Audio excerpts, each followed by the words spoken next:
Okay.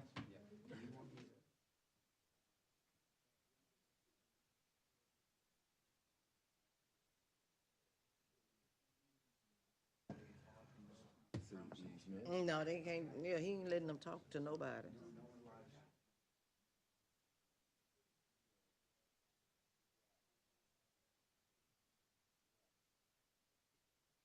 Of course, with the city comments, yeah, so I All believe right, sir, thank you. we got, oh, I definitely want to shake your hand. Like three, Hello, how you doing? All right. They need to turn them in. perfect timing, Malcolm, perfect timing. Yes, all right, Did Chad ever there contact it you, is. Malcolm? Got a job? Call me. I talked to him. Okay. Okay, I'm about Chad to work. No. Okay, yeah, okay. I'm right there. Yeah, he called me. Okay, Talk to okay, him. okay, And they back up. We 3 posted or last 4 week. They sent minutes us or home, but they something. just okay, okay.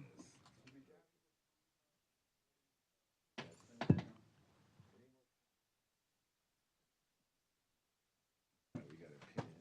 I'm ready.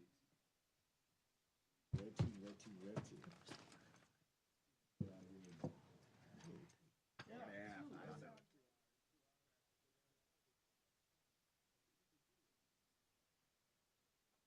I can tell.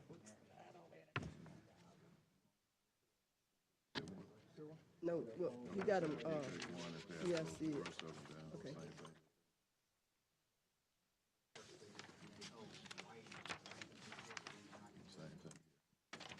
Thanks, ma'am. All right, you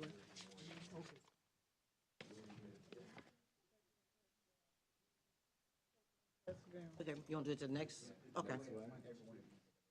right, Okay, okay. sure, whatever.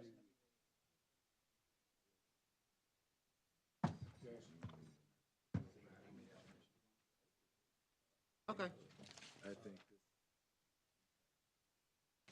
okay. Couple words, oh, okay.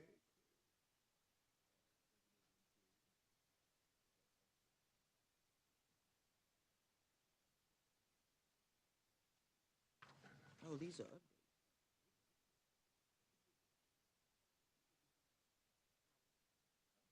Kylie. I like that.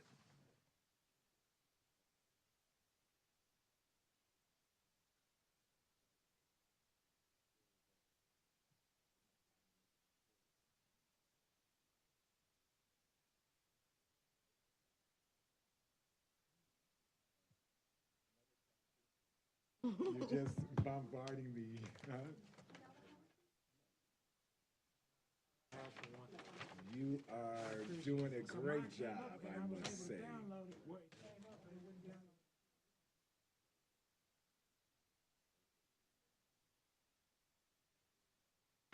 Mike? Yes. What was this? No, you good. I hate to This is, advise this you. is, She was making sure that was your packet yeah, and not, this is my packet. So I could read it. Then it Packet. again. I could read some of it.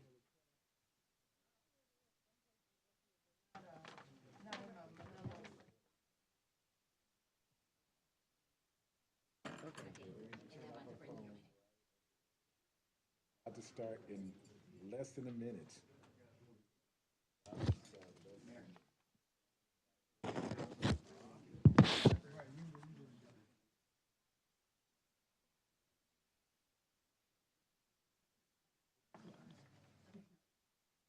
Hello, can I have everyone's attention, please? Excuse me, can I have your attention real quick, please? Hey, if you have a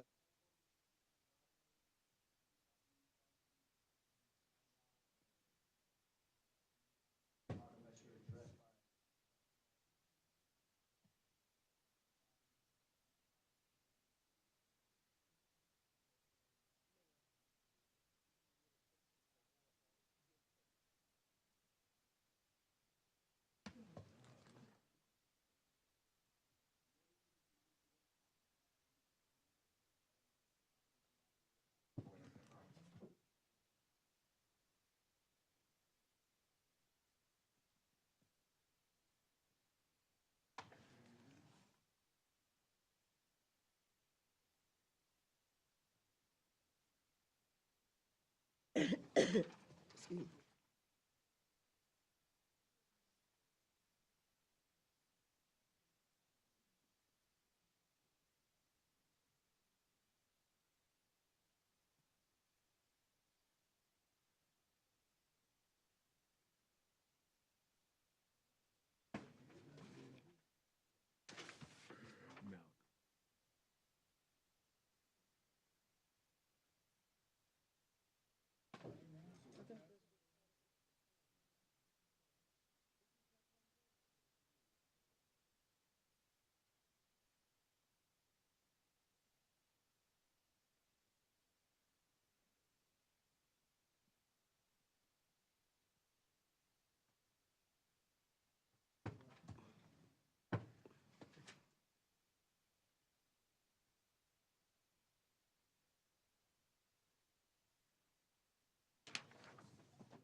Good evening, ladies and gentlemen.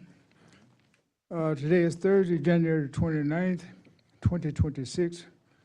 This is the start of our new city council meeting. First of all, we start with the roll call. Councilman Manuel present. Councilman Risha Reed, present. Councilman Mike James, present. Councilman Williams, present. Councilman Malcolm Jackson, present. Pull your mic closer to you. Okay, all councilmen are present. Thank you, Council. Would you please stand for invocation? Councilwoman Reed, please. Thank you. Okay, dear Lord, we come to you with bowed heads and humble hearts. We thank you for all you've done, all you're doing, and things yet to come. We ask that you give us guidance in making decisions with the best interests of the city. We ask that you give us the wisdom, knowledge, insight, and discernment to be able to distinguish facts from our feelings. All of us have strong feelings and opinions, but we do not have the facts to support those feelings. Help us to trust each other and learn to compromise for the greater good of the city. Help us to learn to listen without judgment. Help us to effectively communicate as we strive for success. It is imperative that we work smarter as a collective. The life of our city is a non-negotiable necessity. We must grow, we must improve. Lord, please help us to be better stewards of this community. We pray this prayer in the powerful and precious name of our Lord and Savior, Jesus Christ. Amen and amen. Amen. I pledge allegiance to the flag of the United States of America and to the republic for which it which stands, stands one nation, under God, indivisible, with liberty and justice for all. Thank you. You may be seated.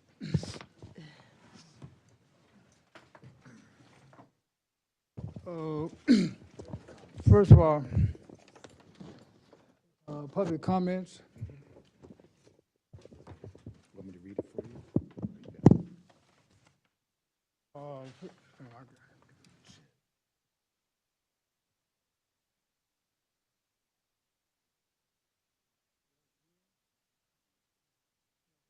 What is the name?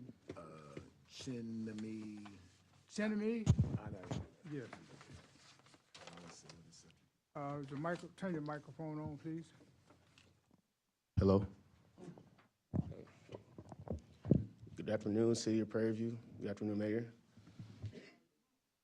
Oh, okay, it's good. All right, so I heard, I know there's been a problem that's come up in the city that a private investigator has came in intact with the city that's brought up a problem. Is that correct? Yeah, and I've recently heard that the private investigator was a man named Al Johnson.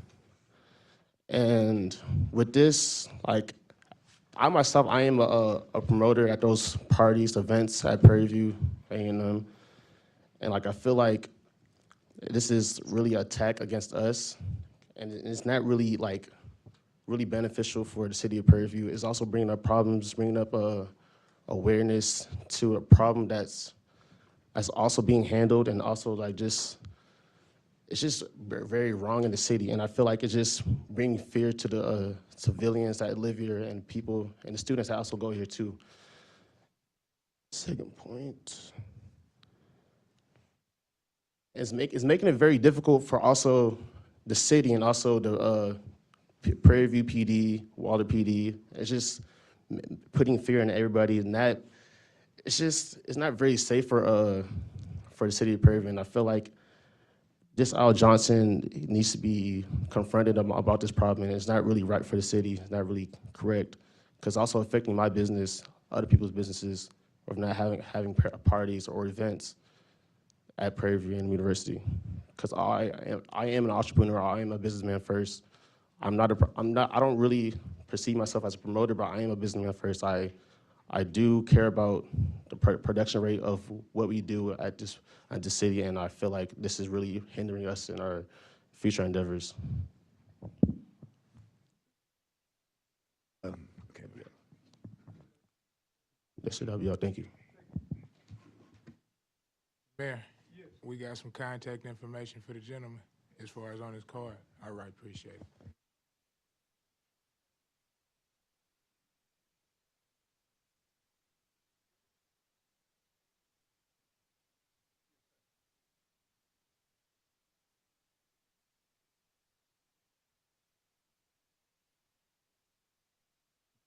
Yes, sir, Mr. Mayor, for the council,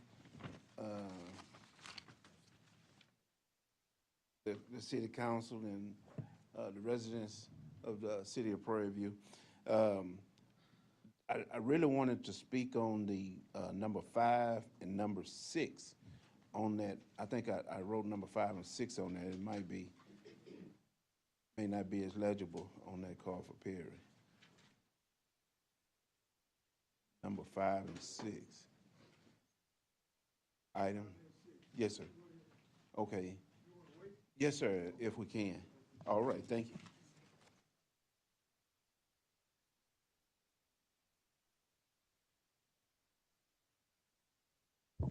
Mr. John Spees is here with Sam Bernard.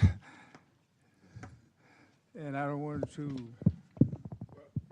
yes, he has a card, he filled out a comment card.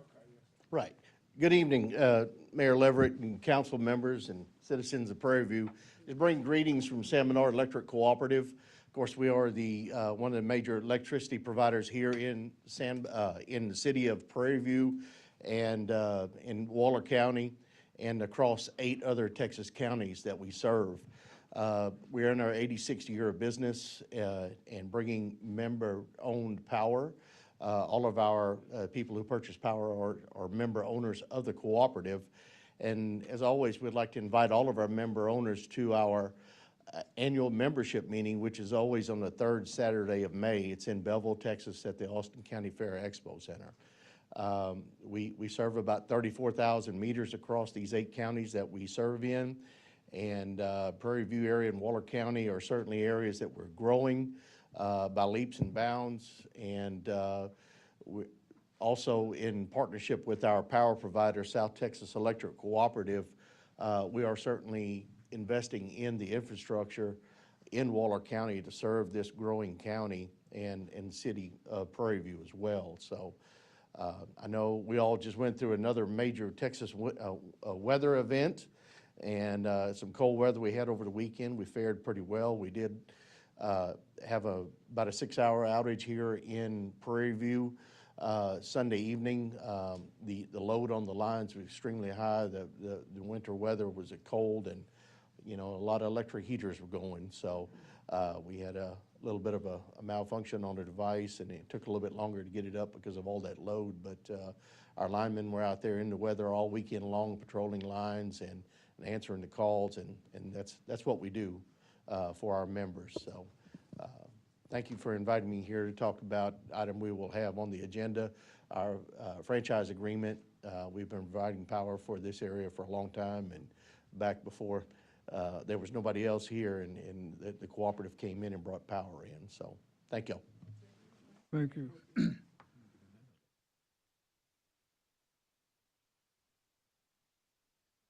Okay, Lieutenant Dave Parker.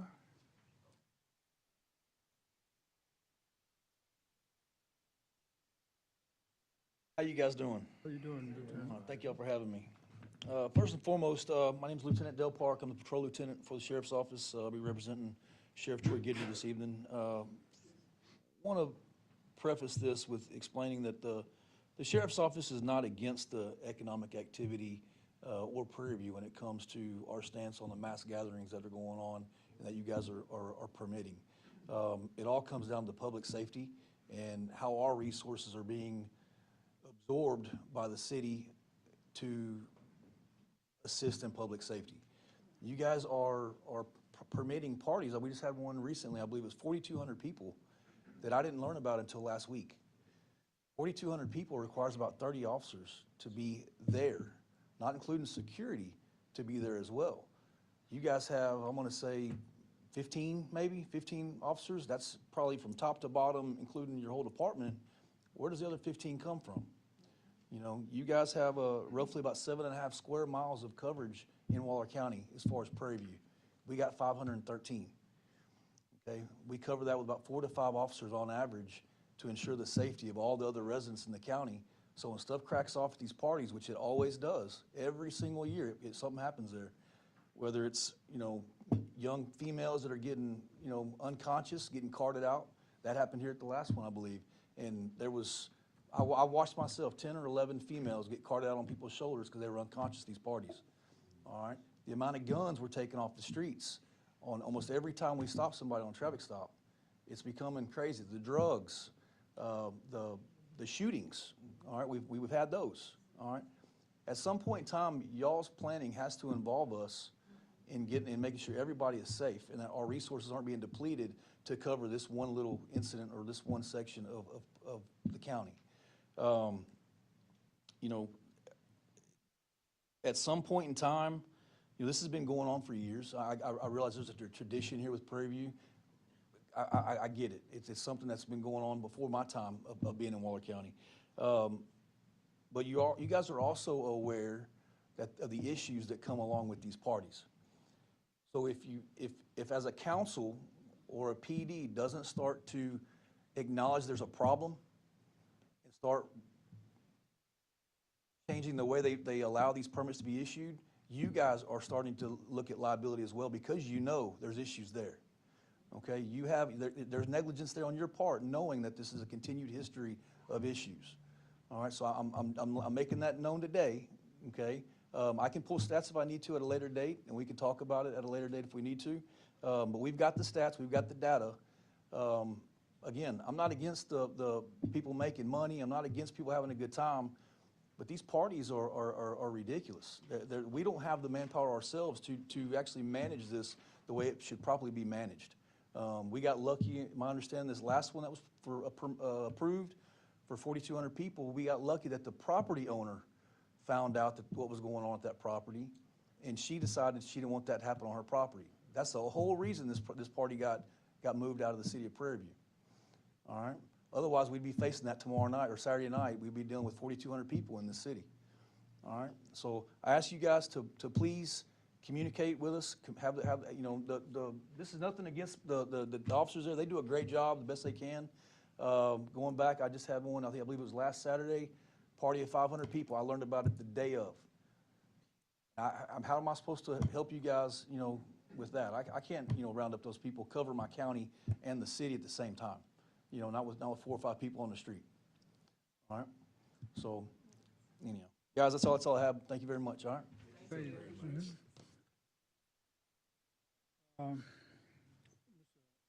John Alfred Al Johnson. How you doing, Mayor, City Council? I'm here on agenda item number 4. We'll wait until item 4? Yes. Okay. Call you back with item 4, and also there's another Right now, let's see, we're down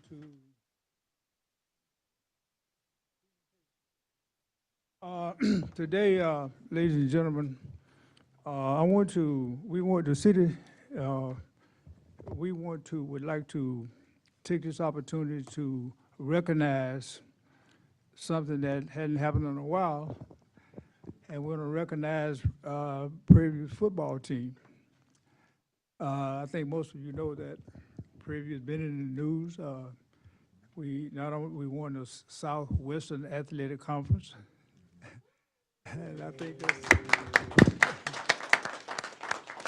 and we want to know that I'm saying we'll be back again next year, so you'll be back in here again. But for another, a step up higher. But in the meantime, the city, Coach, we want to recognize the fact that you have represented us.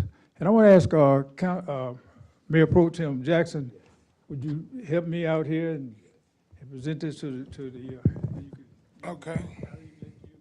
Yes, sir. We appreciate you, Mayor. Appreciate you. I think we take it right here.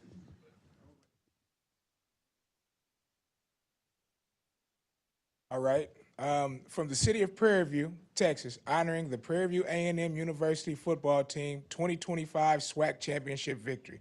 Whereas Prairie View A&M University has a long and proud tradition of excellence in academics, leadership, and athletics, serving as a beacon of achievement and pride for the state of Texas and the Southwestern Athletic Conference. And whereas the Prairie View A&M University Panthers football team demonstrated outstanding determination, discipline, teamwork, and sportsmanship throughout the 2025 football season. And whereas, under the exceptional leadership of head coach Tremaine Jackson, the Panthers exemplified resilience and competitive excellence, inspiring students, alumni, and supporters across the nation. And whereas on December 6, 2025, the Prairie View A&M University Panthers secured a historic victory in the SWAC championship game, defeating Jackson State University by a final score of 23-21.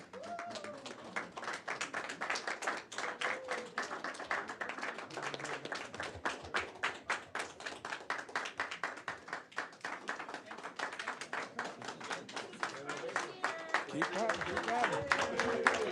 There you go, there you go.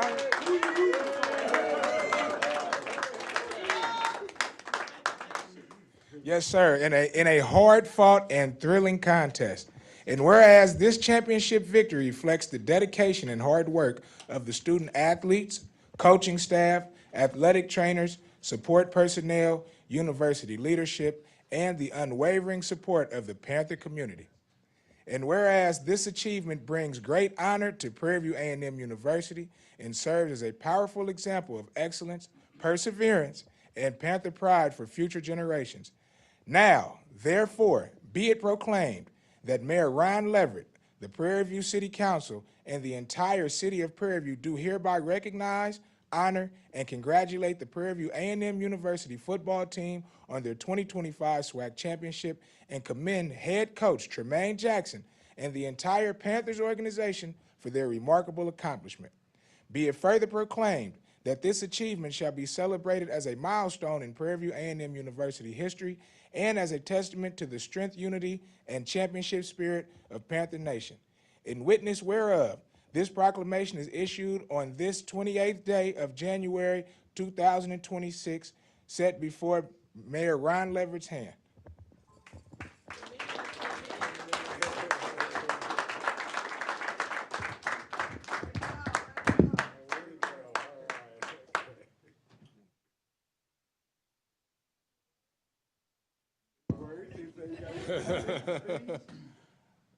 Okay, I gotta say one other thing too now. I gotta say something. No, I don't want to get in the spotlight, but one other thing I want to say, Coach, you might not know this, the last time they went to the SWAC, he was playing. and not being prejudiced, but guess what? All three of us in the same fraternity. So thank you so much, Coach. We appreciate you, and we look for you to be back here next year. Thank you. All right. Appreciate you, Coach. We gotta take. Go ahead. You gotta get in here too.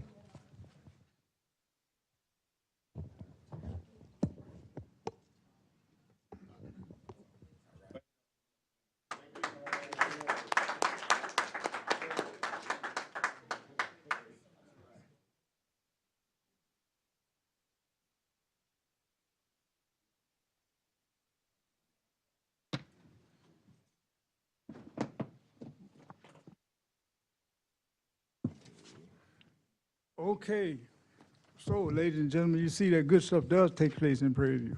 Yes, it does. We move and we try to address situations, and so we are doing this the best that we can, and we're getting there. We're moving. Prairie View is moving. Presentation. Mr. John, let's see. Mr. John Speed.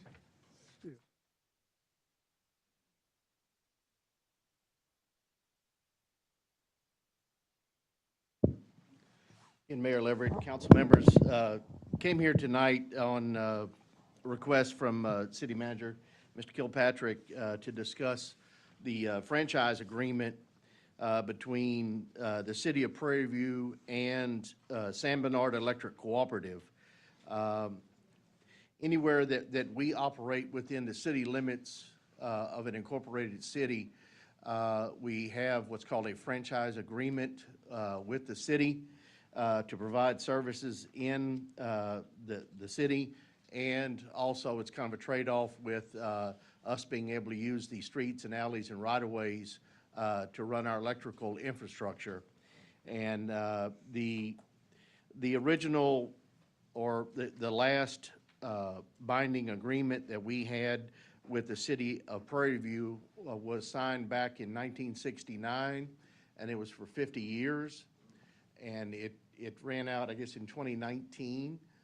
And then probably around 2020, I was tasked with the job of talking to the city of Prairie View about, let's, get this agreement back in order and sign a new agreement. And of course, that was the time of COVID when that all got started. And we had some discussions with, I think, Mayor Allen at the time might have started, and then it was probably Mayor Rowland took over after that. And the agreement was signed by City Council somewhere along the line, and it was redlined and returned to us. And then that was about the time, I think y'all lost a city attorney, and then council really didn't have a quorum to function.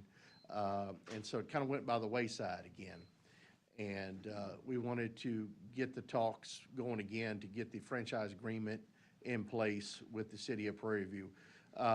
Within the franchise agreement, we pay basically 4% to the city of all the gross revenue from the kilowatt hour sales from all of the meters within the confines of the city limits of Prairie View.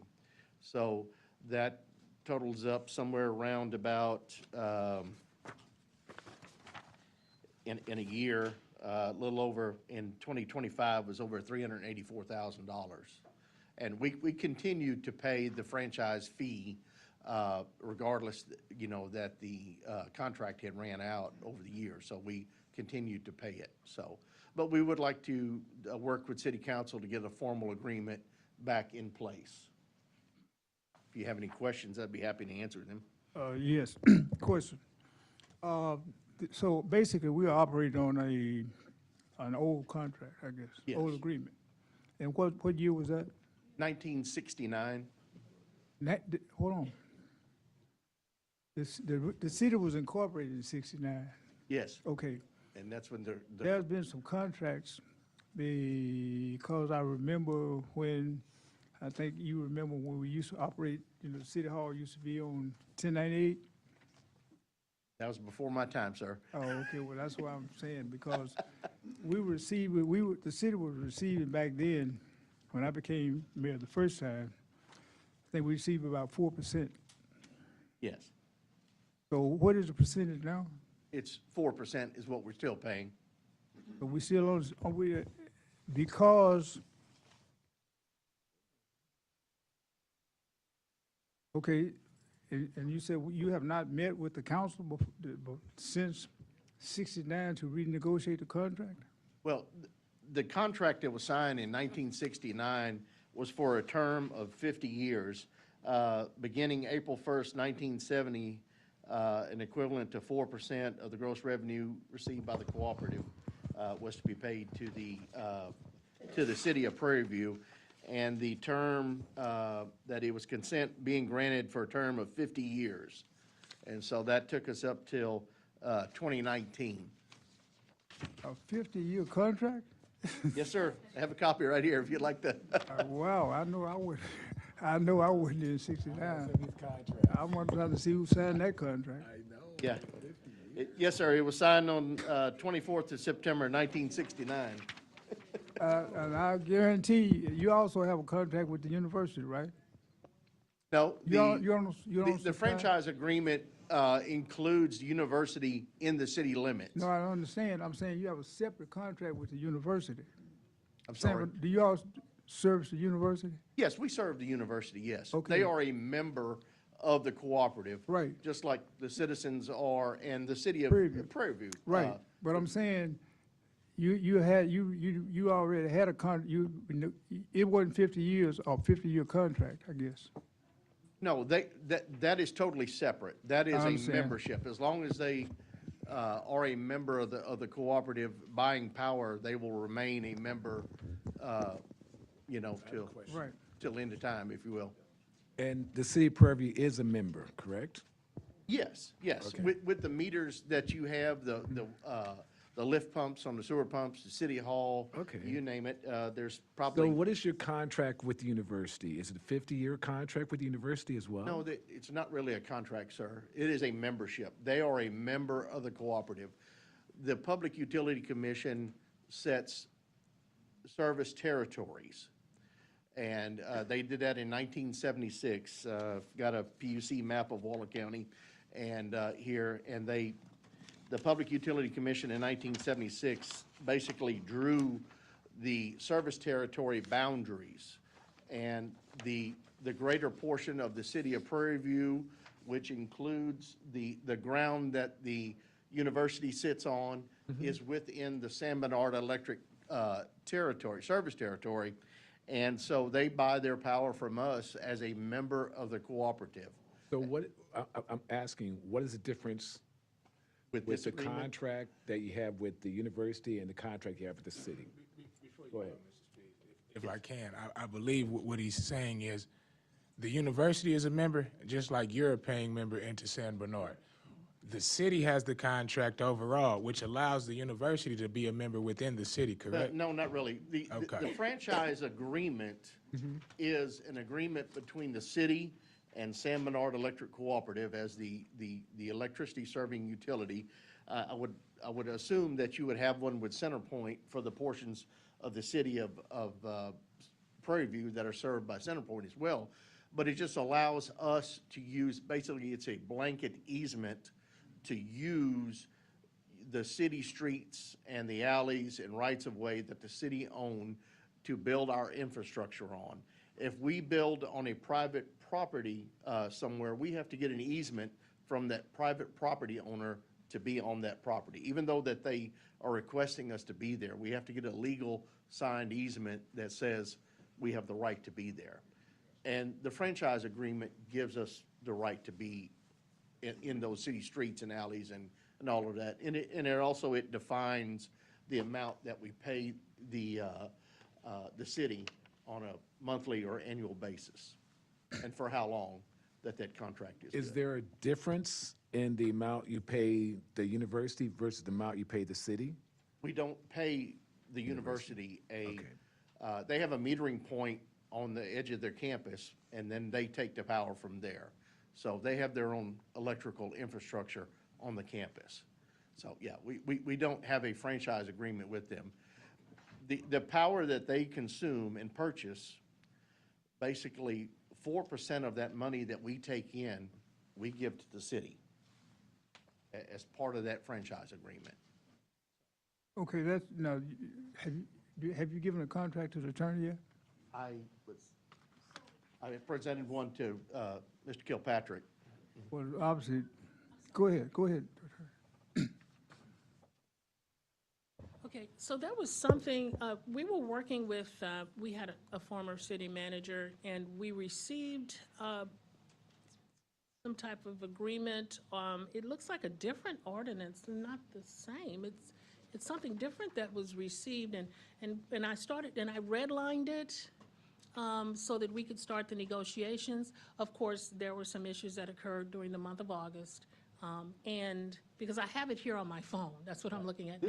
This is what I presented, Mr. Kilpatrick. Okay, and this is different. Is this the same? This is the one I have. This isn't, okay. This is the one that our attorney drafted. Okay, which one is this one? Is that a former one, or? Oh, for sure. This is the one I was referring to, that back in 2022, Right. the city council had the attorney at the time write up one, redlined it, and sent it to us. And then when we had our attorney look at it and want to get back with the city attorney, well, they were no longer here. Okay, and this is the one I've been working from with Ms., Yes. the last city attorney, but so we just forget about this one, and this is the one Yes. that's presented here Right. that you want to present. Yes. Okay. So- The franchise agreements both say, and if you research this with the TML, Texas Municipal League, and the Public Utility Commission, that both parties have to be in agreement on it. And without both parties signing off on it, it's void, basically. And you still have to revert to what's already there until That's you right. can get a new one. That's right. And For so- sure. And at the time, with state of city council in what was going on with the attorney, there was really nobody to go back to. Exactly. And so it just kind of went by the wayside, and it's like, okay, we get it, things are moving along here, y'all are conducting business, you have an attorney, let's get it done, so. I have the copy in here if you need to get that back. Okay, I very can good. work with this one. I believe it's the same as this one that's in the packet today. So, any other question, Council? Well, last question I have, that was, you said it was 4%? Yes, sir. So I don't think that new contract has 4% on it, I hope. Yes, it has 4%. It still has 4%?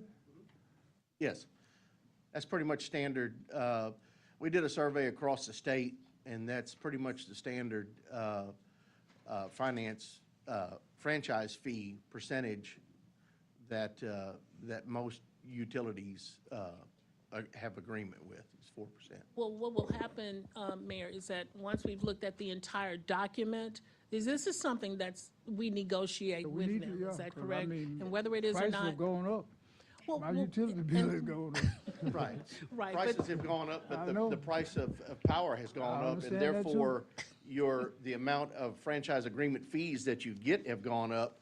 I just looked back at, back in 2021, there were 2,973 active meters in Prairie View, and the amount of franchise fees that were paid to the city was a little over 289,000. And, of course, now, with 3,272 active meters in the city, that payment in 2025 was 384,795. So the amount that the city is receiving is going up. Based on customer, And- based on and I customer, will- is that I based mean- on the customer base going up? Do what? Is part of that based on the customer base, more houses, more rooftops, more? Yes, customer base Okay. going up. The price of electricity across Texas is going up. And it will probably continue to go up as Texas grows, and transmission costs and things like that are being spread out all across the state. And nobody wants to see prices go up, but the crystal ball shows us that the future, they're probably going to go up more, but that will reflect in that franchise payment as well. May I? May I ask a question? Yes, go ahead. Okay, I, Councilman Mike James, would like to see you guys put more efforts in renewable energies and solar power. What do you do about solar power and renewable energies for the Well, city of Prairie View? As a distribution utility, we don't own the generating fleet and, the transmission lines. That's South Texas Electric Cooperative. They have renewables in their power portfolio that they purchase power. They're also working with a Department of Energy grant to change over a lignite plant to a solar Do facility. you have any programs for the citizens? Yes. To possibly use solar power through San Bernard Electric? Well, we have what's called a distributive generation policy. Anybody who has any type of generation behind the meter, whether it be a wind turbine, solar panel, or whatever, and if they want to push back onto the grid, they can do so. They have to sign a distributive generation agreement with us. We have to inspect the point of entry where it would be pushing power back on to our system. We have to make sure it does that safely. We have to make sure that when there's a power outage, that it doesn't push power back out onto the grid. And if there's a line down in your neighbor's yard and your solar panel is pushing power back on, someone could be electrocuted. So we have to make sure that those safety features are built into those systems. So yes, and we do payback credits on this distributed generation. That is anything above and beyond what is used by the home and is pushed back onto the grid. We basically we pay what's called an avoided cost. And How much, let's say, if a citizen was to use the solar power program that you were talking about, how much would they get if they put these devices on well, there? that varies widely, depending on the energy consumption of the home, how large the distributed generation. But the citizen could get money from this, Yes, you could receive a credit back if, Okay. Thank you very depending on much. how big a I system need to you ask a have. question. And, So why are St. Bernard the only electric company that's out here? because the Public Utility Commission carved out service territories. Just like in the city of Hempstead, there is the city of Hempstead, city of Belleville, city of Brenham. Those are municipal-owned power systems. They are the local power company that provides power in those cities. And the electric cooperatives were formed back in 1939, back during Franklin Delano Roosevelt's administration, because probably 75% of the United States had no electricity. The investor-owned utilities didn't deem it as profitable to build out into the rural areas at the time. And so the Rural Electrification Act was formed, and low-interest loans were made out to local citizens who wanted to band together and build an electric cooperative to bring electricity to the rural areas of the United States. And so it is with Waller County, was pretty much in the dark. Austin County, where I live, the only places that had power was the oil field out in Raccoon Bend out there in the Cochran area, because that was profitable for Houston Light and Power to bring a line out there. They bypassed farms and families for profit. And so electric cooperatives were formed. We built the infrastructure out here. It's our members who are the owners of the cooperative. We operate on a not-for-profit basis. So anything above and beyond the operating expenses of the cooperative go back to our members in what we call capital credits. The city of Prairie View just received on their bill back in December a capital credit of $234.93. Over the last 11 years, gotten back over $7,100 in capital credits back that we pay back to our members. And that's based upon their usage, their patronage capital. So that's a little bit about electric cooperatives. And then in 1976, as things started to grow, and then all of a sudden the investor-owned utilities wanted to expand their lines out into the country. Well, infrastructure was already there that the people had had, put in. And so the Public Utility Commission carved out service territories. And so we are deemed as the electricity provider here in our service territory. Long answer, but you got to know the background. Thank you. Well, I believe that's it. Good. Thank you All so right. much, and we will, Attorney, we will work together with you and get this ironed out. Mayor, it's always good to work with you, and you know how to get a hold of me and Mr. Kilpatrick as well. And Madam Attorney, if you need anything, please give me a call. Yes. Are you asking for? I haven't looked at this this ordinance contract, what have you. What type of term are you looking I for? think we're looking at 15 years. And John? Yes. If you don't mind me calling you John. You can I'd call like to me. call you and discuss possibly you advertising or increasing public awareness about the solar power and renewable energy that the citizens could get money back on. Certainly. All that information is on our website, sbec.org. You can find us on social media, on Instagram, Facebook. But the bulk of our information that you're going to want to look for, and we have it, I think, under My Environment. It's one of the headers on our website. You click on that in a drop-down box, and you'll see our distributed generation policy. And you can learn all about that on there. And we probably do need to promote that a little bit more, and thank you for that suggestion. Okay, all right.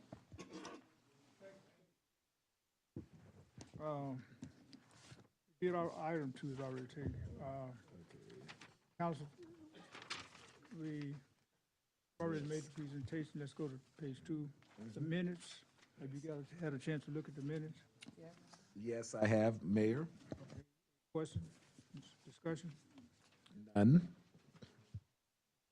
Yes.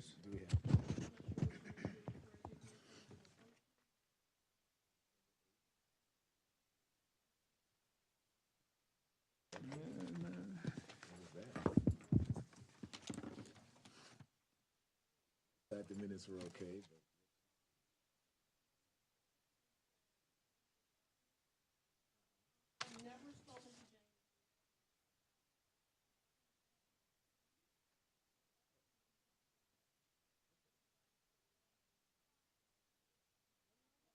Want to correct that? Okay.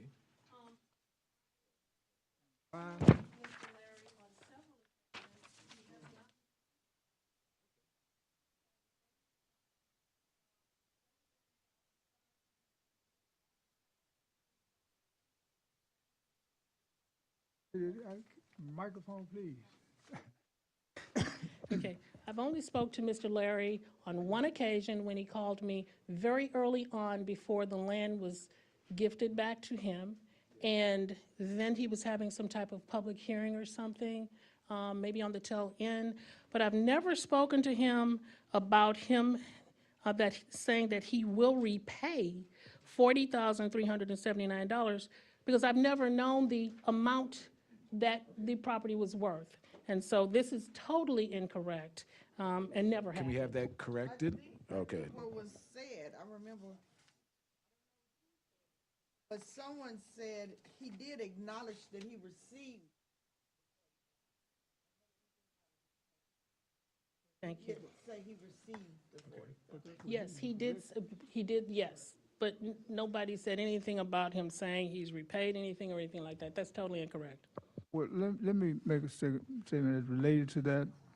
This case is still open. I mean, when I say still open, when I say open, meaning, I don't know, I have not seen anything documented said this case is closed. I heard that I know the city council did vote to return the property to Mr. Larry. And we did discuss it, that you cannot gift the property That to is Mr. correct. Larry.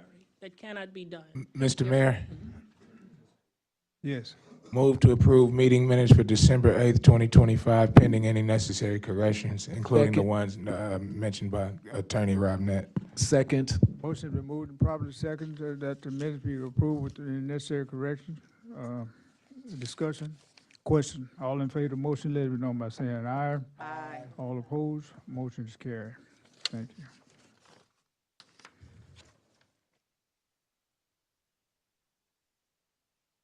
The department reports? Yes. Okay, meeting from January 12th. What's your discussion? What's your pleasure?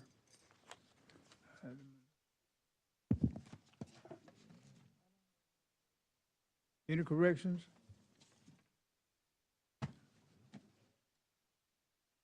Chair will entertain a motion. Mayor, I move that we approve the minutes for the 12th day of January 2026. Second.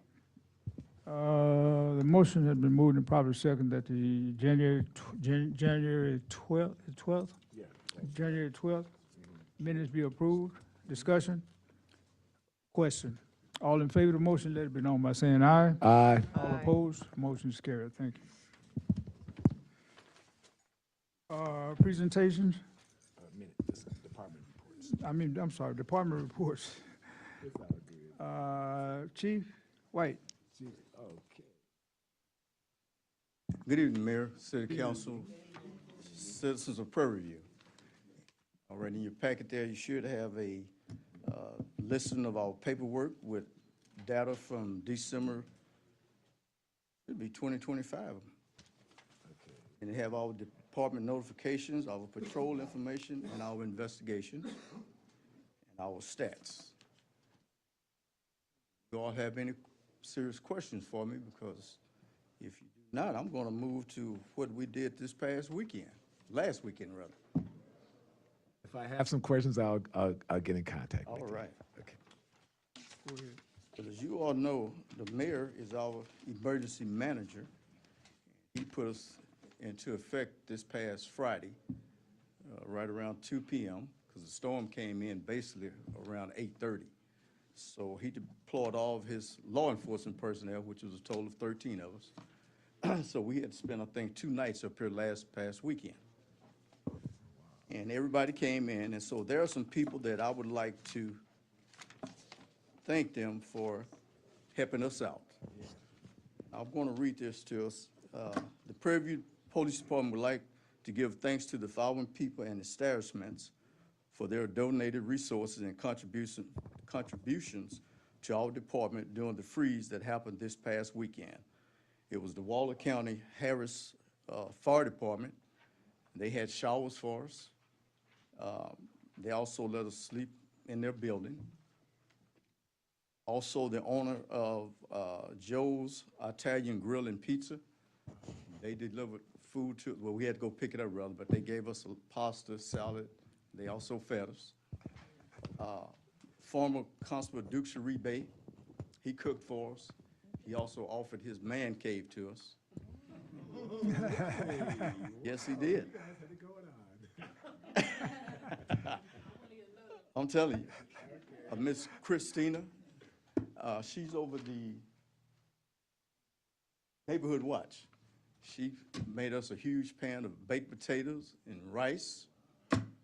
And of course, the citizens of Prairie View, we put out a robocall, and they did everything that we asked them to do. We asked them to stay at home, and they did. We gave them numbers to call if they needed any type of assistance, any type of emergency, and they did that. I mean, the roads was clear. We had very few accidents from the citizens of Prairie View. I don't think we've had any from the citizens. And on that Sunday, the Prairie View Police Department got together. I'm gonna call out some of the subdivisions here. Alta Vista, Ferguson Heights, Hillcrest Subdivision, Osborne, Pine Island, Prairie Acres, Prairie Gables, Prairie Hills, 1 and 2, Prairie Hills 3 and 4, Prairie View Court Subdivision, Prairie View Estates, Villa Capri, Concord Village, Vicksburg.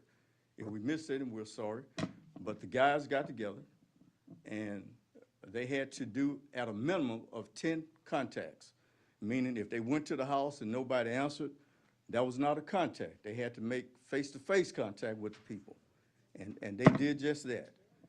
And they knocked on each door, and they made contact with the people to make sure that they were okay. Thank you so very much. That's what they did. You guys did great. And before we could get back, some of the people had brought us some more cakes and some more cookies and all that good stuff. That was you guys' police department. That's what they did. Thank you. Well, Great. well, Thank you. well, Thank you, man. Outstanding job.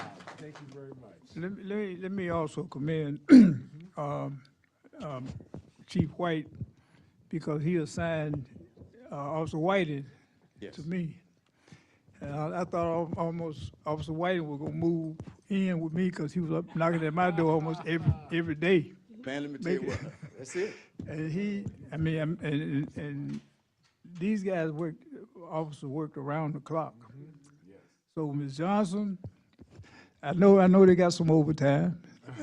So citizens, it was for the citizens. Yes. So they did work. I can attest to it. And I want to give a special thank to Lieutenant Whiting. Lieutenant Whiting got here on a Friday evening, and he did not leave. Around the clock, I can tell you he did.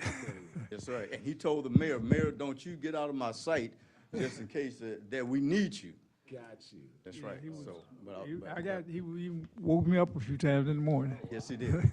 So anyway, I want to thank They you. did a good job. Thank you so Thank you much. again. Thank Chief. Thank you so much, police. Yes, ma'am. As I was reading, we said, I see you located some missing persons. Yes. Were they young or? They were young. They were 13, 15, and 16, something like that. That's the investigator there. So, sir, come on up here real quick. You're the investigator.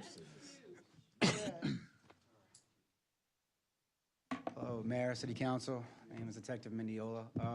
Yes, and that missing person, with the help of my team as well, our team, we ended up locating I believe she was 13-year-old girl who ran away from her home at an early day one morning.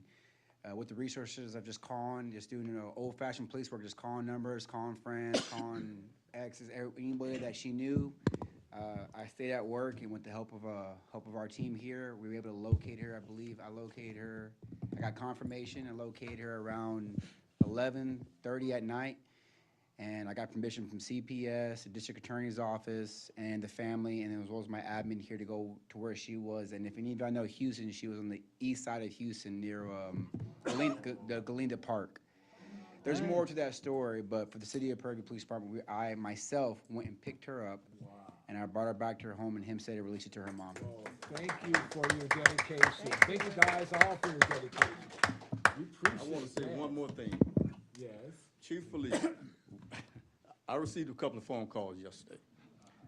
We do not have, yes, we did have someone that was deceased on Santee Street Tuesday morning, but we do not have anybody going around knocking anybody in the head. Okay. We do not have anybody going around the city of Prairie View killing anyone. Okay, that is a rumor. We did have someone that was deceased, but we do not have anybody going around killing anyone. That's good to hear. Thank you. Thank you so much. Police officer dispelling that rumor. Okay. I do have an announcement for Mr. Emory Davis. Our meeting was supposed to be Monday, and Mr. Davis has already had another schedule for today. Okay. So we're gonna, we'll table his report. Judge Alexander?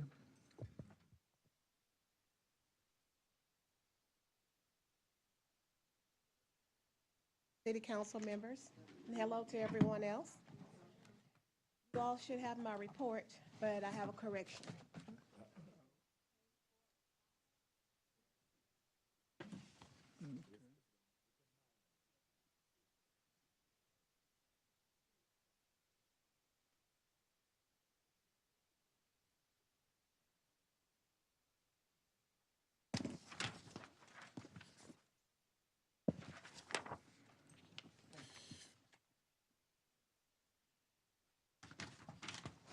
The correction that I wanted to make,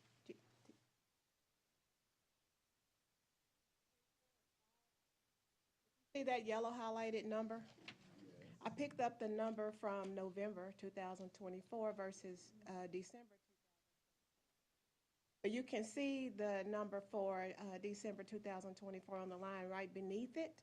It just shows us that we came in with our revenue about 17.7% lower than 2024. The 2025 was approximately 17.7% lower than 2024. But we still came in, municipal court revenue at slightly $442,000. Last year, we did have an active warrant officer, but as of this month, I think this month, we have been working without a warrant officer. So most of the collection efforts have been within the court, with the exception of what we send to Linebarger. So does anybody have any questions about what we're doing and how we're doing it or anything like that? Yes, sir. Do you have any problem, do you have a problem with, probably seeking a warrant, another warrant officer? Do we have, so no, sir. So I came to council during the budget process, and I requested to have a paid court security officer designated to municipal court. So the police department has been doing all of the preliminary work and posting the jobs, and we've had oral board review, and we have some people now who are in the final stages. Part of the job description for the designated court security officer will be warrant officer work. And the Prairie View Police Department officers will be working with the warrant officer for the municipal court. Okay. Question? Any question, council? Okay, thank you. Thank you. That's a question. You're welcome.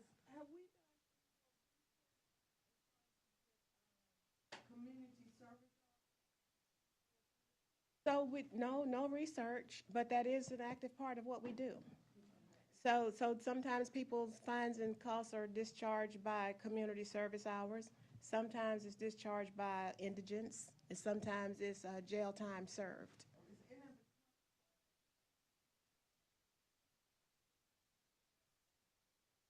No, ma'am. So what we do is we assign our community service workers to the police department. The police department works with various other departments to oversee and supervise the activities of our community service workers. But I have not heard.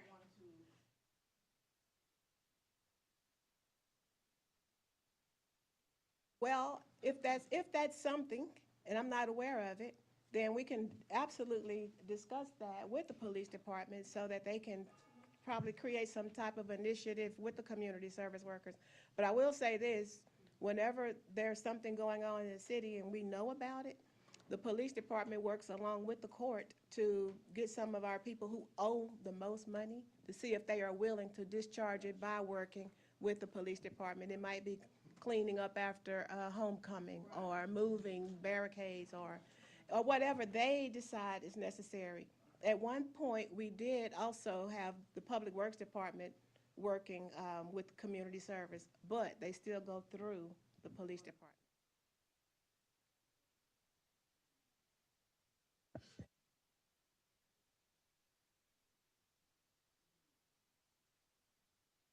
Okay, Councilwoman, I just wanted to go on. I do know that there's a lot of liability associated with people working on the streets and picking things up off the road and highways and things of this nature. So you do want to take that into consideration.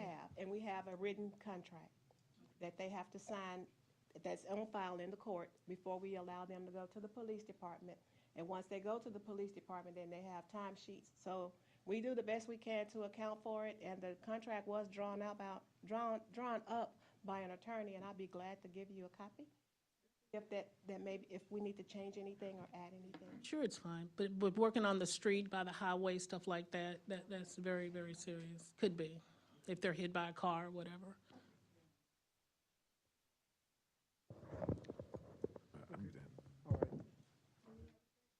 Thank you, sir. All right, yes, Mr. Strand?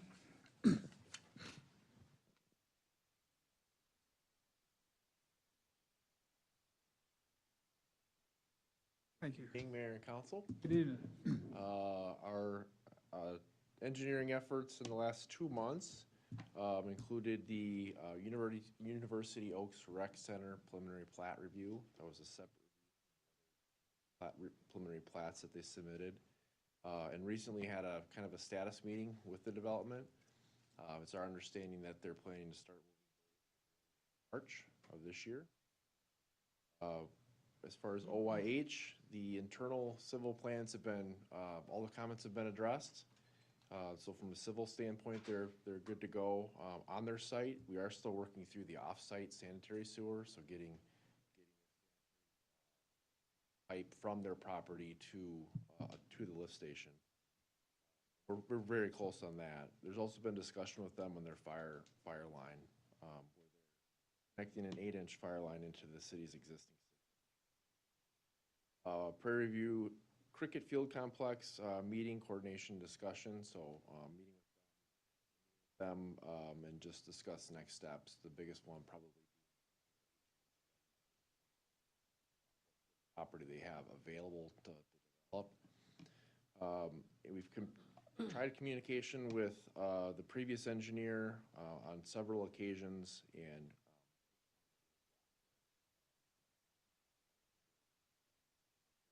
kind of gone as far as I can. Prairie View Medical Facility, there's been information or requests for information about available utilities, and they're looking at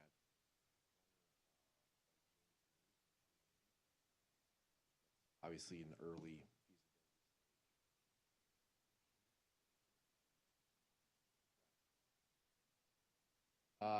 they just said medical facility.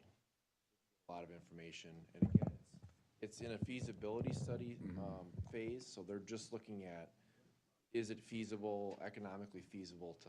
Yes, doesn't Vigavi own that property?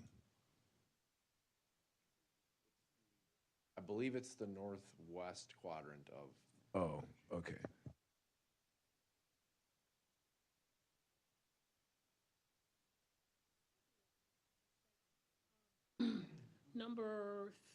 Is it, well, it's not numbered, but the several attempts you've made. And these are on the same, I assume, documents and bits of information on the reports that I believe the city is locate, or I don't know the status of that, but we should make some effort to try to, retain that information. I believe the last meeting we had, which was several months ago, it was indicated that in order for it to be turned over, I'm not sure if it's been turned over before, but you would have to repay for it in order to do that.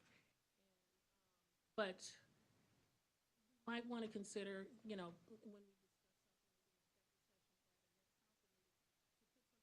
enforcement in place so that you can do your job, which we need to have. And so with Trilogy Engineering, obtaining reports, and you need those reports in order to. It's just information that would be useful, so it doesn't have to be redone. And we've spent $500,000 with Trilogy. The biggest, besides the reports, really the water model is probably the most important. A lot of time to build. That would help us understand if a 1,000-acre development wants to go into this quadrant of the city, what does that do for the pressure for everyone else? It can become very useful if you have a high demand water user. Along that line, Attorney, and I'm saying this to the council, I'm still trying to figure out, we paid Trilogy quite a bit of money. You did.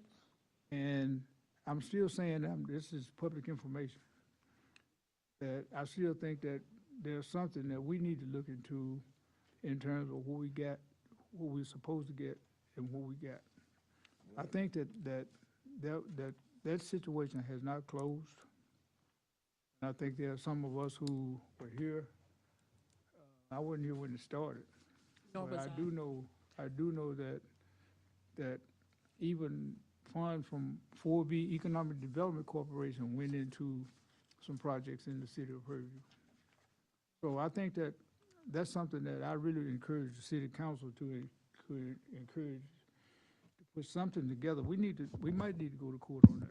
Need to be possibly some action taken. I think so. First, well, we can talk about the procedure, but because as the gentleman has said, it's going to cost again down the road, perhaps even a significantly more amount of money because, as the gentleman said before, everything is more expensive now. Thank you. And so, in order for him to do his work efficiently, he has to have that information. We'll get an ordinance, I think. We should get an ordinance. We don't have to do an ordinance. We don't have to do an ordinance No, for that. no. What do we need to do to And we can discuss that, and it can be put on the next executive session. I mean, in the next agenda.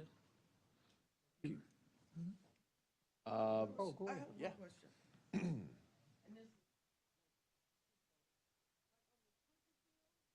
I don't know what they're planning. Also, I noticed the digital sign that we bought, Mhm. but I didn't see. Nothing up yet. They haven't finished it. It's not finished. They are working, they're still working on it. And plus, it's on, What do they need, electricity? they're connecting it now. They're working, John, are they working with San Bernard on it? Digital board on 290? On the cricket field? Yes, that was. I know we did some.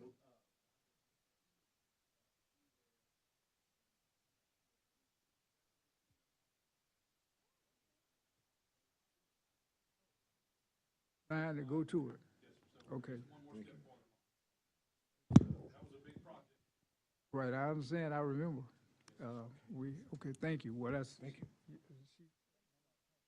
Councilman Reed just asked me that question, so good. I'm glad you were able to answer, help me out. Thank you. Okay, was that it? Thank you. Mr. Speed? There were a few other items. Go ahead. Okay, Oh, all I right. thought you- The Pine Ridge subdivision, section 4 replat review, that was the fourth and final review of that replat. We had a meeting with the owners of 45-843 Old Houston Highway about development there. That's a 1-acre tract that they want to redevelop. Reviewed the Prairie View student housing at 134 Clark Street, and that was a fourth and final review there. Then continue to coordinate with the engineer, Pape Dawson, on their county project to get a generator installed at the North Water Plant. So that's looking like they're planning to have documents ready for the city and the county to review in February. So if everything goes well, may have a generator there by the end of the year. There are pretty significant. I have a question. Yes. Could you give me an update on the Water Plant 2 generator? That's one I was just referring to. And isn't that a grant? Correct. It's through the county. So the county hired an engineer to design it, bid it out. They're still in the design phase. And they have they said they plan to have their documents or plans ready to provide to the county and the city in February. Bidding within a couple months after that. Okay. If everything goes well and lead times are not significant, It was posted. it may be there by the end of the year. All right, okay. Excuse me. So how much is the grant? I'm not aware, I don't know how much the grant. County gave the city grant money. The county got an allocation of money and asked the cities what projects they needed, and then the county split it up and gave the city. For the grant the city of Prairie View got? We're in a council meeting. We're not supposed to be just talking out. Yeah, this is not Thank you. a city town hall meeting. And then last two, we're continuing to try to get the MORs or for the alternative capacity requirement or ACR. Still seeking that information. Worst case scenario, we can't complete that until there's a 3-year window and we're missing some information. So that 3-year window keeps moving. And unfortunately, the information that we're missing is from late 23 and early 24. So we either have to get that information from US Water or we have to wait until that 3-year window has shifted to the point where we are now, so it'll be another year. And then lastly, started the lead and copper inventory TCQ portal for the city.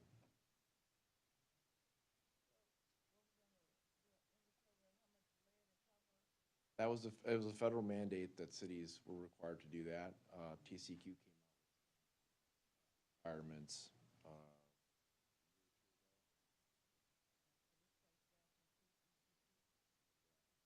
Actually comes from EPA.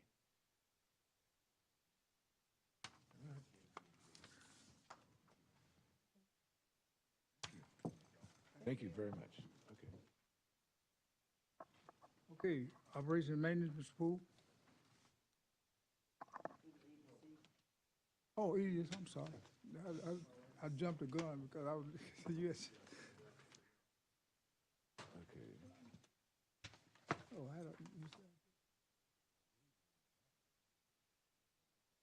I'll take it. I'll take another one.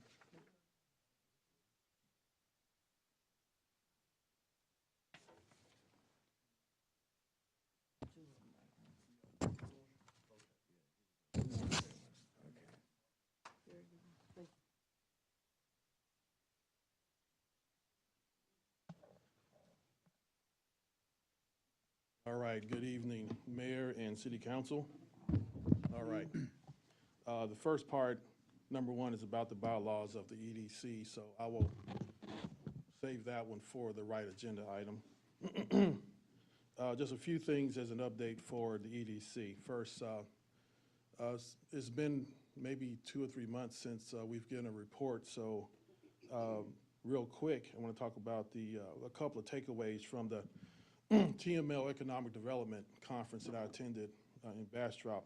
One takeaway out of that whole conference, one thing that I thought was really beneficial was that they talked about a best practice for a city and the EDC, that if they meet quarterly, and that way quarterly can go over plans and direction and things like that. Another takeaway was this company called Retail Coach that I believe we have been under contract with previously some years ago. But their presentation was about this, this concept called retailtainment. Retailtainment. And so the city of Waller has the Waller Feed Store. I mean, that's a concept, and a lot of cities are adopting this type of thing. So I put a link there if you wanted to research. I just check into it, but that's something that I thought we'd get smart on. Third thing I'd like to mention is our budget.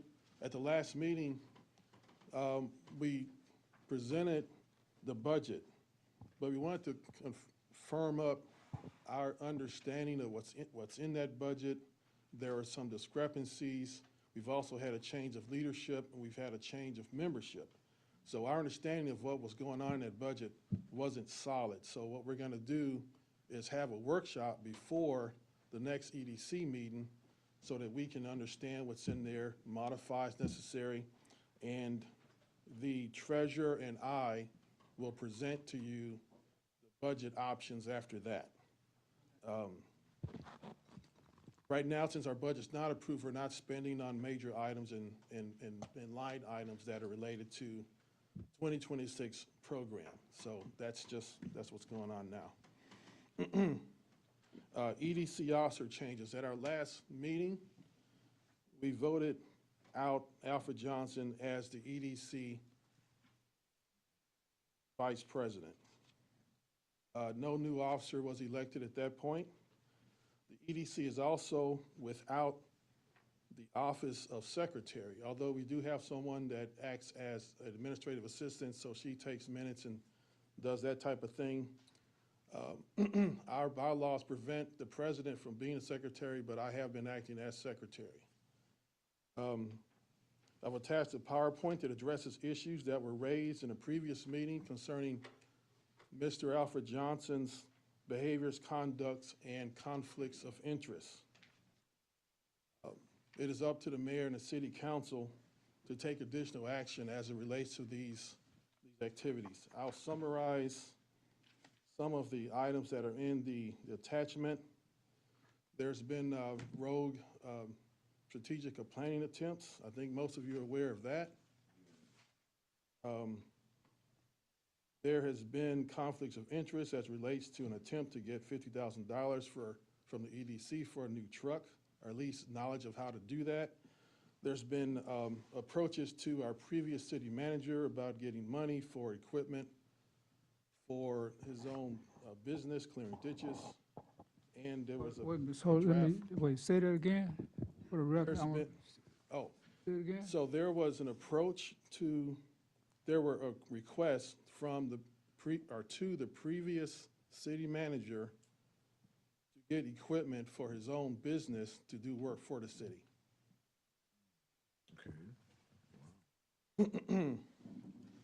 The rest is there for you to see. There's been use of intimidation and fear. There's been what characterized as bullying, blackmail, and borderline extortion, or seems to be the tools that are being used. Aggressively worded emails, communications with economic development directors and others. He sent, probably the most damaging thing was a series of letters that went out to various people around the country, around the state, and in the county. And I'm sure you all have seen these, including the governor of Maryland and Eric Holder and others. This causes reputational damage to the city of Prairie View, maybe in the tens to the hundreds of millions of dollars. We've gotten adverse feedback from folks that are on the congressional level and from the university.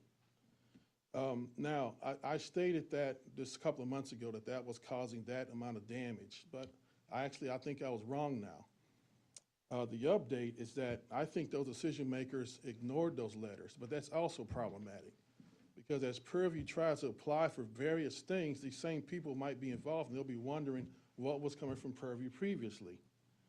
We need wastewater, we need water, we need streets, we need all these things. And there's been some unprofessional actions. Meeting December, he sat right there, stood up and beat his chest like King Kong when he thought he got a right point. These meetings are being recorded and they're being broadcast around the world. We have an international company across the railroad tracks over there, and we have people that are approaching us. They will not invest with us. They will not invest in us if they continue to see these, or if they look at recordings and they see these behaviors. At this point, it's up to the mayor and the city council to take the next steps.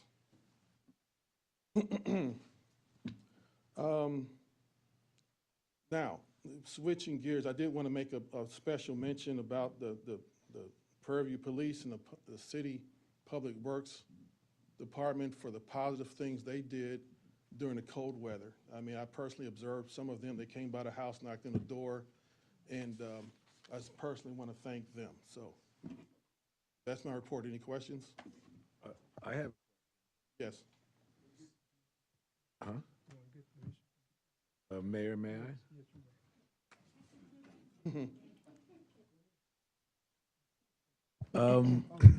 Do you, so are you recommending that the city council remove Al Johnson from the EDC board? It's a report, and I believe that I cannot actually recommend that. I can just give you the information, and it's in your court to take action.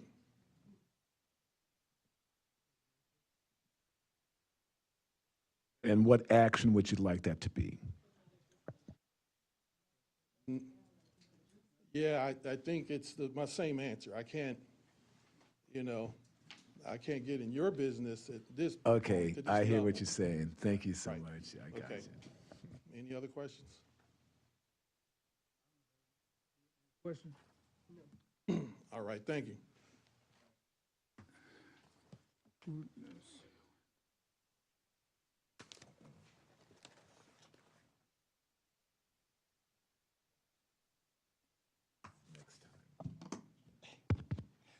Good evening, Mayor, City Council members.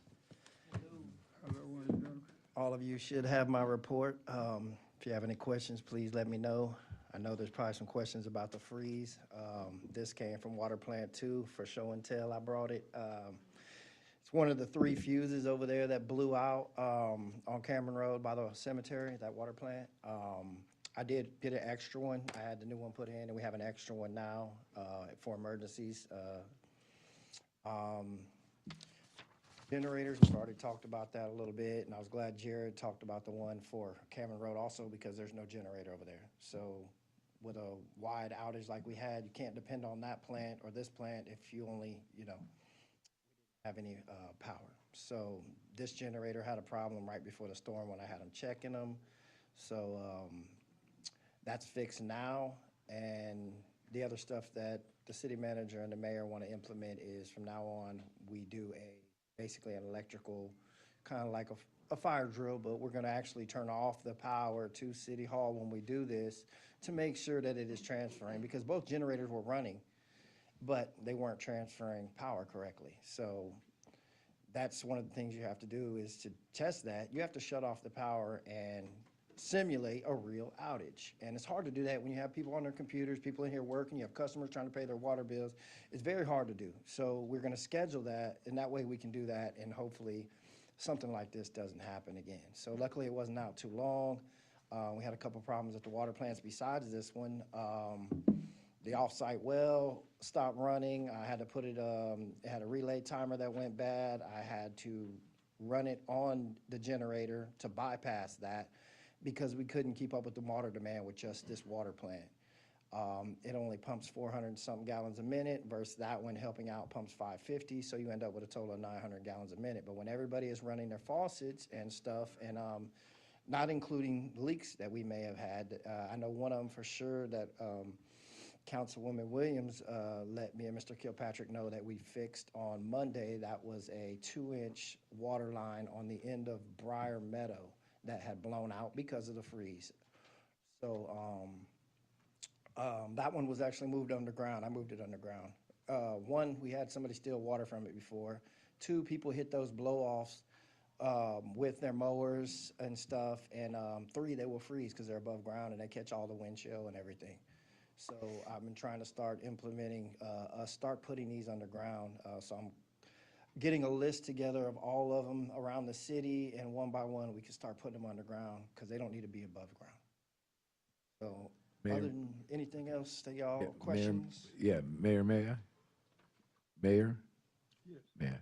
Yeah, I just want to commend you because the city of Prairie View, we went through a winter emergency, and because of your attention, you coming out, working out, you did a lot of volunteering, did a lot of work to help the city, and the city of Prairie View really owes you a great debt. Now I want to give you an applause.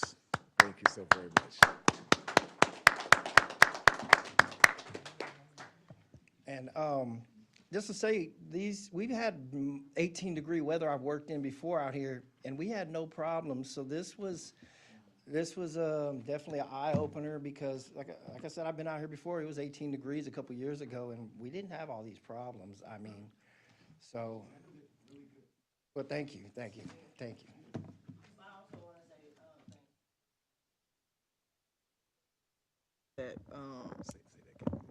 That worked because it was just amazing that it went off. It didn't stay off that long, and nobody's water froze. Nobody had busted pipes, and so I appreciate y'all's due diligence and the work that you put in to make sure that didn't happen. I appreciate it. Thank you. One question I'm trying to, under connection status, the title under the first heading under connection statistics, what is water no bill? Good question. We don't do your billing. I will find out exactly what that means. But it could be something, maybe the city, one of the city meters or something like that, like our irrigation meter or one of the meters we have, like we have some meters here, and it could be, I will find out though, but that. Does anybody have any other questions? Thank you so much again. Okay. Really appreciate it. Thank you.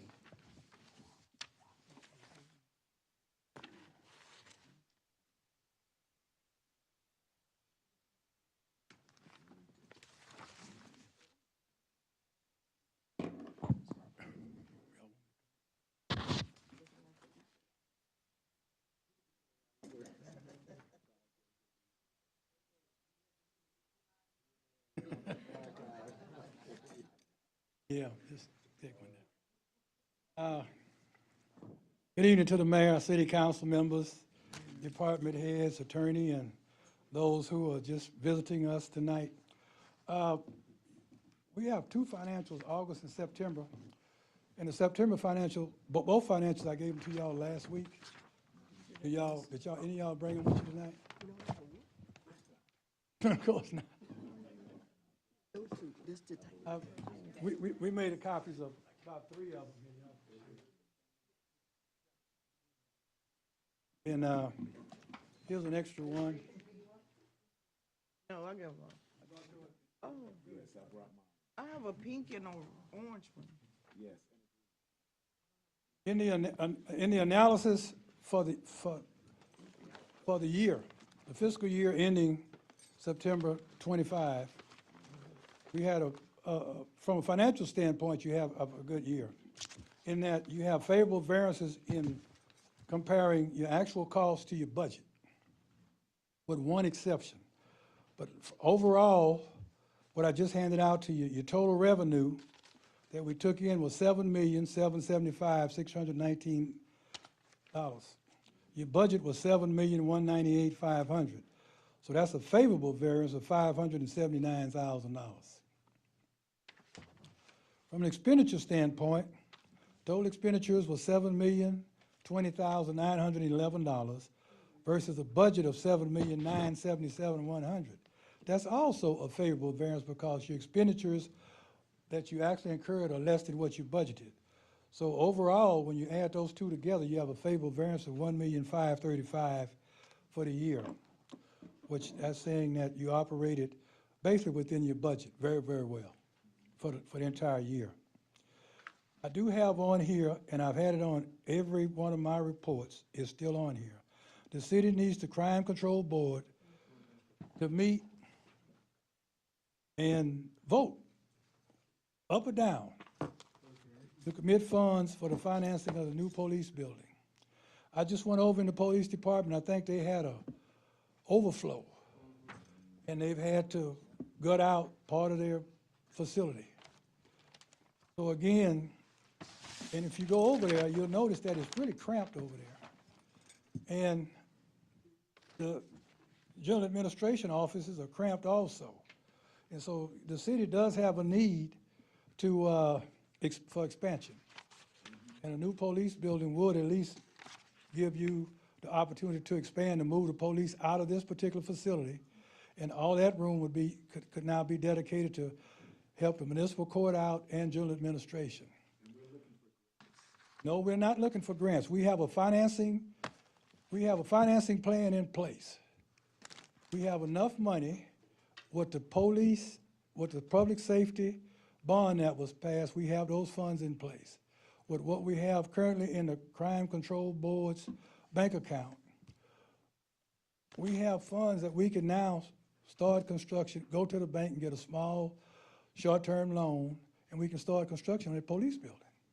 But we do need a decision from Crime Control to either say they're going to help finance the financing of that building with the funds that's generated through the sales tax, which is perfectly legal, because if you read the things that Crime Control can do, is primarily to provide funds for any type of policing or safety type activities of the city. So I'll end with that. In Public Works, we have a favorable variance in revenue. It's not so large, but it is favorable.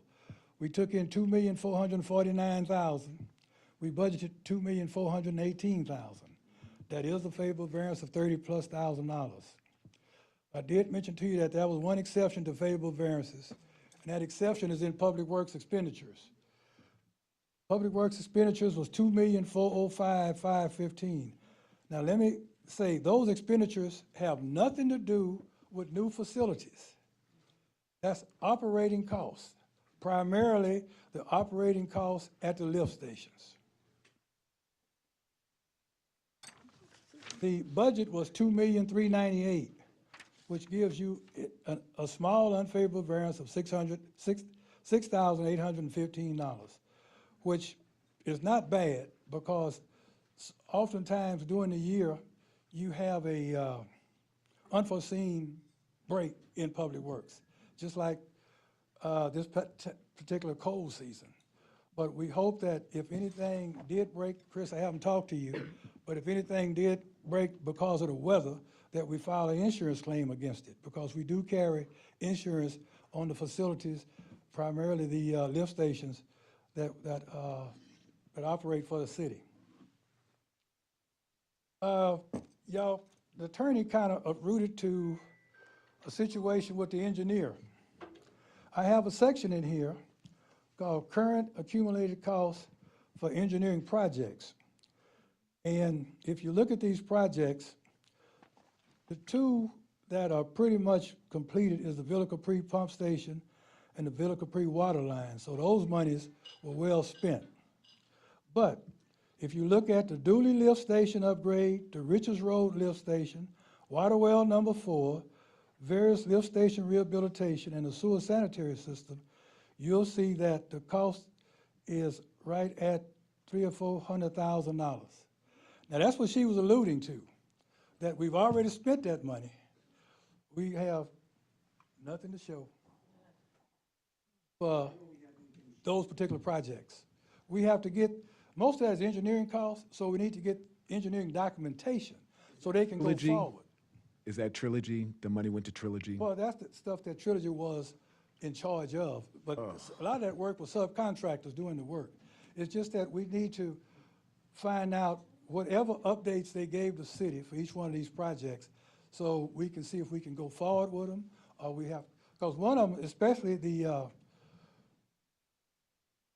various lift station rehabilitation, that was a project to consolidate lift stations.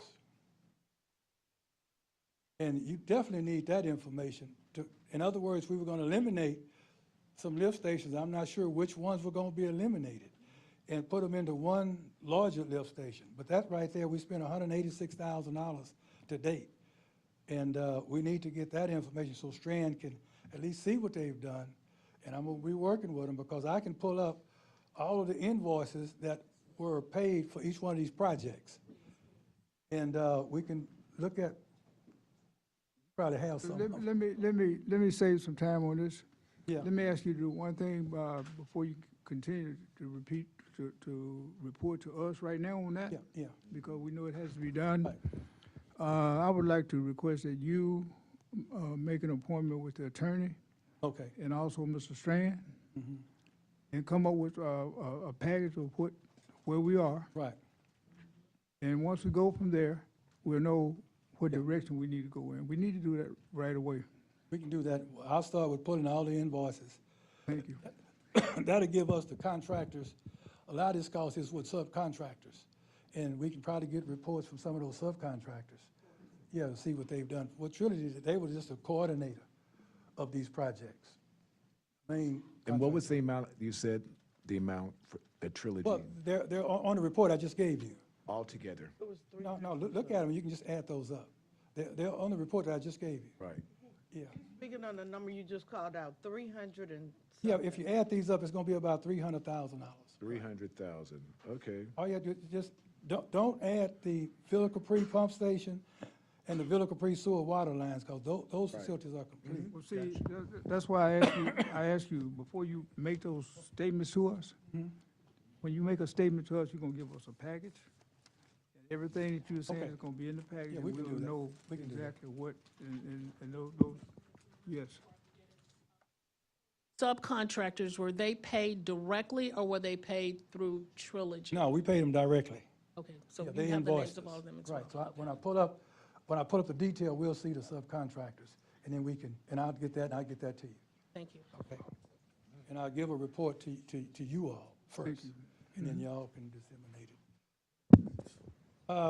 Then in general fund, the revenue was $4,000,004 versus a budget of $3,009,000, which again is all your general administration activities.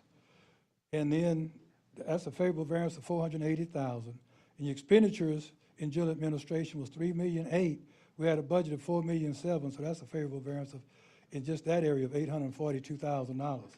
And in my report, you can look at different line items all in the report, and you'll see each line item compared to the budget, and you can see the pluses and the minuses.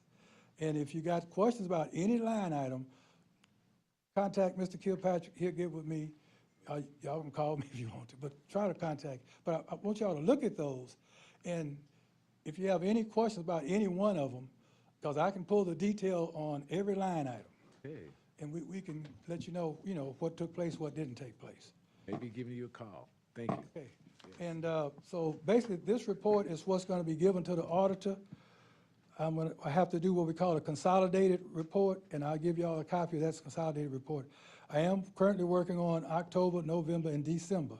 So I'll be current, hopefully, in the February meeting. Just want to reference that these periods, because the processing was done off-site, made it very difficult to get some detail. And I will request at the next city council meeting to meet with you all in closed session, because there's some items there that I want to go over that need to be going over in closed session. Okay. Okay? Nothing very, very major, but it's some items I need to go over with you all in closed session, not in open session. Okay. Any questions? Mr. Mayor, if I may. Yes. Yes, sir, Mr. Johnson. My one question would be, it's page 3, I believe, on most of the reports, but under different unknown, I know initially, and we had discussed this before at a previous meeting, but I noticed the different unknown has increased. Is there any reason? Yeah, there was some new items.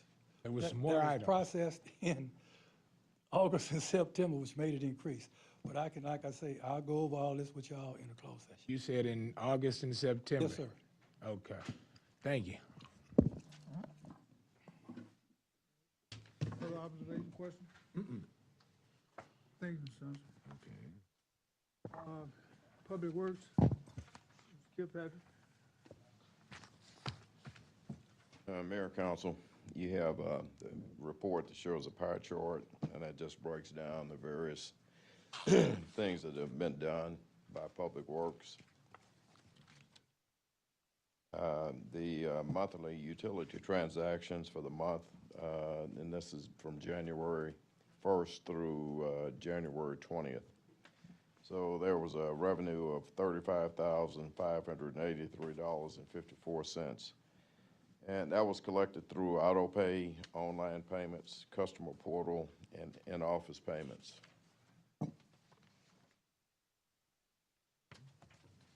During that period, same period of time, you'll see a list of various streets where leak investigations were done or repairs done. Tap completion transaction, there were a total of 16 taps done, and that gives you a breakout, long, short, and what type sewer. In the summary, the water department collected a total of $71,608, and that's revenue from water sales and also from repairs. So you have another sheet there, it says Public Works projects, other update. So the Rosewood Ditch Drainage Project, that's 35% complete now. That's being done by ACW. They had a couple of weekends, a couple of days that they got rained out or bad weather, so they're gonna work on some weekends to make up that time. They estimate completion for their project in March 2026. The street repair project that you all approved, that's Oleander, Primrose, West Amaryllis. That work began this week on the 27th. First thing that they're doing, they're clearing the easements, so there's a lot of brush and debris. People have dumped various things along the sides of the roads and in the ditches, so that's being done. The next phase of that, they'll do ditch shaping and also the road work itself. The estimated completion time for that is also March of 2026. At well plant number 2, that's the one Chris talked about, north of the cemetery, north side of town. We had 2 break-in attempts by someone, and the police are investigating that. Here? Yes, water plant number 2.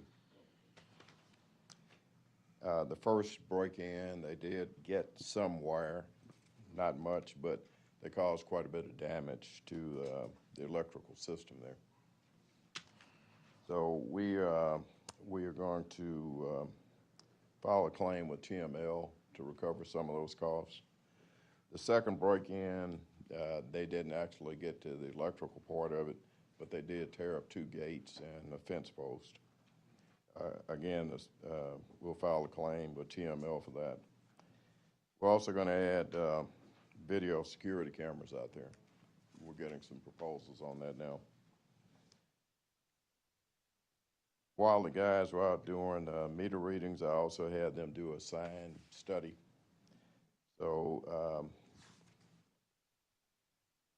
I believe you, maybe you don't, I'm sorry.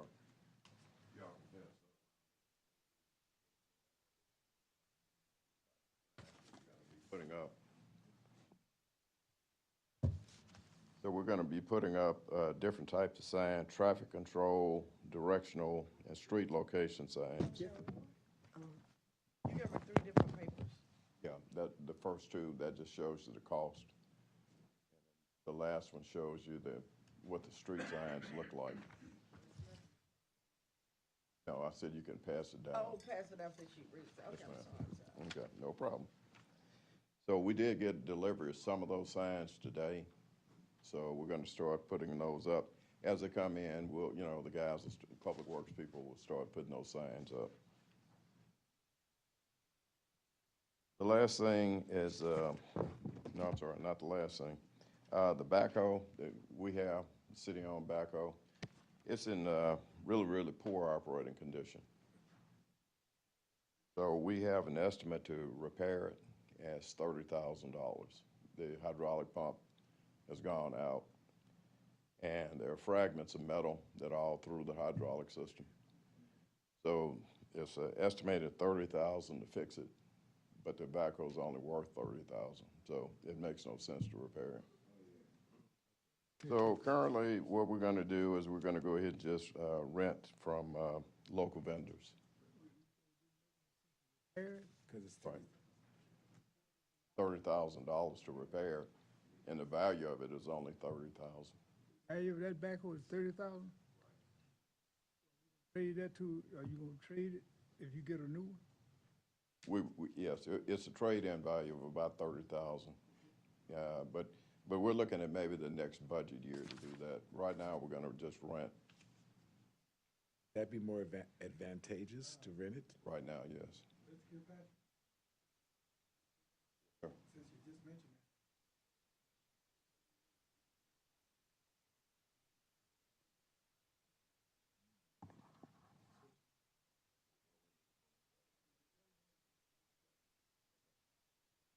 Oh, yeah, okay, we can talk about that.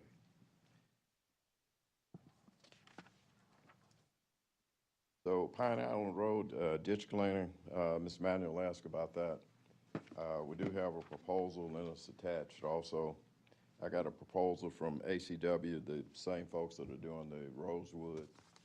So I'm going to evaluate that proposal to see if it's reasonable. If it is, we'll go ahead with that. But that'll be after the Rosewood is complete, at least 75% complete. All of our Public Works employees attended a TCEQ required class this week, and that's a wastewater collection system class. We don't have a treatment facility, but we do have wastewater collection lines. So they went to that class this week, and so they'll end up taking a test. Hopefully, they'll all pass that test.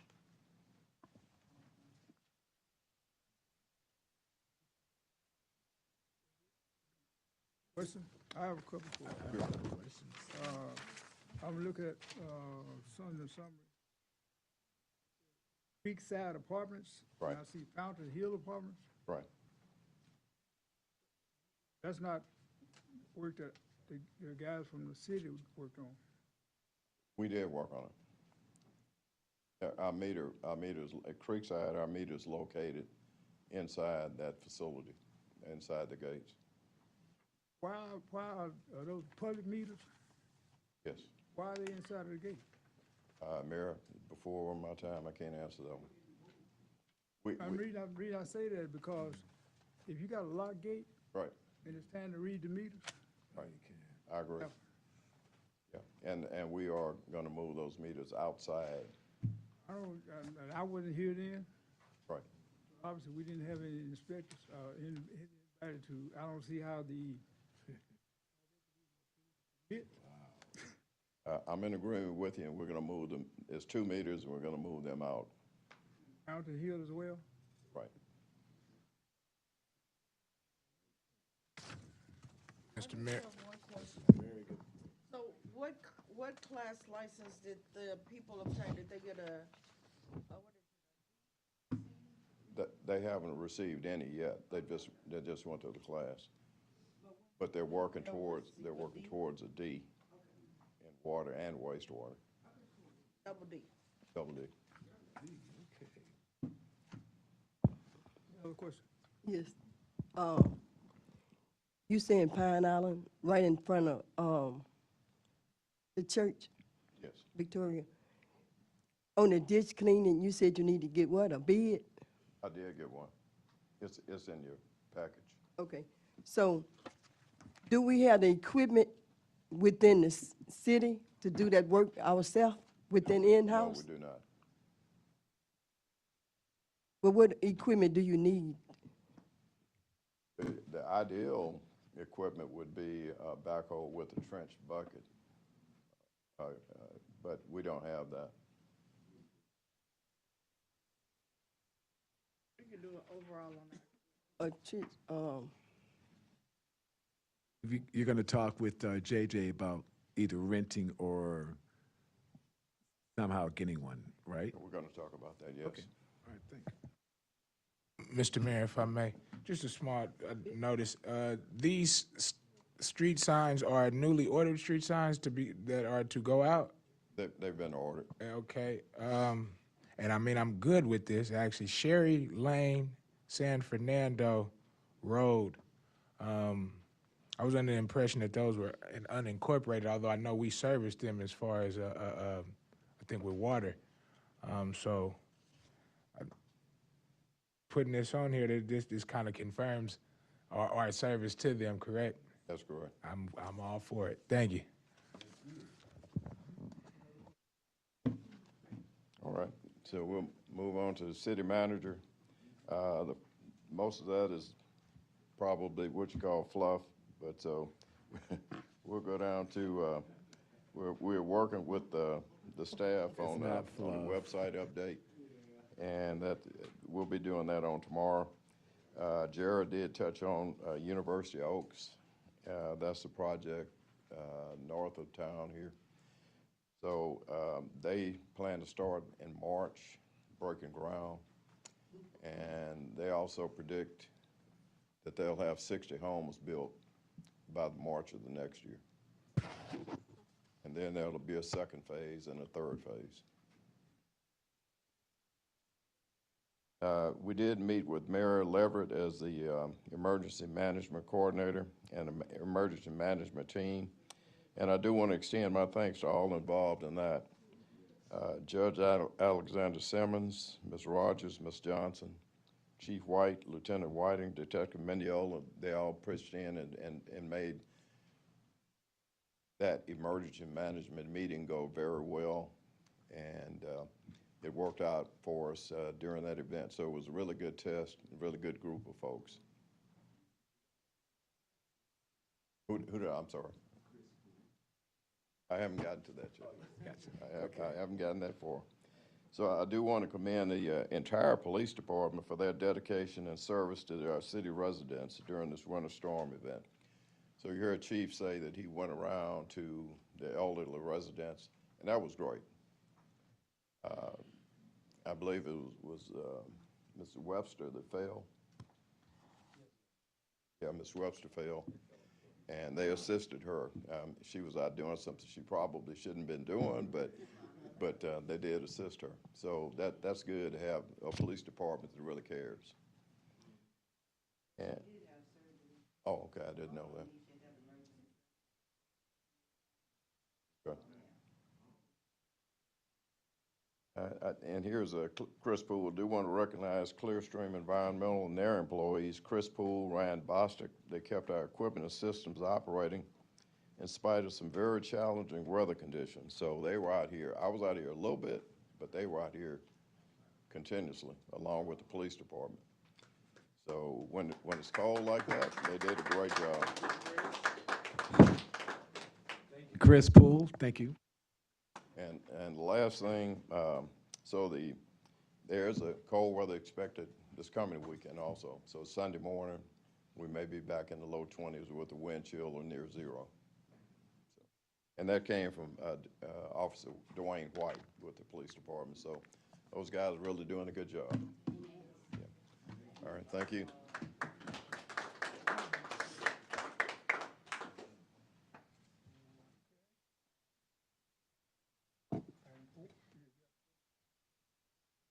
I have just one question. I'm sorry, but can you reiterate the last discussion with Ferguson for the water meters?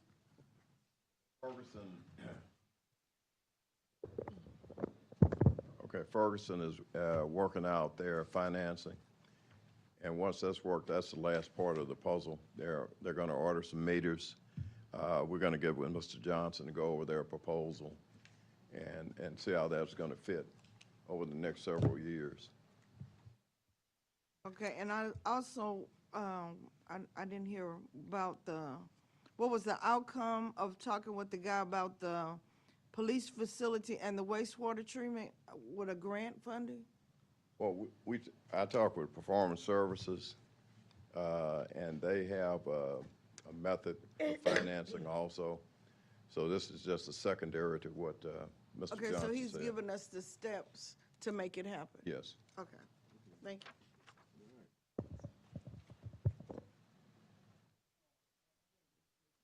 I have one question related to, I think, having to do with any update on the painting of the water tower? Any updates? Not at this time, Mayor, no. Okay. Well, I'm sorry. Let me do, I can't say this. We talked with Mercer Controls, and they talked about there's a way that they can put a variable speed drive on some of the pumps. Now, that'll be at cost, of course, but that's one possibility to have a continuous supply of water while the tower was being painted. That's the last update. Okay, thank you. Any other question? Okay. Item 4, EDC bylaws. Mr. Mayor? Yes. I believe it's public comment. Pardon me? Oh, yes, the public comments. Oh, yes. You want to wait until he finish? Are you saying you want to wait until he finish? Public comment. Go ahead. Well, good evening, Mayor, City Council, City Manager, Attorney. I would like to just start off by saying I do know that I could probably be what you call aggravating, right? Because I sent a lot of information out. I do want to commend the Prairie View Police Department because I saw them moving around the city throughout the storm. But I sent the email, right? And in that, Pull your mic up a little because it's short. in the email I sent, it was only because I didn't receive the robocall. You know, since last week, my vehicle's been down. I have dogs or whatever, so I need to know what I need to do. So that's why I sent the email, right? Right now, to this day, I still don't have any lights at my house. I'm running a generator. Everybody gave everybody credit, so I want to give Mr. Perry some credit because he came yesterday and took me to get gas for my generator. Next item I want to talk about is the EDC bylaws, okay? Mr. Davis came up and he made a statement and he said some things about myself, which I would like the record, the minutes for this city council meeting, so therefore I can have what he said on record. But just to briefly address that, I would like the city council to do with me as they please, but at least give me a fair option to allow myself and Mr. Bruce Davis to have a public hearing in front of you guys, so therefore we're not speculating on what I did and what I may have not done. So, but on the budget, on the bylaw situation, it was passed on November the 11th by the EDC, the bylaws, but we never passed for Mr. Bruce Davis to come and submit them over to the city council. I also emailed the agenda and the minutes for that to the entire city council today. So, you know, a lot of people get mad at me because I asked for clarity. I asked for transparency. I asked you to do it by the book. I understand you're mad. I might upset some people, but I'm only asking for what's supposed to happen. That's it. So, far as the bylaws, we did pass them. But if Mr. Davis can't show you where we passed them for him to come in front of city council, he shouldn't be here right now. So that's all I'm saying.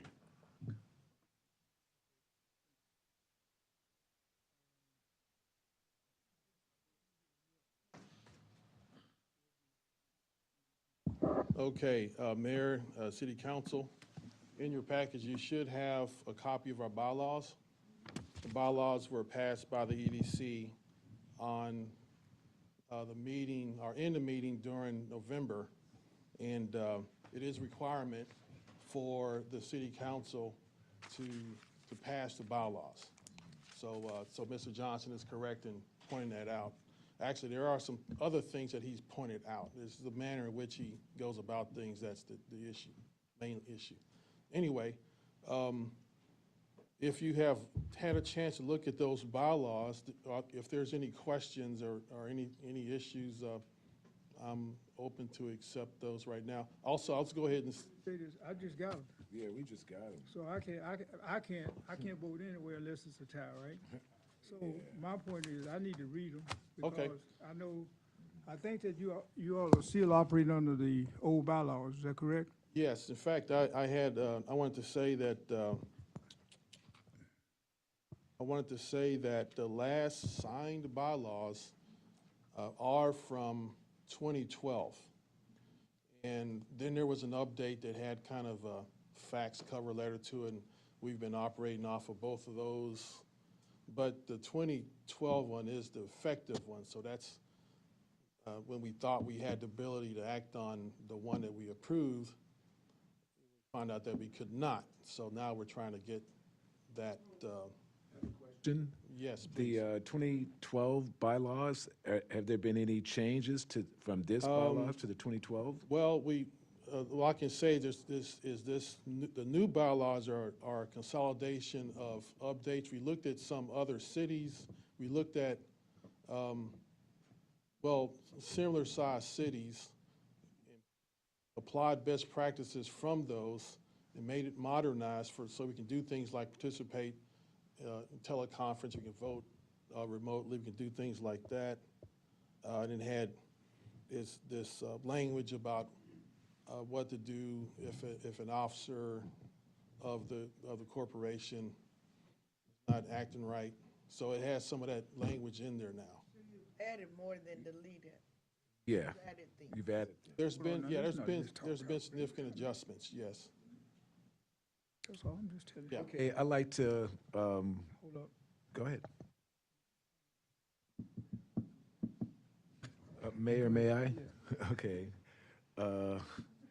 I'd just like to see the changes. If you can show me the 2012 bylaws and this Okay. bylaws, I'd like to see what the differences are. All right, our lawyer did that, and we have something that shows that, so we can produce that. And so I guess this gets to another meeting. Okay, let me ask you to do another thing too. Because 4B Economic Development Corporation does come under the auspices of the city council, and the board members are recommended by the mayor and approved by the council, according to the law. Have you requested that your attorney get with the city attorney with anything, any discussion about anything, yes or no? Yes. You have? Pardon me? Yes. In fact, I gave him. Have you met with the attorney? I gave our attorney her phone number. Have you had a chance to speak with him? He has had my phone number for a period of time. We've never discussed anything specifically about those issues. You and I have had a couple of discussions. There was an inquiry as to a statement about some personal things in reference to the attorney himself, but never on what direction should be taken in terms of activities and things of this nature. You and I have had such discussions, but not your attorney and I. Okay, now that was a yes or no question, but what was the point? Please, I'm You said, what was trying the to point? understand. I'm trying to I asked understand a what. question. I asked you, did you speak with the attorney? But what's the, And you said yes, right? yes, Okay, well, you answered. okay, that's all. Mr. Mayor, if I may, Yes, sir. just in reference, so Councilman James, are you saying that you would like time to look over it and compare it to previous bylaws? Yeah. So are you suggesting that this be tabled, or would you like to do that now? Tabled until next meeting, until Bruce Davis, he's got to show me the difference, right, and we'll discuss it. Is that a motion? Yeah, that's a motion. That's a motion. I move that we table the bylaws until the next meeting. Second. Motion been moved and properly seconded that the proposed bylaw that presented by Mr. Davis be tabled until the next meeting. And readiness?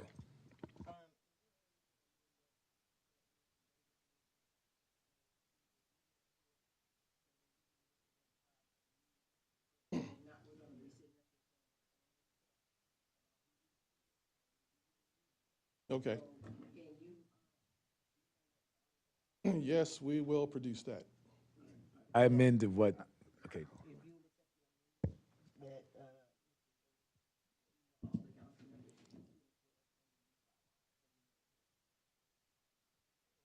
Yes, yes. Yes, sir. Again, everyone does have the opportunity to ask for the bylaws between then and now, so please equip yourself and get the bylaws either from Mr. Davis or as at City Hall. We should have copies, so equip yourself, please read it before the next meeting. My one unreadiness, and again, I was just tabling this so we can press on, but when we go back through it at the next opportunity when this was presented, let's just try to update it. I noticed, and this has been the same situation every time, we still have the old City Hall address listed on even these bylaws here, Okay. 300 Highway 290. Let's just update some of the small stuff, because again, that does mean something when you actually read the rest of the wording. But I've looked over it. I'm actually familiar with the previous bylaws. Much of it is pretty much the same. There are some additional things like Mr. Davis has said, but everybody please use the opportunity in the next 2 weeks to equip yourself with the knowledge of comparison, and we look to move forward. Call the question. Question, before we call a question, let me say, I'm gonna combine these, this amendment. Yeah. We're gonna pass in one, but actually those are two different. Pass the original motion first, but let's combine this. The original motion is to table Mayor, and also, and to amend what Councilwoman Williams had said. for the record. For the record. What is it? It is to have Bruce Davis provide us the 2012 bylaws and compare it to the latest bylaws he gave us. And we'll just see what's different. And we have that, and we're going to table that. And once we see what the differences are, then we vote on it at the next meeting. Yes. Mayor, go ahead. I just wanted to make a statement. So because you asked me if I'd conferred with the other attorney, you do have your own attorney, so that's why I try not to interfere with what EDC does. But what I would like to be able to do is if there are any amendments, I would like to meet with the attorney and possibly yourself as the president and go over these before we return them for the next council That's a good meeting. idea. And then if there are any amendments, we can just give it to them. Right. And so that we won't have to go back any further from that point. Okay. We can do it on Zoom or whatever, and just, Sounds good to me. And have to get it in front of the EDC again, back to them, but that's fine. Okay, Call the question. questions? All in favor of the motion, let it be known by saying aye. Aye. All opposed, motion's carried. Thank you.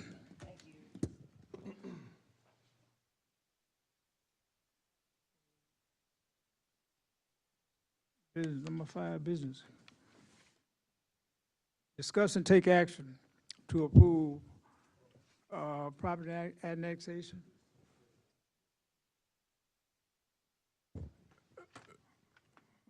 Did that already. Mr. Mayor? Oh, that was a hearing, that's correct. Yes, sir.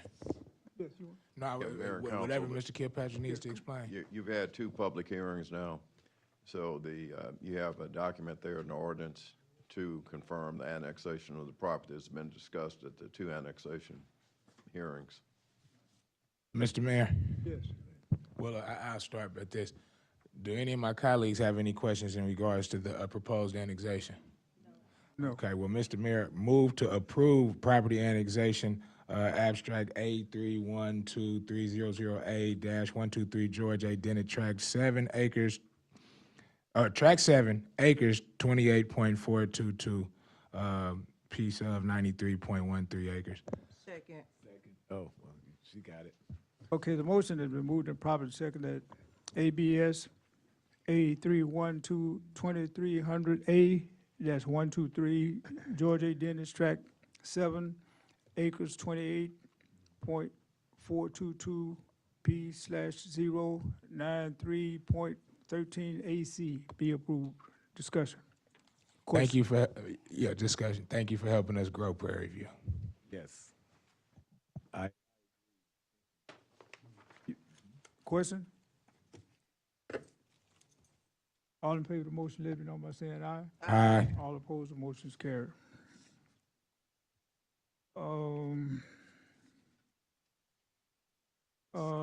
This number 2, discussion? Discussion and approve uniform franchise agreement between San Bernardino Co-op and the city. Mayor, Council, the city attorney, Ms. Robnett, and Mr. Spees are going to get together and develop that document.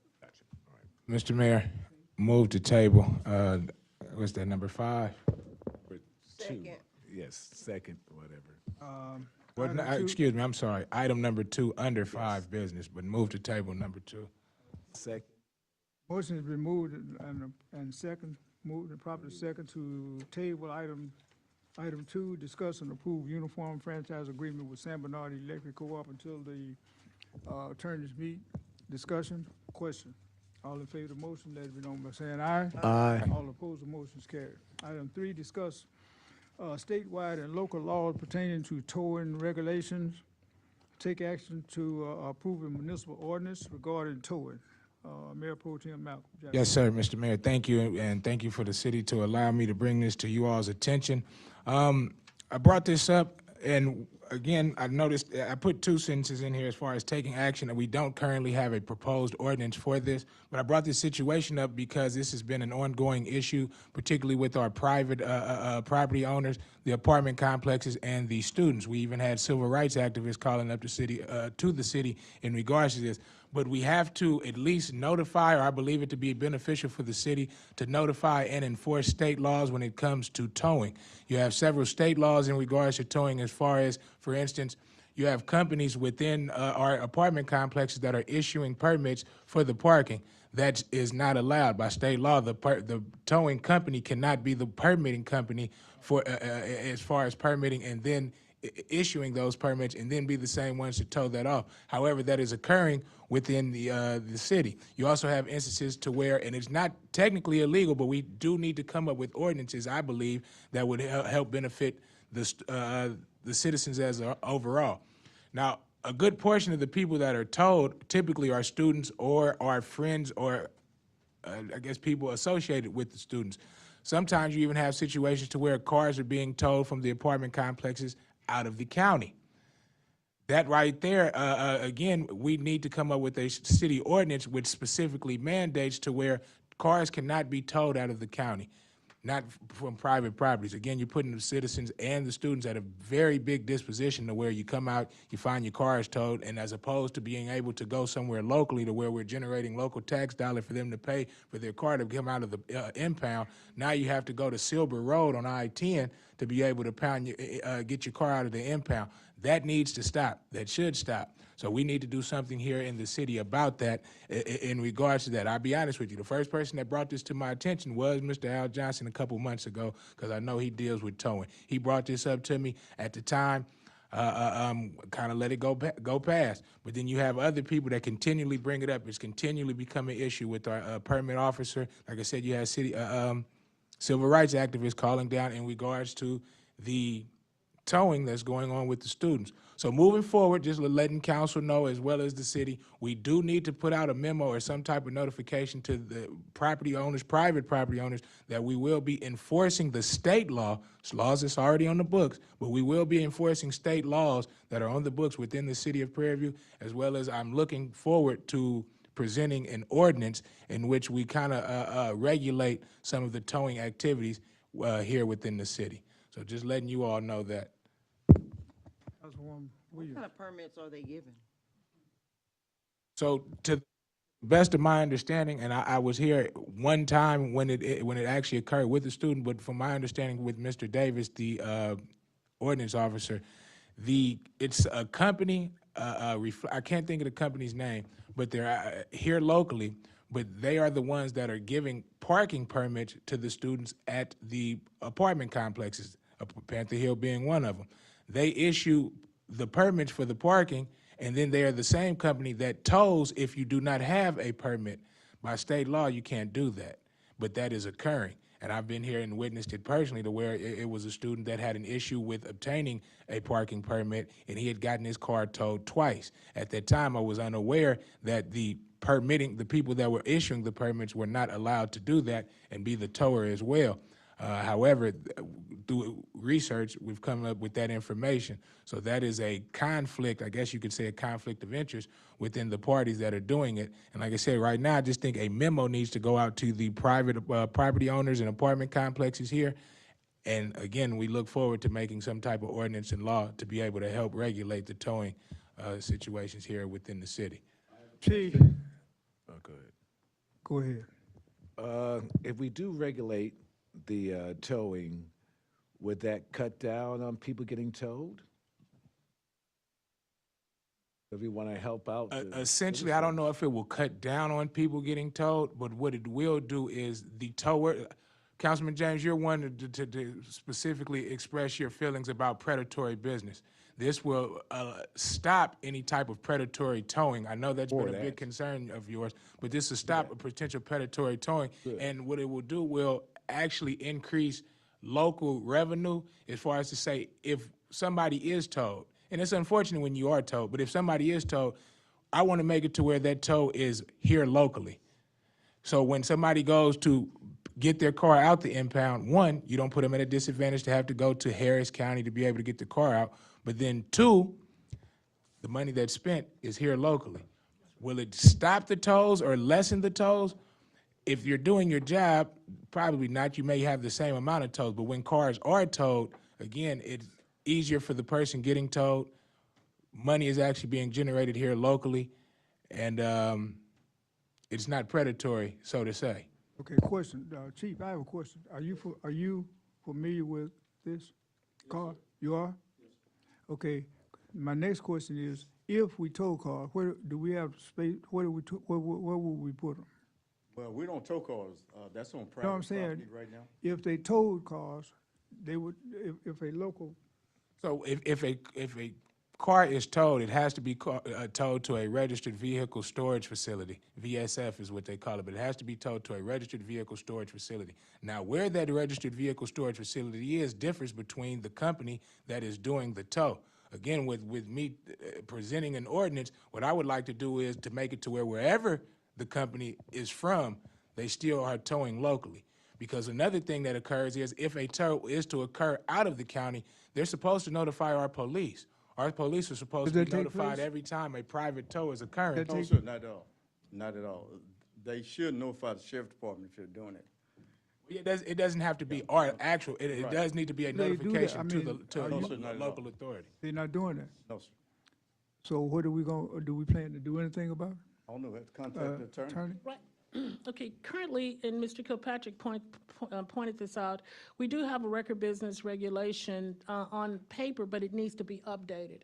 Now, according to what Councilman Jackson just said, you know, the way the situation is now, having to go outside the county and even further in, it's a hardship on the students. A lot of times, they could possibly even lose their vehicles because they don't even have the money to get them out or to go further than where it is. And then, as much land as we have here, I don't even know why we don't have our own space and impound space to store cars.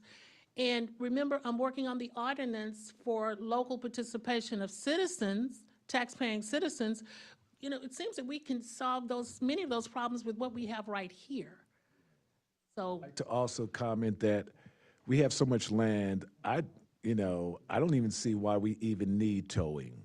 well. Because at it least- hurts the, it hurts the Well, people. at least, Mayor, I have a question. We just finished saying that we don't want these businesses to take, I guess, priority and do all the towing. But now if you're turning around saying that all the towing is gonna happen in Prairie View and all the cars gonna stay in Prairie View, aren't you doing the same thing? No, we're not. That's No. not what I'm, I'm just That's- trying to I'm- understand we're not how is proposing it, that, no. how is it different? Because one, where would we, or who would operate a towing facility in the city of, all of that would, of that's where Prairie you go View? and do your fact And finding. then the other question that I have is, have we spoken to all these businesses that have these, I guess, private towing companies? Mr. Mayor, if I may.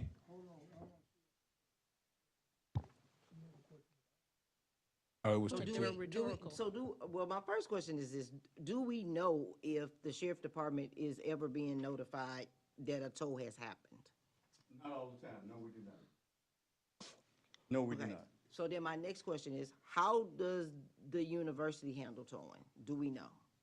Do not know that neither, because we have not checked into all of Because that. is their towing totally to local people, or is it going to Hempstead, or is it going to Waller to Reflection Paint and Body? Yeah, I'm just trying to see how Yeah, we're these are gonna questions that's operate being this. asked, yeah. So, because what we're saying about them, then they can turn around and say about us. So I'm just trying to see how we can be even and be honest all at the same time. Yeah, because, you know, sometimes those apartments do have certain places where they are not supposed to park. And they are told for that reason as well. If I may.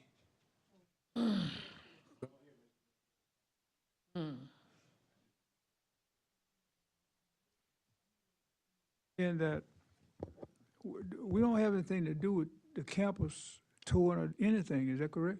That's correct. So we don't even need to entertain that information. Mayor, I ask that because if they tow cars from the campus, where are they towing in Prairie View? Because if we're gonna be in the towing business, sounds like, then why can't we use the same people? That's why I brought up the university. Mr. Mayor, if I may. Now, Yes, no.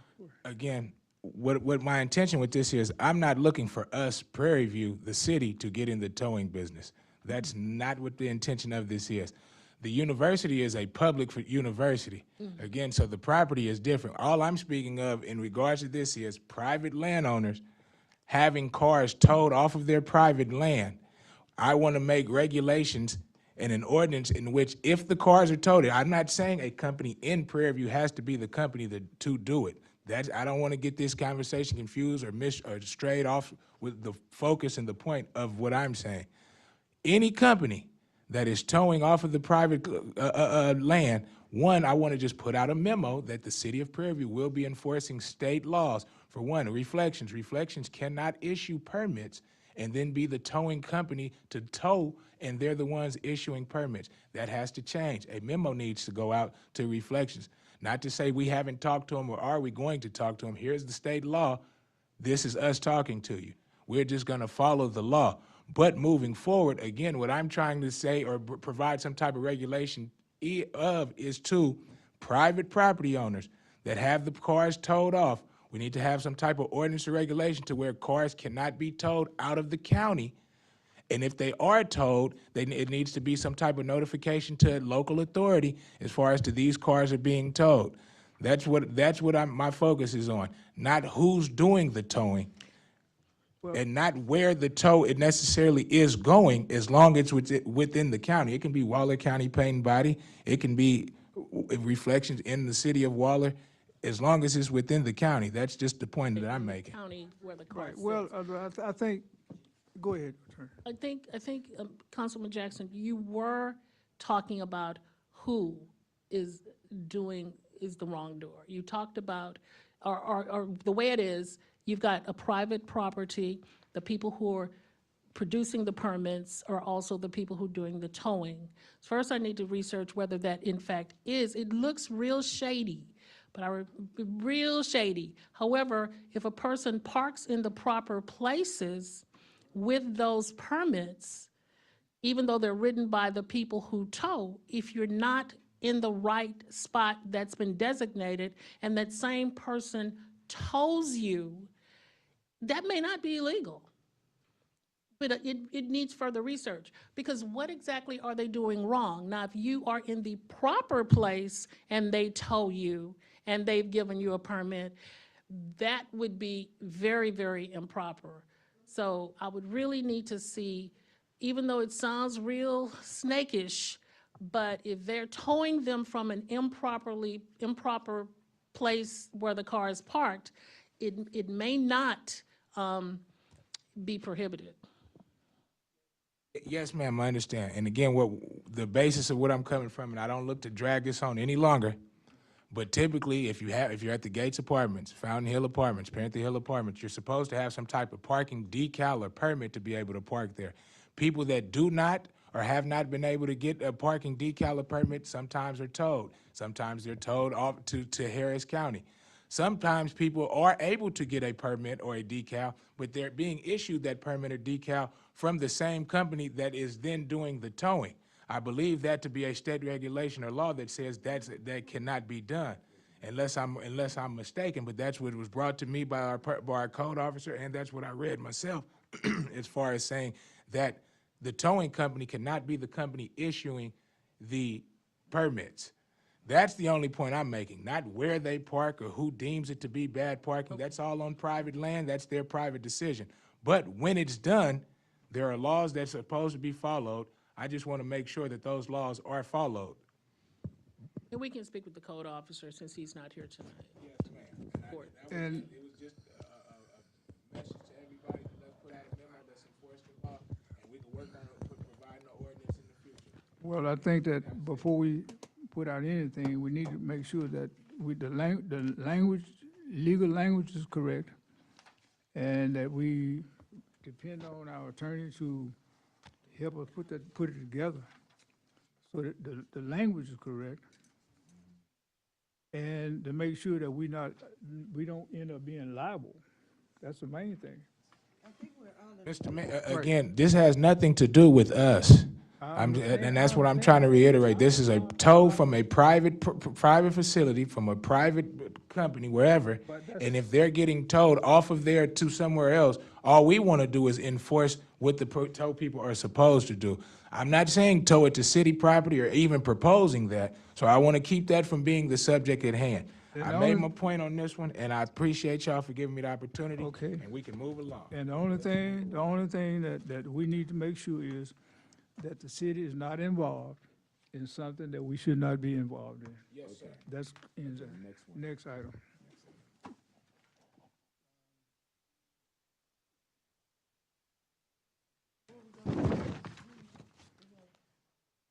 Okay, before we get off of that, okay,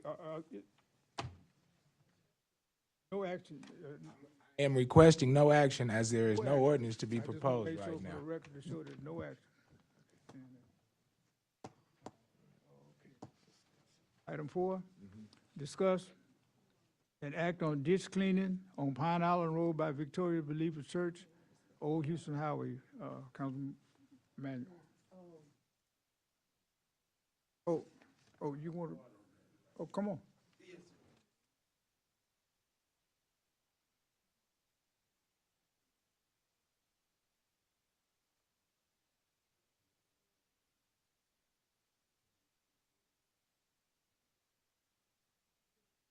Push it. Now you can hold it up to your mouth. Don't you? Okay. Good evening, Mayor and City Council, the city manager, and the citizens. I was looking at this number 4. It says discuss act on ditch cleaning on Pine Island Road by Victorious Believers Church in the old Houston Highway. And I did hear, if I'm not mistaken, that the city manager says that the utilities department is not capable of performing that service, which we have the necessary tools to do that, to do a service such as that. I don't think he really understands how it works, how it should go. Is maybe the reason why he said that we don't have the tools to do that. But we do, and again, with that cleaning of that ditch and those culverts, all of that can be done in-house, given the opportunity.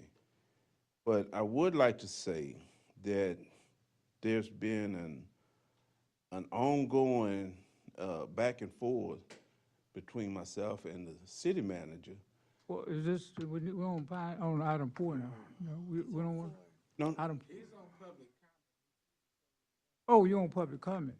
You doing public comment or you on item 4? right, the comment. On item number 4.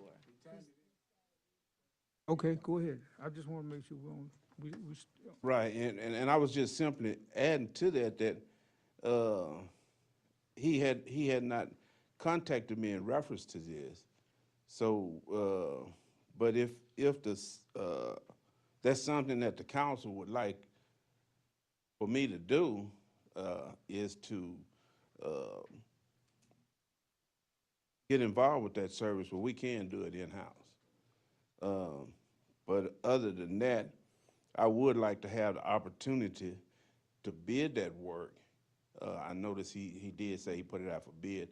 I would like to get a copy of the bid scope, and I would take on that project myself as a independent contractor. Again, we do have the capabilities in-house to perform that work.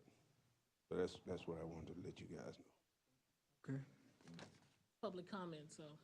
right, okay. Excuse me, so this is the bid here for that? Proposed on what? For the same one? In Pine Island? Yeah. Good. Okay, you see.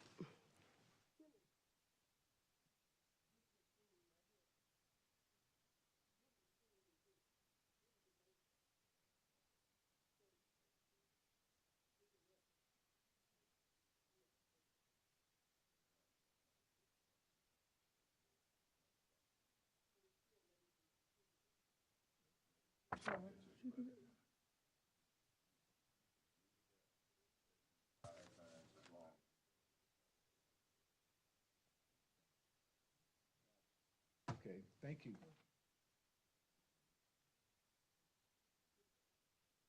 Think about that. Yes, ma'am. It's small or what? Because I'm trying to learn and figure Well, out. what would have to, yes, ma'am, I can see it. Okay. But what could happen with that is that that bucket could be used or it can be changed out. Those buckets are interchangeable, and you just go down to the rental company and you would get a ditch bucket that he's referring to, but it's not. Change it out? To change it out, you could, rent it for a day or two. Ask this question is because it's your agenda item? It's your agenda item, Ms. Barbara? Yes, ma'am. Okay, so I'm gonna ask you, how much is a trench bucket? You have any idea? No, I haven't priced it, but I'm sure it's probably less than 11,000. What is this, How much is a 11,000? ditch bucket? 11,000? To rent one, you're looking at about $300 to $400 to rent it. For that short length of distance, you say it's on Pine Island, a couple days, you could rent it and clear that. And when was that picture taken, Ms. Barbara?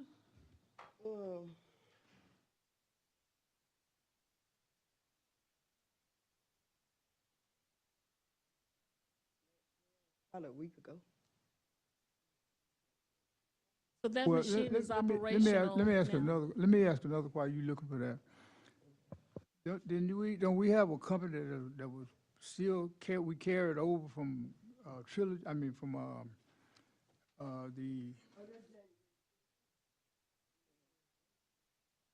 what's the name, Trilogy, from Trilogy. Okay, are we still using them? Okay, but I'm saying, on a schedule, can't they, would not be, couldn't they be scheduled to work there? Mr. Mayor, he did give us information with ACW proposing to work that. That's exactly what he gave us. That's the same company? That's exactly the paperwork he gave us, was what you asked. Yes, yes. Okay, I want to ask a Councilwoman question. Williams. Because Mr. Perry just said that we got the capabilities to do the job, the staff do the job, and in the same breath, you turned around and said to contract it out to you as an independent contractor. That's no different than what Mr. Kilpatrick has already done, went out and asked the contractor. So you're saying that we got the capability to do it in-house, but in the same time, you said that you could do it as an independent contractor. Isn't that the same thing? And that's, No, it's not that's correct. Okay, so I'm just trying to, Mr. Mayor, understand. sorry, Wendy. It's the same thing, it's basically what I'm saying. What are you saying that's different, other than you went from, we can do it, the city, and then you turned around and said, you could do it as an independent contractor? Well, Mr. Mayor, excuse me, Mr. Perry, sorry. Hold up. Mr. Mayor, point of order. No disrespect, Councilwoman Williams. I ain't taking none. No, I'm saying, he made a public comment. We can't respond to his public comment or what he's saying, and that's the only point. But, and therefore, unless the mayor is going to allow it, there's no need to interrogate Mr. Perry right now. We can go ahead and, I'm about to say, we can go ahead and address this ourselves. Well, Ms. Barber, we can go ahead and Yeah, address but this just pass the ourselves. picture down. I was trying to learn and see that you could pass it down and they could see it, but look like it's made to dig ditches to me. Now, So, Ms. Barber, overall, as far as the ditch cleaning on Pine Island Road, what are you proposing or suggesting? well, it could be done in-house. You suggesting that it would be done in-house and would like to inquire as far as it being done in-house? Yeah. Looked like they was already doing the work, looking on this picture. Mr. Kilpatrick, to the best of your, No, they to the was- best of your ability to be able to explain it, had this job started in-house? Okay. And you believe that it'd be best to outsource the work? Okay. I have a question. Oh, I'm sorry. Oh, go ahead, you go ahead. And Kilpatrick, you said that'd be at a substantial savings to the city if it was rented out for $400 to get the thing done instead of. Okay, all right. Can I ask the question? Go ahead. I want to know how we gonna do it if the hydraulic is broke. Is that the same is that the same thing that we need to dig the ditches, is the $30,000 hydraulic part is broke? Yeah. Okay. Okay. That's why All you right, want to rent it thank out you. for $400 or $300. No. Just for some clarity, and this is in regards to what Ms. Mayo has presented. If everybody looks, this was given to us before the meeting. It says proposal number 4, and it says in regards to number 4 on here. This is the proposal for the ditch digging in which Ms. Manuel is referencing, and Mr. Kilpatrick has provided us with the proposal for the company to do the ditch digging. This is how much it would cost to outsource. Don't get confused as far as what's being said and what else is being said. Not to confuse the two. But this is the proposal, and I believe it to be the same company that's in Rosewood. But this is the proposal that Mr. Kilpatrick has given to us. I believe what Ms. Manuel is suggesting or would like to discuss is having the work done in-house. So again, this is for you, for council to address, but her concern is she believes it can be done in-house. Am I correct, Ms. Manuel? Yes. Okay. Well, have this already been paid for through this same company? It haven't been? Oh, okay, okay. Have this company, well, Has any type of agreement or anything been done with the company in regards to this proposal here in Pine Island Road?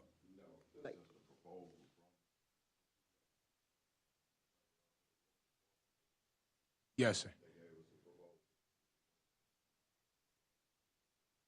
Yes, sir. So I guess my question is, how fast do we want it done? So do we, because you spoken to them, they're gonna finish Rosewood first, correct? Okay, so either we want it to get done in a couple of weeks, or we want it to get done in some months. Because again, we're still back to a broke-down tractor. That's $30,000 to get fixed.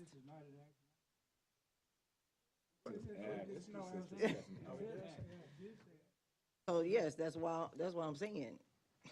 Yeah, but we're leasing the tractor right now. Not a broke-down tractor. But you want to be the contractor. Well, that's if it's going. That's too much. It's facetious. We've got to stop the bickering that has nothing to do with what's on the agenda. All I said was he wanted to be the contractor. So what? It's too much. Okay. It's unprofessional. World Wide Web.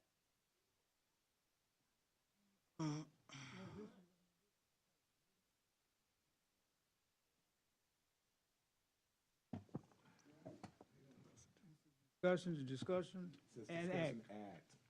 And I- act on ditch I- cleaning on Pine Island, Right. I moved, can I make a motion? on item 4, yes, you Yes. can. I move that we approve proposal, what, can I This see is that? not item 4.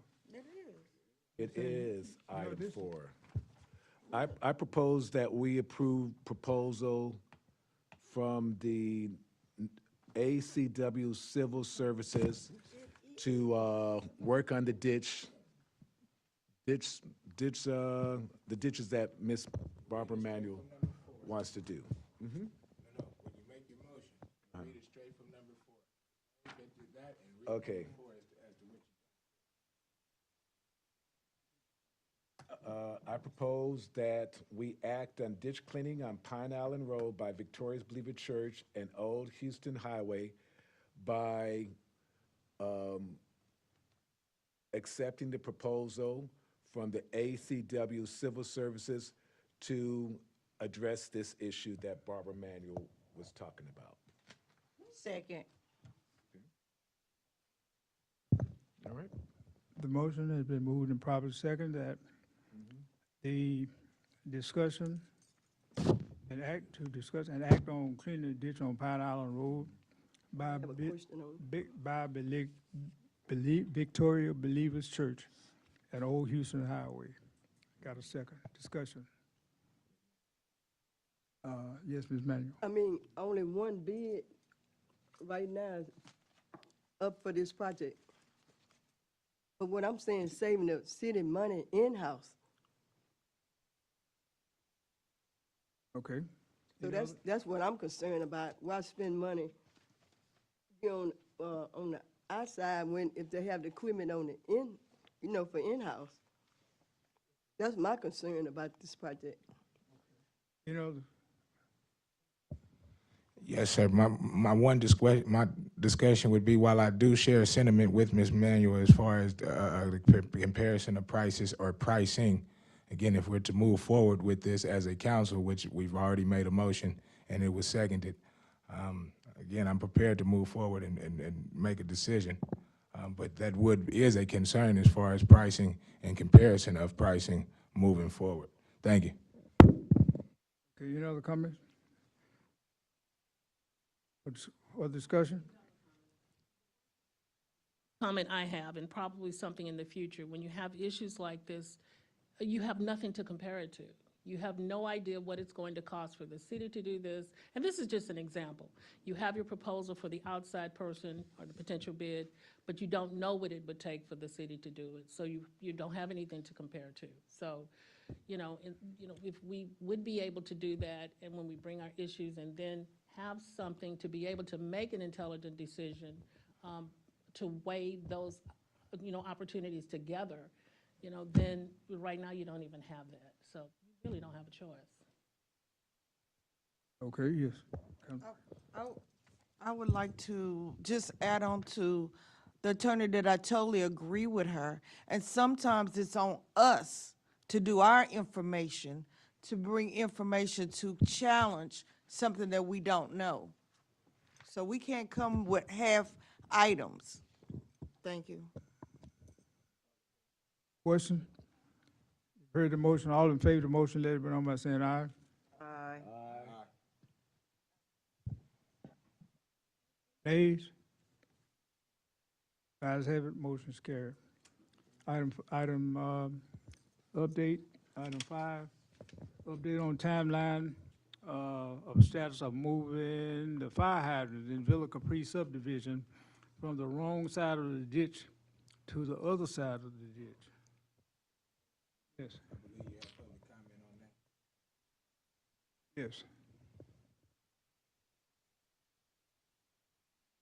Sir, Mr. Mayor, the council, again, this is something that we got into with our previous engineer and contractors, where the fire hydrants are put on the street side of the ditch instead of on the property side of the ditch.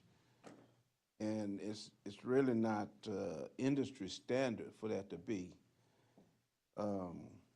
Again, I don't know how far along, because I haven't had any extensive conversation with the city manager.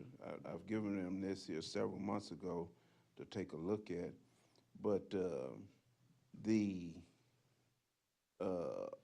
there probably needs to be some engagement with their insurance company to be able to go ahead and have that contracted out, to have those fire hydrants moved from the road side of the ditch to the property side of the ditch. You said they're an insurance company? Right, because they Who's the insurance company? the company that originally had the contract under Trilogy. Trilogy, right, that's what I was. Well, Trilogy hired somebody. They hired somebody to do this work, which was a subcontractor.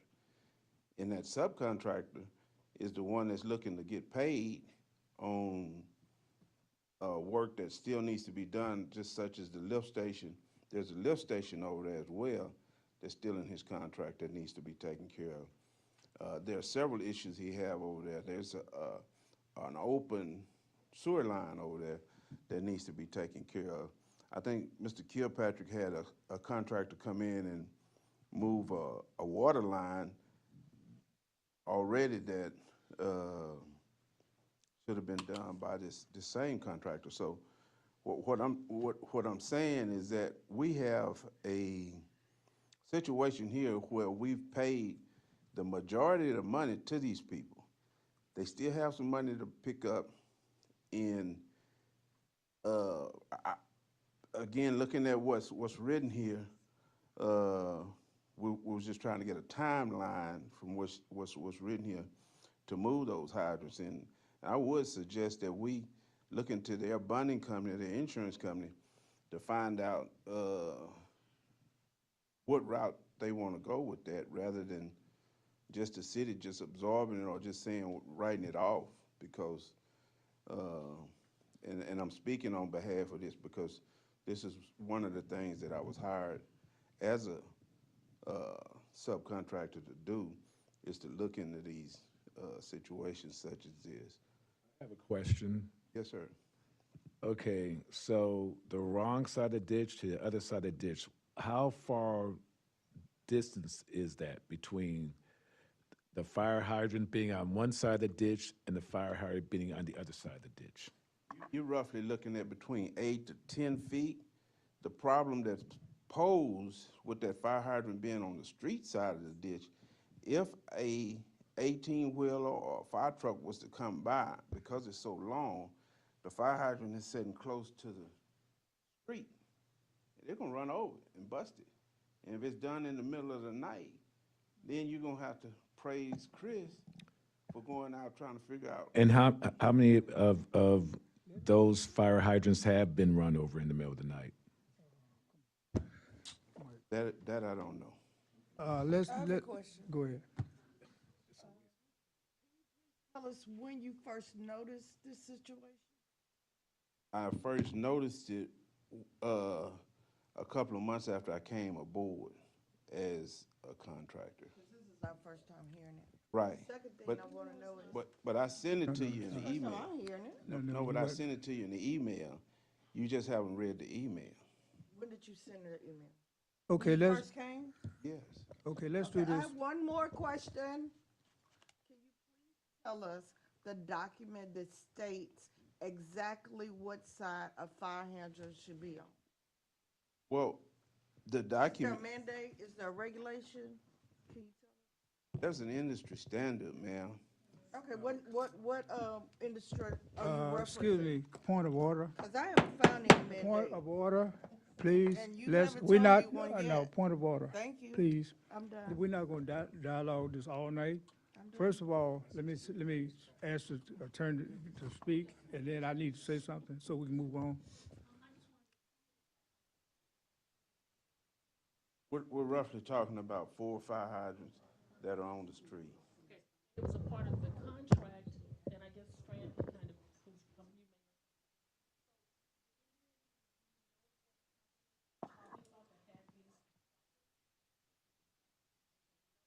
Could I say something, please? Yes, go ahead. Okay, I've been looking Hold for on. the, I've been looking for the drawings from the engineer of record, which is Trilogy. I have not found those drawings yet. Thank you. Trilogy has not been willing to give us information, as Mr. Johnson said earlier. So at this point, we cannot do anything. The fire hydrants may have been put or placed where the drawings indicated. So until we get those drawings, we can't say they're in the wrong place. We can't say they're turning the wrong direction. Again, not cutting you off, but again, it goes back to what I first said when I first started. You to get it with the attorney. 4 years on a contract, 4 years on a contract, and you cannot, How long, 4 years. how long have we gone? No idea, I wasn't here when Trilogy came, so we only. That was in 22, They were installed in, started in 22. the hydrants were placed in 22. Okay, if that's 22, oh, well, we got time. It has not been quite 4 years. Mr. Mayor, if I may. But again, let me just wrap this up so we can go finish. I already asked this is the reason why I said we need to get legal involved, the attorney involved, and the city engineer. Because we don't have, like Mr. Kilpatrick said, we don't, where the drawings? We need to put pressure on the former engineer to get our drawings so we can complete what we need to do. Is that correct? That is correct. Thank you. And I've tried to contact. So whatever we need to do the in terms engineer of of record. up in the legal part to get our drawings, that's what we need, I think we need to do that.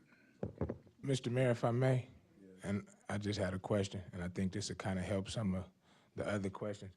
To my understanding, the company that was contracted or subcontracted to do this was bonded, correct? Or was supposed to be bonded, correct?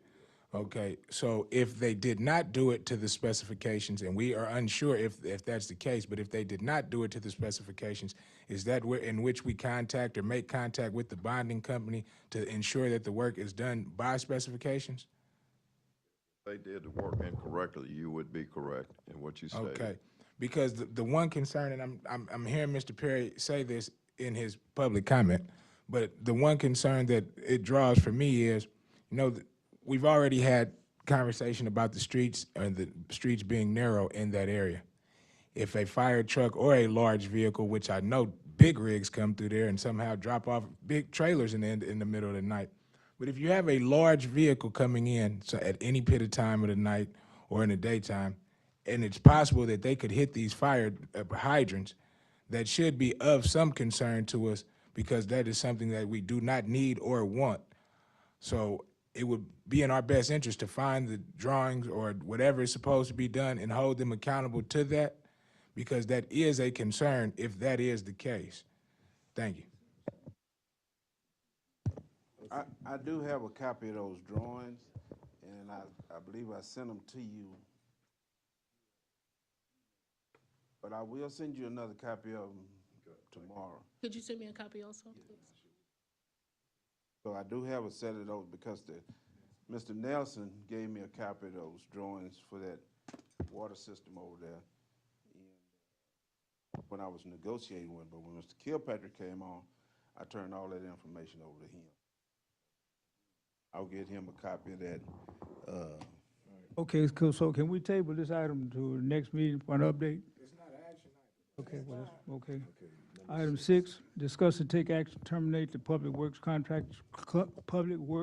contractor position currently run by Mr. Wayman Perry. Ms. Reed. Okay, Mr. Mayor, I would just like to make a point of clarification on this issue. Some kind of way we've been but originally in September, we all agreed and voted on a new budget. In that budget, we agreed to hire a public works director. That means that the public works contractor position would have to go away. We have voted again in December after getting all kinds of information that's not in our charter.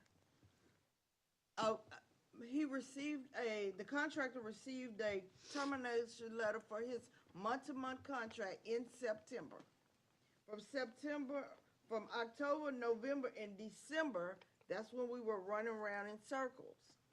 In November 24th, the last time we voted on this, we voted to and then extend it to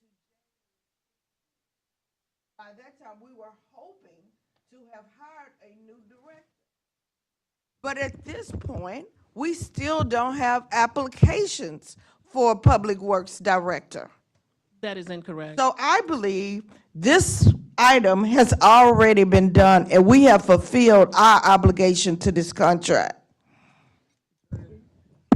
We do have a representative from the Human Resources company here who we'd like to have an executive session. So you might want to table that until after you've heard from her to bring you up to date on what we do have and what we do not have. And so right now, there's some information you just don't have at this moment. And that's fine, but as of right now, we do have a signed budget for a public works director position. That's correct. So we cannot have two people doing the same job. Do we have a interim public works director? Public Works Director now. You are? So you got two jobs now. I mean, you handling interim city manager and public works director? I make the motion that we finalize this termination. Can I get a second? No. I have a question I want to ask. Have a question? What? There was a motion made that Mr. Perry's last day would be January the 15th of 2026. Yes. January 15th, 2026 has come and went. Yes. And it's in the meeting minutes that this motion was made, that's how long the contract would last until the 15th of 2026. Correct. So at this point, the contract is over. Right. Yes. With Mr. Perry, according to the motion and the second that was made for it to only be extended till January 15, 2026. So we actually do not have a, We don't need to vote or anything. so Mr. Kilpatrick is in that acting position. Because we never said if we gonna have somebody, then this is what we gonna do. If we don't have, we never put nothing in to cushion if it didn't happen. Okay, now, Thank you. Now, with that said, let me ask the attorney this.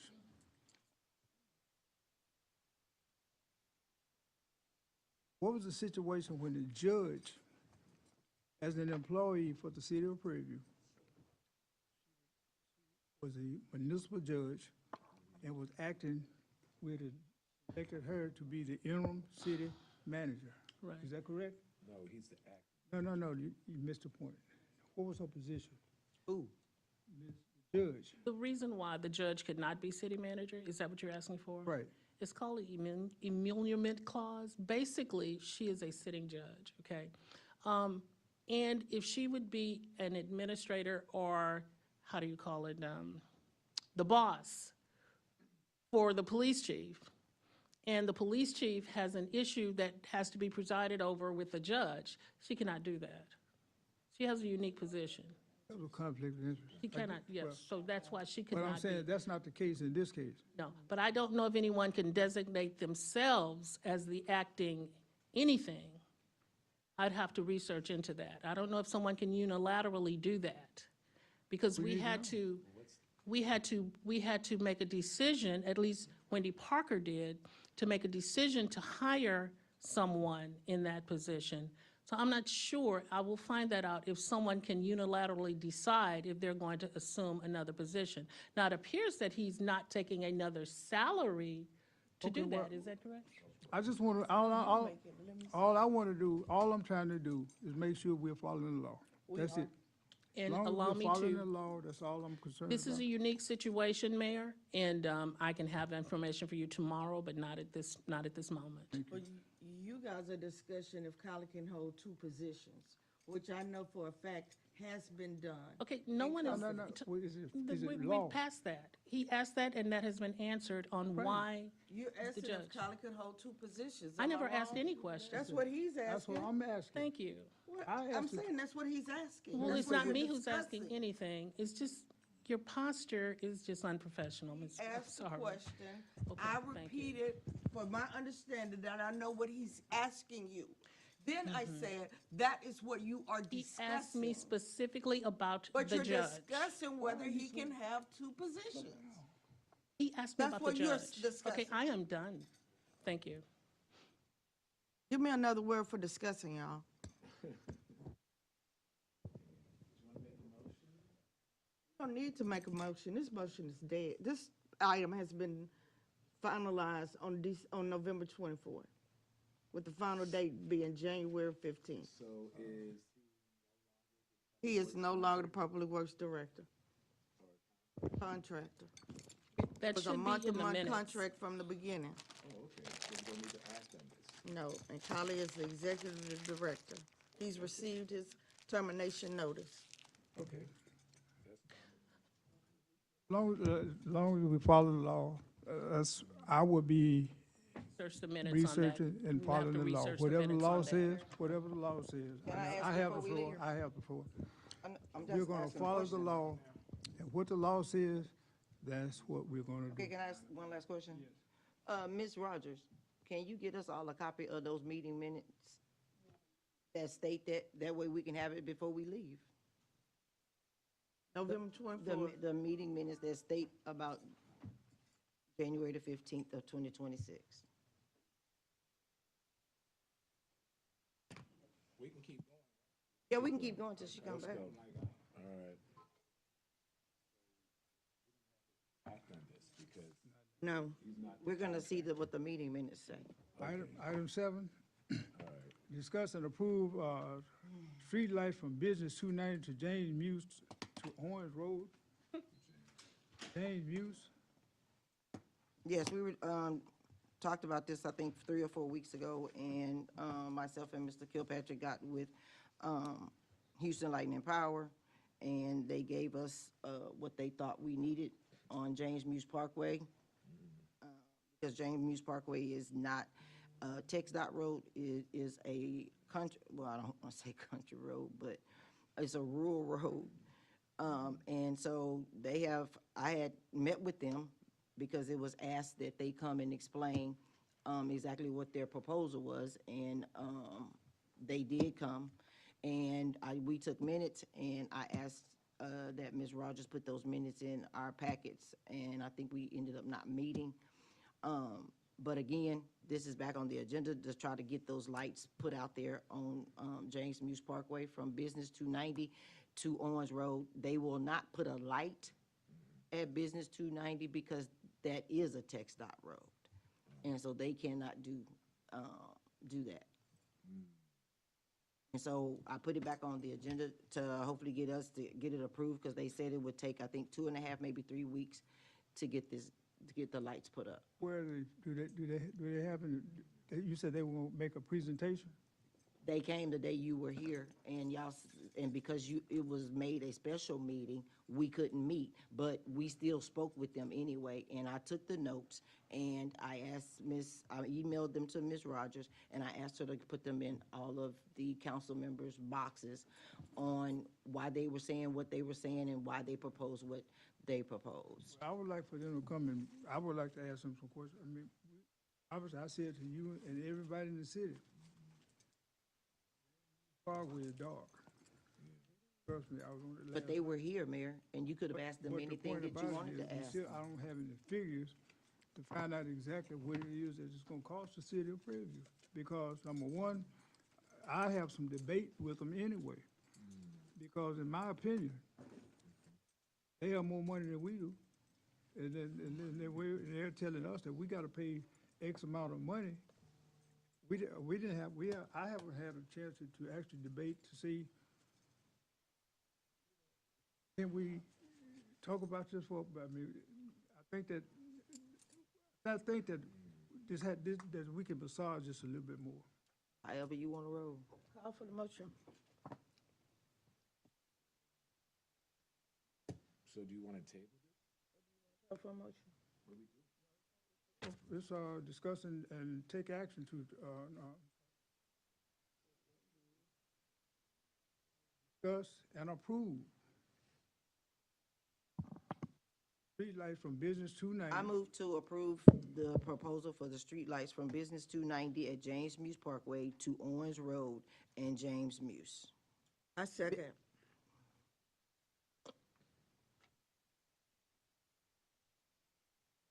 Motion been moved and probably second that we put streetlights on James Muse Parkway from 1098 to 290. From Business 290 From Business 290 all the way over to Owens Road. all the way to Orange Road. Just for clarity purposes, are we still talking about the same 42 lights? Because there's no number here. So how many lights are we The talking about? same 42 that was originally in the Oh, I'm proposal. sorry, 43? I got a question. I have a question. Stan, have you had an opportunity to talk to the engineers about this project?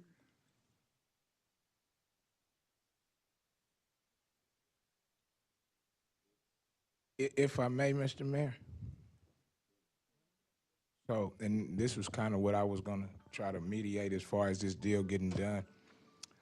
While we do need lights, right now the distances, I believe they're proposing 30-foot lights. I forget which type of lighting they're proposing, but the 30-foot tall light poles is what they're proposing, I believe. Part of where my discussion would be on this is, I'm not against the project, although I am aware of development that's going on there, particularly the Vagavi project on the north side of James Muse, as far as them developing and establishing in that area.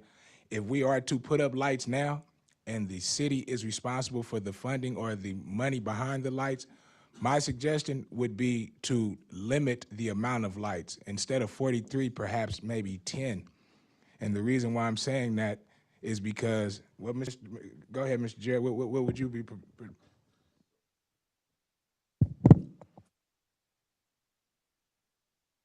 Your engineers like your ran photometrics, and they have a certain lighting level that they need to provide.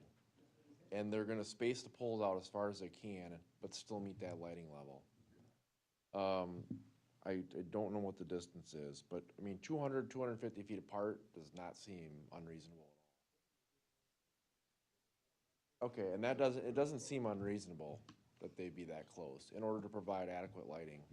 He said the only thing, we couldn't come back after they done set them and think, oh, that's big enough, we can set a pole in between there. He said they couldn't come back and put a pole in between They those couldn't spacings. change the configuration. Right, likely they'll be Yes. on the same side of the road the whole way. They're not gonna jump back. Extra conduit and And wire. all of the lights are gonna be on the same side of the road, and he said the reason why is because when you get down past, 290, right here, it goes down, so that's why they didn't choose that side of the road.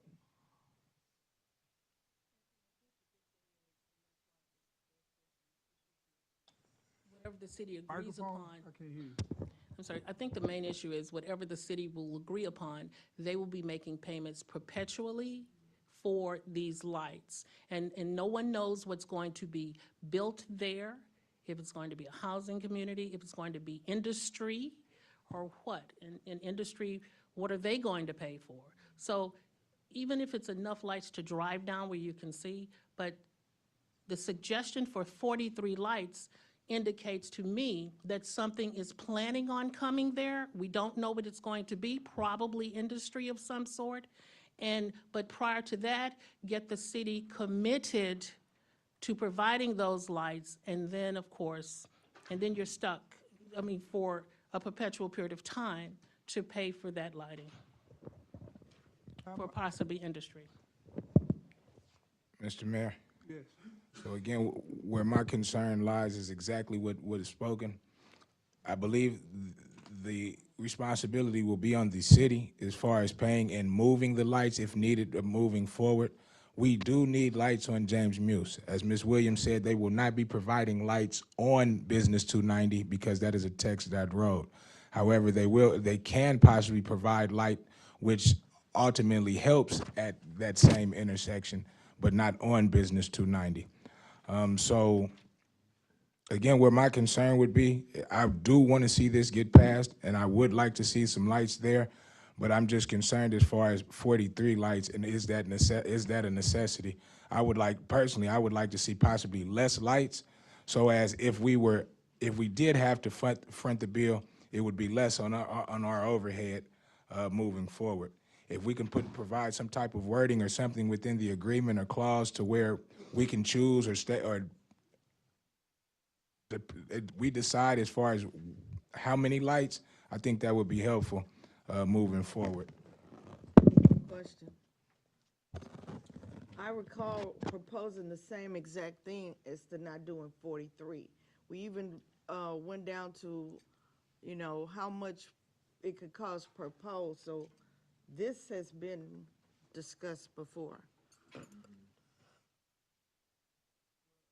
Again, I'm saying, I think that even poses, not that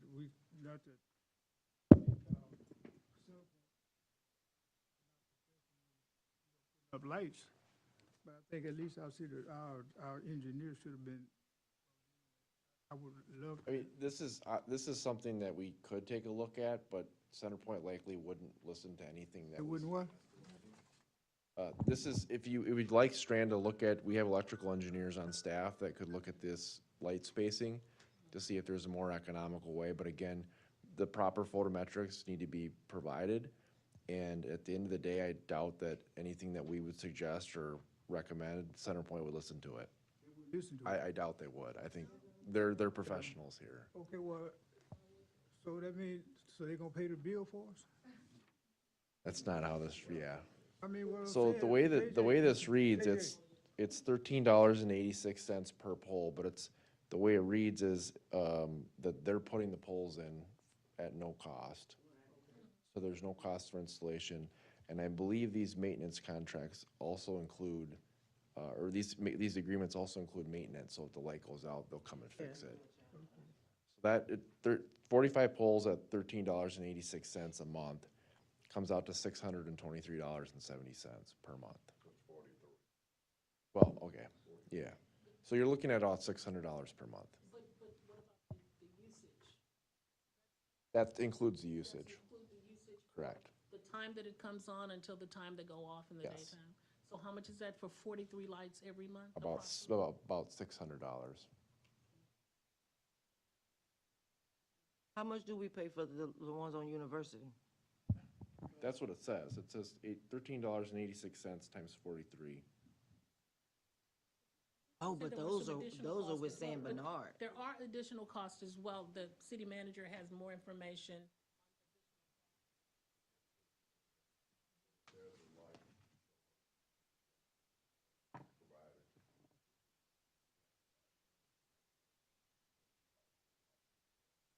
For the electricity?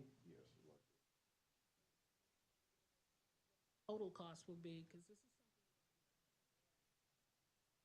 Because the light company that provides electricity is Houston Light and Power. But of course, they got a different, little small companies, but Houston Light and Power is the one.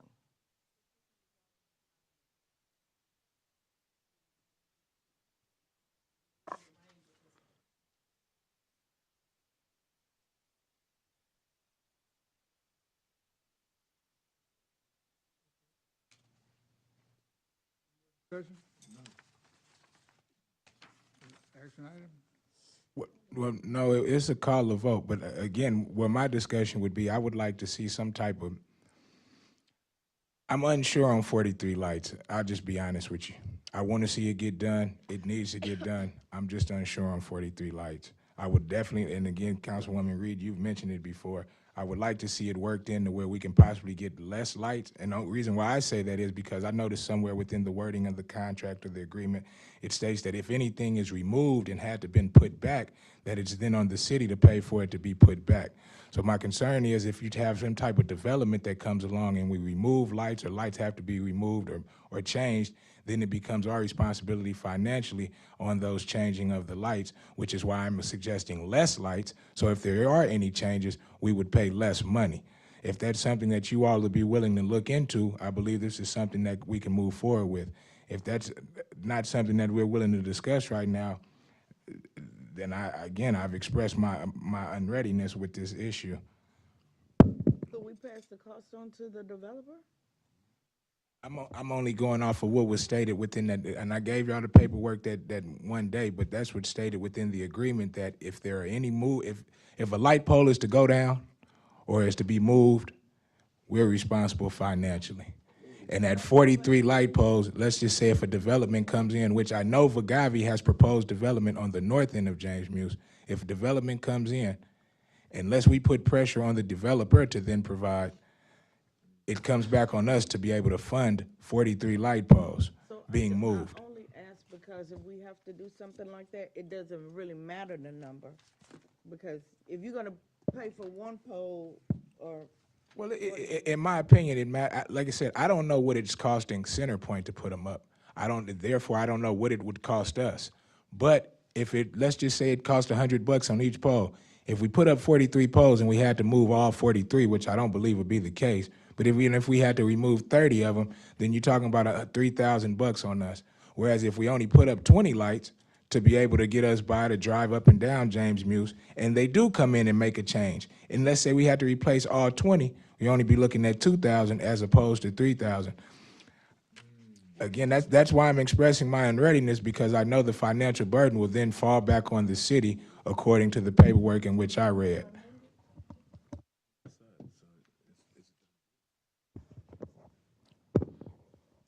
Mayor? Yes. The only question I have, and please excuse me for this question, but why the number 43 and how did that even come about? They told you you needed 43 on that road. I think it had something to do with the distance they want to place them. But, Okay, so if they wanted to do 10, they wouldn't do it.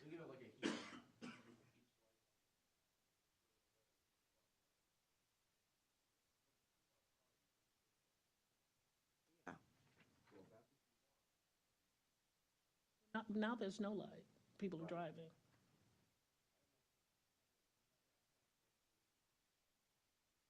Probably not. Well, see, I mean, Of a number that make it advantageous for like I say, I want to make sure everybody understand, I'm in favor of lighting being on the highway. Definitely, because it's dark, especially in the curves, I know. Again, I believe Centerpoint would be a little bit more, I think we could work with Centerpoint, I really. If you don't mind, Mayor, I think it's more than Centerpoint, because I think the numbers are close to being there with Centerpoint. It's the second company that you might want to get some information from on what it's going to take in combination with Centerpoint, to give you a clearer number of what your responsibilities will be. Is it a second company? Yes, there is. And the city manager has indicated that the energy company. Oh, that's who will actually give us the bill. Right. He's indicated that Gex, in fact, he can let you know, he's spoken with the second company. Yeah, I've spoken with Jexa Energy, and they cannot give us a number at this time for the lighting, for the electrical, for the lighting.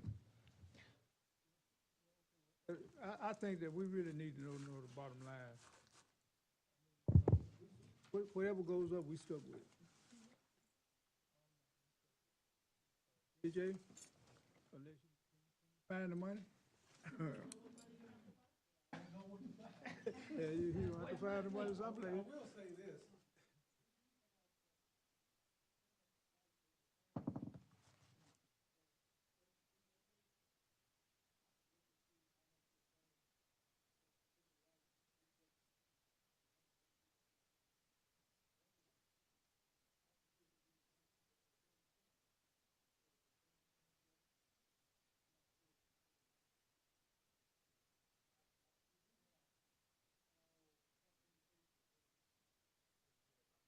Yes. Mr. Johnson, to the best of your ability, those lights are highly used lights, or as far as they stay on longer than any other lights, or about the typical time as most lights?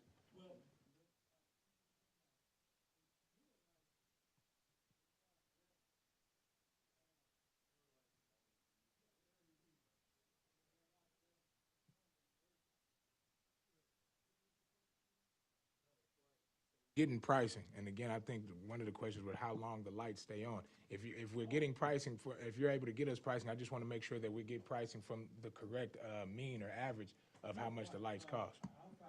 It does the dawn lights.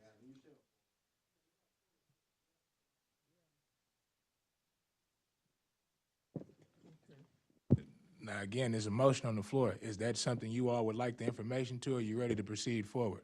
I would like the information of. It's Wendy's motion. Information. Okay, excuse You me. got a question? No, sir. Councilwoman Williams?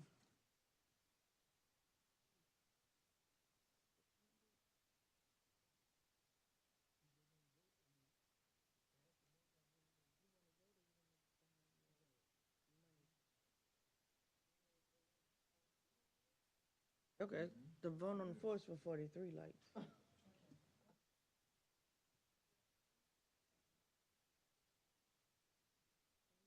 Okay, the question is, the motion is to install 43 lights on. No, don't say 43, she didn't say 43.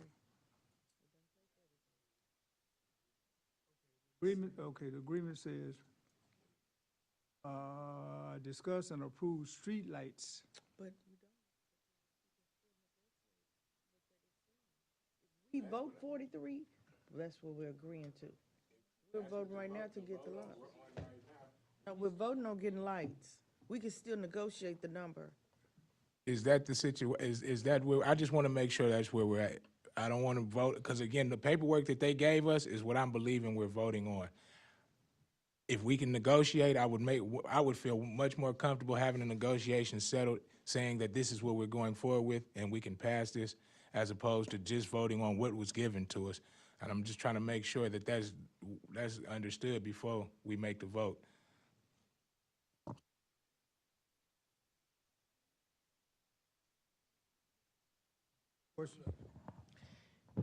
If you're voting on 43 lights, you're committing to 43 lights. because that is your vote. Because are you gonna come back, okay, now we're gonna re-vote to a lesser number. You're voting for 43 lights if you're going to go ahead with the vote. Question, and if a developer does come in there and wants to change, that's not part of the question? Okay, gotcha. Speculative.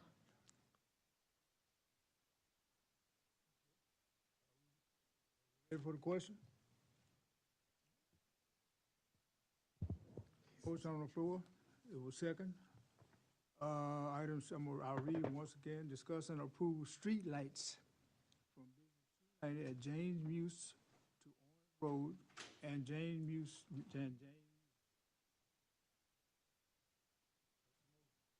second, moved and second. So what's your pleasure? Chair will entertain a motion. All in favor of the motion, let it be known by saying aye. All opposed? Nay. Hey, Okay, I got 3 nays and 2 fors. So, we can do a roll, got 3 nays? roll call. Yay. Nay, until I get more information.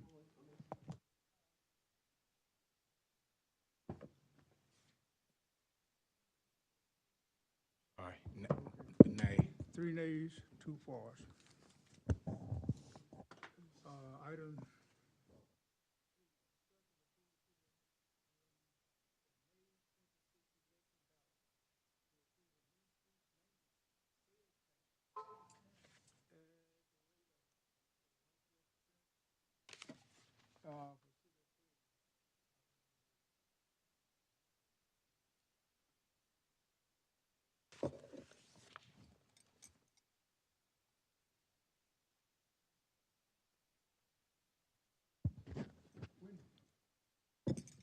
Question? I have a question. Is that 1/4 of 1%? Is that one? Okay. This is our street maintenance? Is this retaining or getting our street maintenance back? Am I under the I move- impression that I was, and again, I know we have to do it, or I'm all in support of doing it. Can we do it in May, or does it have to be done in November?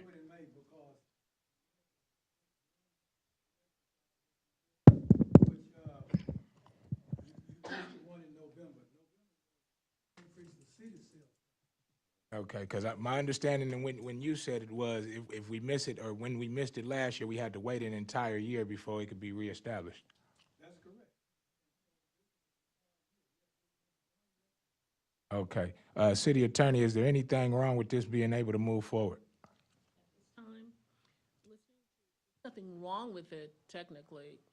There might be a better time according to what JJ said, but there's nothing wrong with moving it. I'm, There's nothing wrong. Right.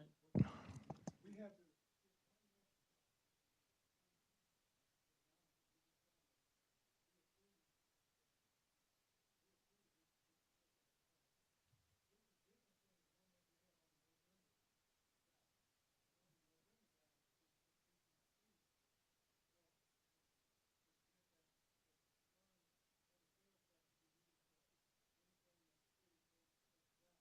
Yes, sir. This particular tax, Is you can only use this.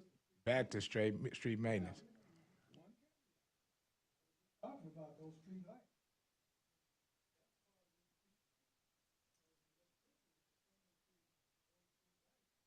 Funded through this particular. Mr. Mayor, move to approve. But that's going to be 1/4 of 1%, correct? Yeah. So Yes, we wanna ma'am. make sure 1/4 of it's voted on 1%. correctly, so we want Yes. to write that in, to make sure, because right now it says 1/4%. Can I- I was in the middle of doing that. Okay, sorry. Mr. Mayor, oh, go ahead, Councilman James. that, excuse me, I move that we approve Wendy Williams' suggestion to put on the May 2026 election ballot to approve a new street maintenance sales tax at the rate of 1/4 of 1% for the city of Prairie View.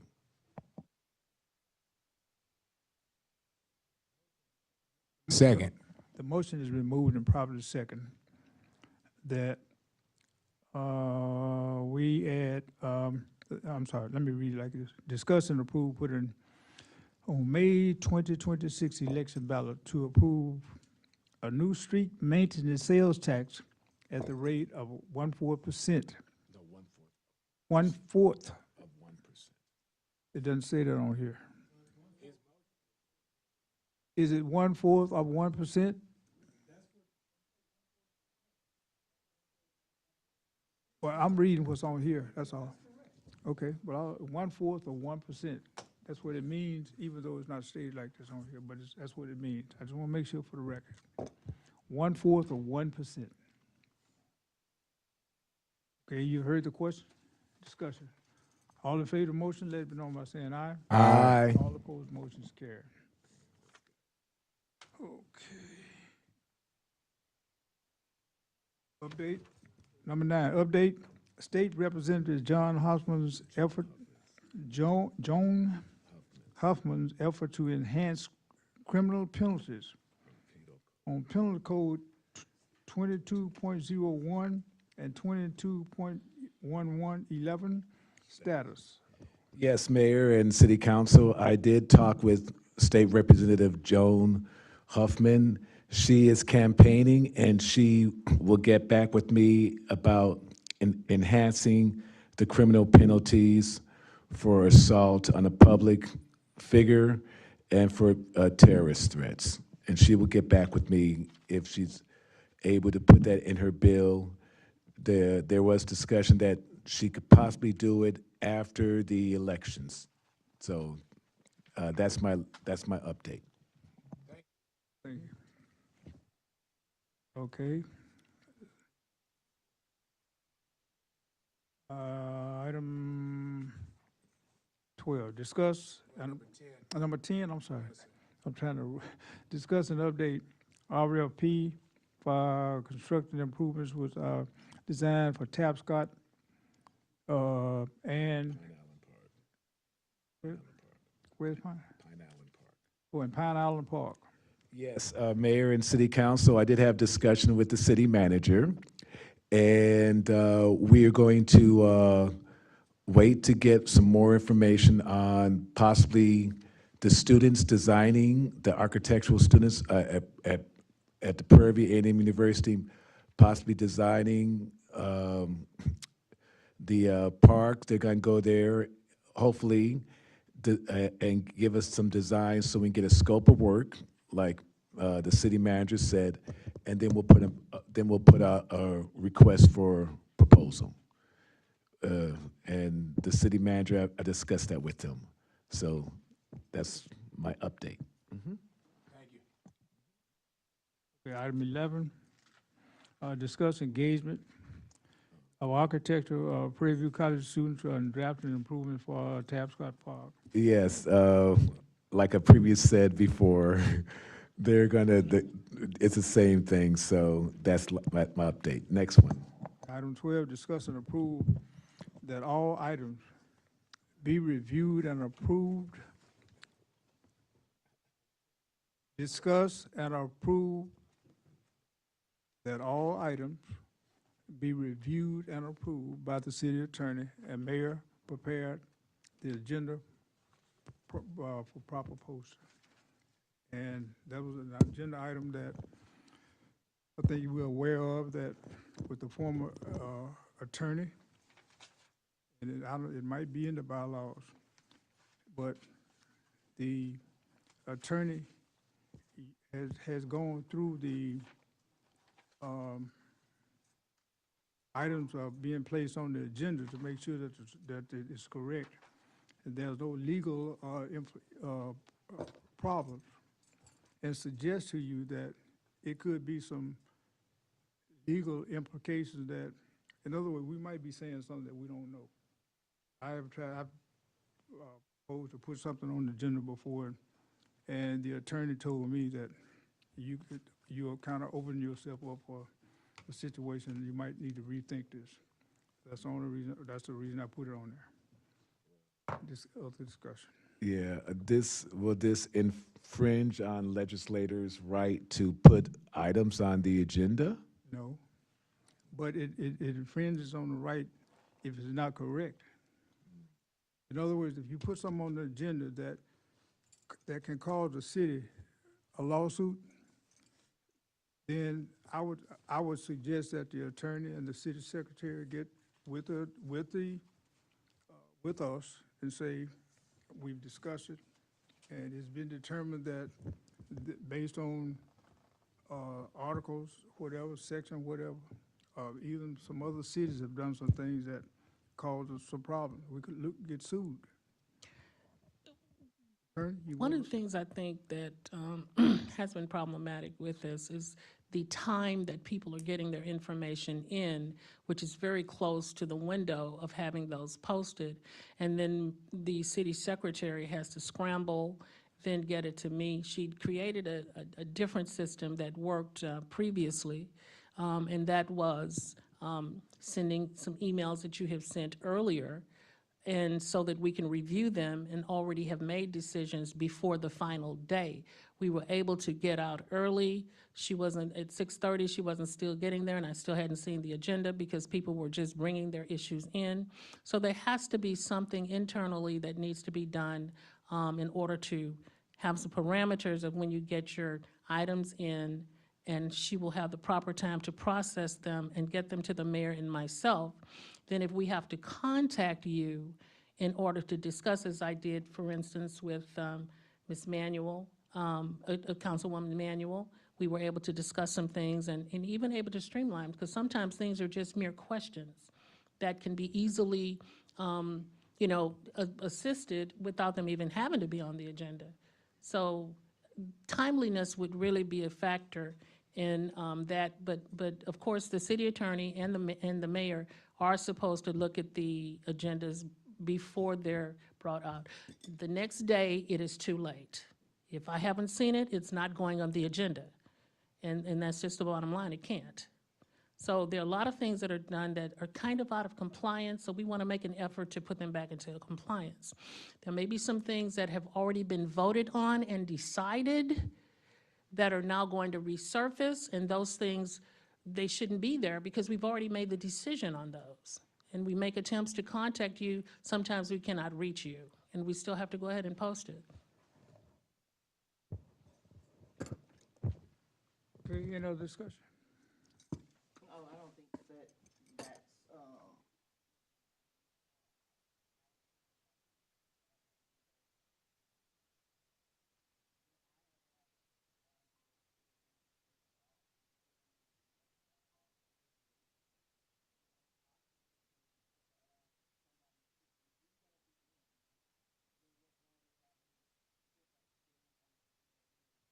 Patrick knows more.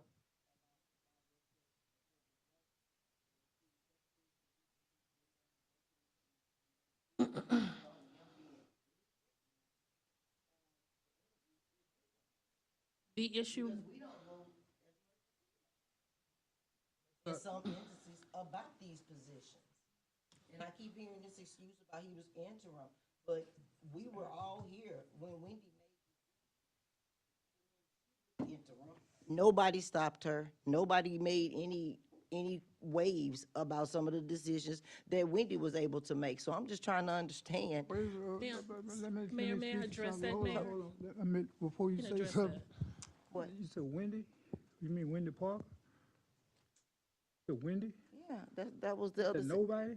Nobody stopped her. What I'm saying is she made decisions as interim before she became full-time. She made these same decisions that we were figuring Mr. Kilpatrick was going to be able to make, because he walked and came into the same position that Wendy Parker had. And when she was interim, she made decisions and nobody said anything. So that's the problem that I have, is now all of a sudden,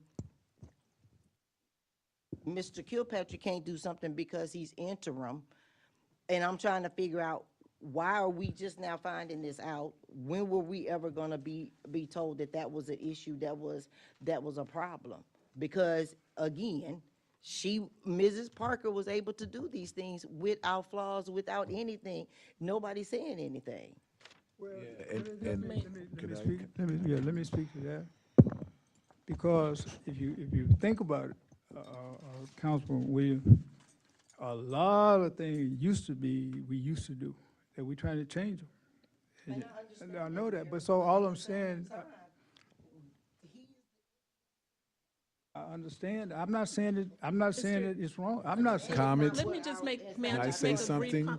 I think Can I this say is an something? important comment. Let me just make this comment. Can I say Prior something? to that time, you'd already voted and made the decision, and that's not necessarily a vote, you made the decision in executive session prior to that, that you would bring in an HR company, a representative is sitting right here. Point of order. I'm That's sorry, what you y'all. would do. Point of order. On Excuse me. number 12, all that number 12 is talking about is preparing items for the agenda. So point of order. Is there a motion on number 12 or no? There is a motion. You want to make a motion for number 12? I don't want, no. Then is there a motion on the floor for number 12 or no? Okay, thank you. This is no action. Action item. Item 13. For the record, there's no action on number 12, correct? Right. Okay, no action. Thank you. Discuss and limit the number of items. Discuss and limit the number of items that each council member may request to be placed on each agenda. Well, okay, I think that if each of us really think, because we're meeting twice a month, really think about some of the things, and give you an example, Mike, I'm gonna use your example. Said that item 10 and 11 is the same item. Right? Said it was the same item, so you said. I was addressing that the college students were drafting the, Right, but I'm saying these had the same connotation. no, when I explained number 10, and I said that I talked with the city manager, and we discussed about having the architectural students also involved. So those are two different items. But I addressed the number, we didn't have to go talk about number 11 because we discussed number 10. Okay. I guess what I'm saying, some of the things that we put on the agenda, it can be solved without putting them on the agenda. Some of the things that can take place, example, about taking care of the park. We don't have to put it on the agenda about taking care of the park. Mayor, may I speak? Yes. Okay. The only way the citizens know what's going on in city council is basically by viewing this and putting on the agenda. And then second of all, limiting the amount of agenda items, since we only meet twice a month, does a disservice to the community because there's more than one or two items that we need to pay attention to. Okay, so with that said, let me suggest one thing. That one is that we do a better job of maybe having some town hall meetings so that the people can actually talk to us. Because we can't, I mean, obviously we talk to the citizens, but we can't, unless we really, really get something that we can really solve. I mean, we need to hear the people. You know, I'm saying even we got the website is coming up. I'm asking, I've already asked all of the council members to turn your profile in. If you got some news articles, you want to talk to the public, and you want to tell the public what we are doing as city councilman, put it on the agenda. I mean, put it on the website. I'm just saying, these are some things that we are trying to do a good job for the citizens. So let's put something into it. And You agree? where do we put, and who do we talk to about putting this on the website?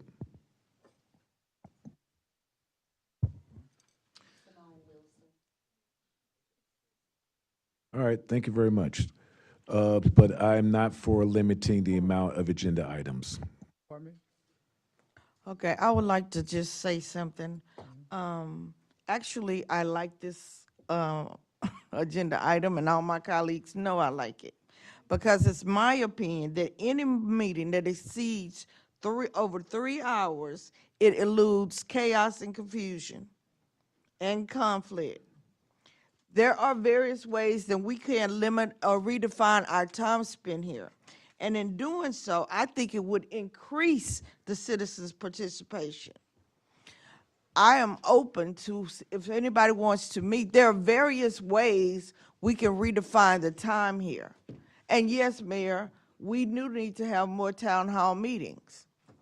But we can do both. We can incorporate some more town hall meetings. We can set an adjournment time and push what we didn't cover into old business.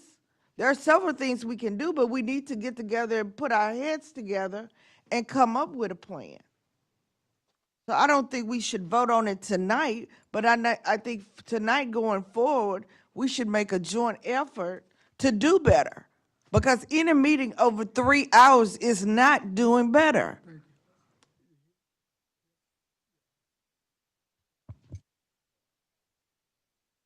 Mayor and Council, just a suggestion that I see with other cities is that a lot of them start the meeting off with a consent agenda.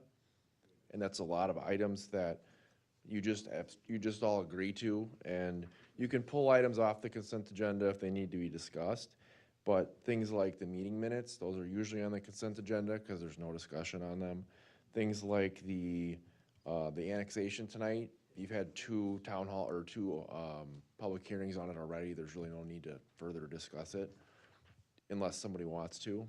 But just items like that, look for those opportunities to put things potentially on a consent agenda at the beginning. It could save a lot of time. Also, thank you very much. And I also want to comment is that the presentations, the reports and stuff, they take off a bulk of the meeting. And so, as you know, like, I don't think we even started working on the business of the agenda until like about 9 o'clock. So from 6 to 7 and 7 to 8 and 8 to 9, almost 3 hours has been on the police, the reports and the presentations and everything. And so the meat of the meeting that we legislate, we've only been talking about it for 44 minutes. Now, my particular items that I put on the agenda, there were 3 items, and we got to those agenda items in maybe 2 minutes, all 3 of my agenda items. So if you're talking about time, no, that's not a valid reason. And we should, and if we have 3 or 4 items that need to be addressed, the city might need something about the roads or something, we should not say, oh, we can't discuss it because we have to limit ourselves to 1 or 2 items. There may be 4 or 5 items that need to be addressed. And since we only meet twice a month, we don't need to drag things on and drag things on and drag things on when we could just handle what we need to do at the meeting. Okay, and I'll keep it short. 7:54 is when we ended department reports. I wrote it down. We didn't get until number 4 bylaws until 7:54. That means 2 hours of the meeting is already processed. Again, if we stick to, or if we discipline ourselves to follow Robert's Rules of Orders, everybody is able to talk, then everybody is able to rebuttal, and then that's it, you vote. I believe we can get up out of here a lot faster, but a lot of the back and forth, Councilman James is right on the issue of, he put 3 agenda items on here. From 9:27 to 9:30, we took care of his issues. I wrote it down. It took us 3 minutes to take care of Councilman James's 3 agenda items. But it took till 7:54 until we actually got into the bulk of the meeting. Then another 2 hours in which we're at right about now, 10 minutes under 2 hours. So I'll keep it short because I'm not trying to hear myself talk. I believe it will help a lot of us too if instead of hearing ourselves talk, we just disciplined ourselves within the meeting and then moved on. Thank you. Councilman James, watch this. You proved your point already. Councilwoman Reed said, hey, let's not vote on it tonight. There's no need for you to keep talking. Let's just go to the next agenda item. There you go. Thank you.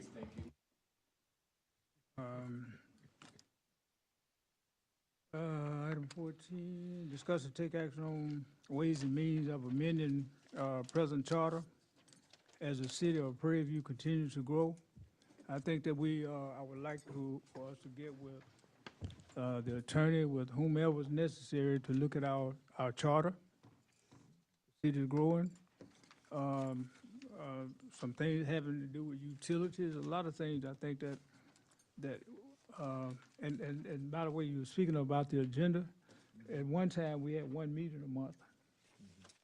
We moved to two meetings. We moved to two meetings to try to take care of some of the things because it was going too long. So with that said, I think that I would like to put some time into finding out about possibly amending some things and bring before the body. Mayor, may I? Yes.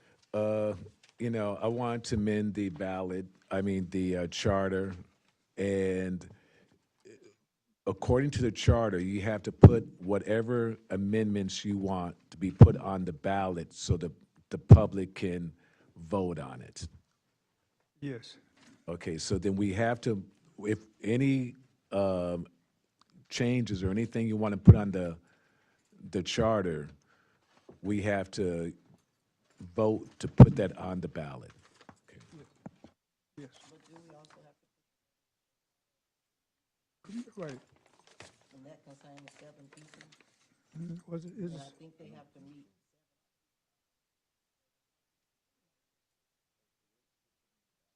No, to change the charter, to amend the charter. Possibly won't be finished in time for It's- May 11th. Oh, I see. But whatever the process, as I'm saying it's time for us to start looking into it because the city is growing. Mr. Mayor, if I may? Yes. It'll be beneficial if we all verse ourselves on the legal laws of amending a city charter. It's online, type it in, it'll come up, it'll tell you what exactly we need to do. Charters can be amended every 2 years. It's been 2 years since we last amended the charter. We could have done it this year. So let's verse ourselves, let's become educated and be prepared and disciplined before we come to the meeting. We won't have to talk about it this long. Thank you. Okay. Okay, well, with that said, we. Move to go to executive session. I have a question. Yes, Before question, executive session. yes. I want to know, is it abuse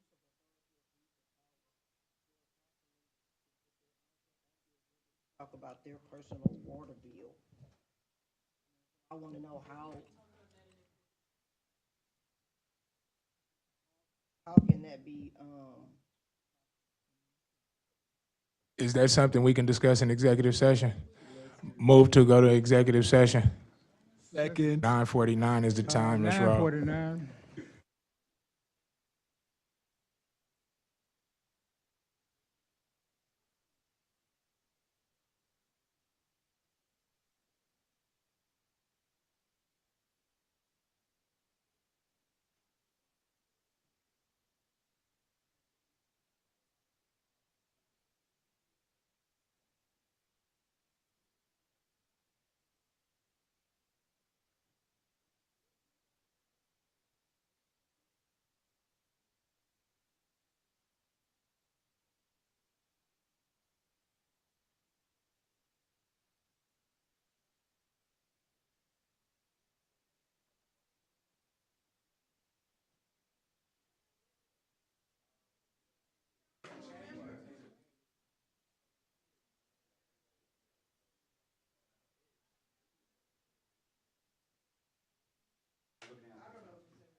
what I just said.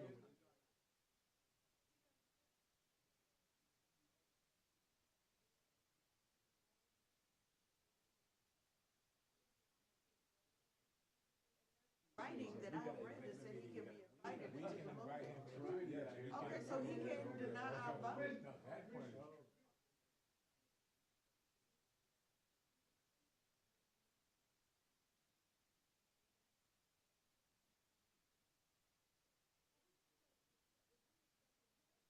No, listen, if we discuss him, he gotta go. Other than that, he can be here. I'm coming. Come on, man.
We can do everything in public, then let's don't, then do it in public. He's part of the governing body. But he is not He's an part of the elected governing official. body He of is the not city. the elected The official. whole That is what rule it's says, for. council, city manager. But let's don't even have an executive session. Let's don't do an executive session. You don't tell us nothing anyway, so we ain't got to. Oh, girl, here you go, here you go. Kiss my husband. You like kiss? You like kiss? Oh, and you think I do? Because what way, baby? I'll be saying that.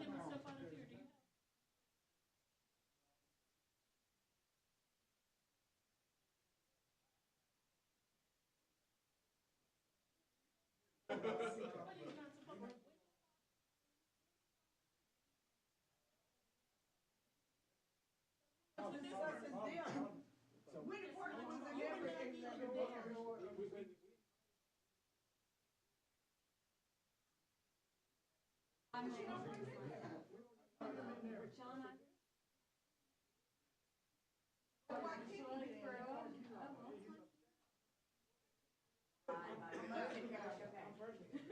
in every.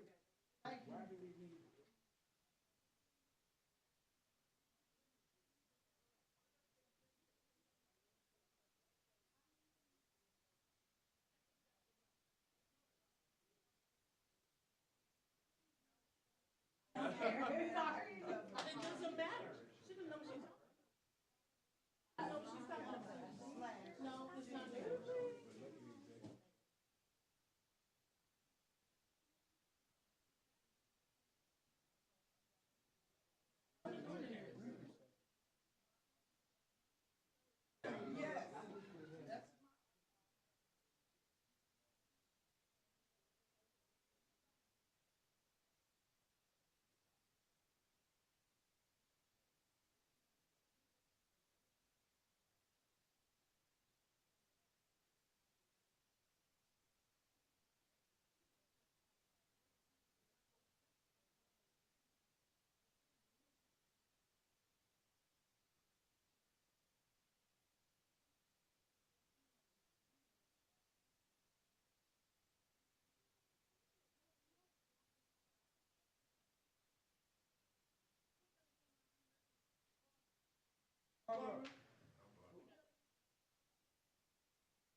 No, don't stop anybody.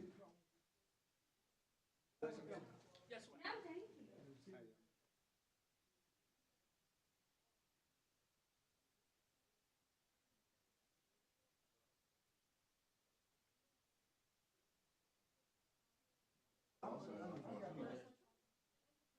Let it happen, that's why.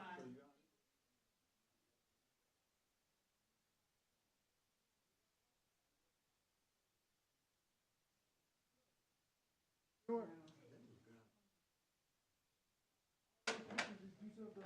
we're trying to. Right now, we're trying to get on the department.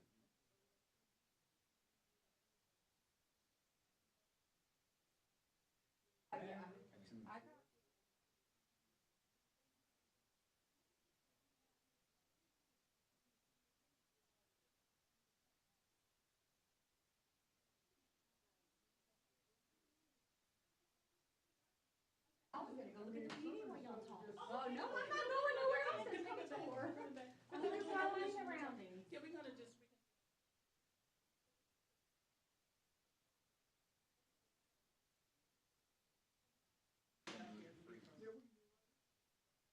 I can't be in here.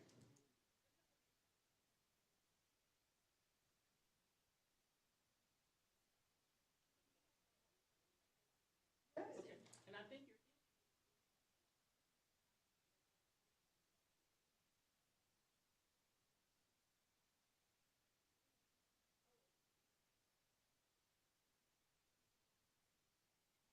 Actually, that mic is supposed to go right there. That one is supposed to. Mic test. Yeah, why we didn't put it up? I was trying to tell them. You know what, I was thinking, I was looking. This is really my mic. Let me, really, it says it, let's see. Okay, if y'all read, it tell you who might belong to who. It'll tell you city secretary. One of them mics is one of mine, one of that y'all have. Y'all have it. It says it. They need to put the right little twist thing on here.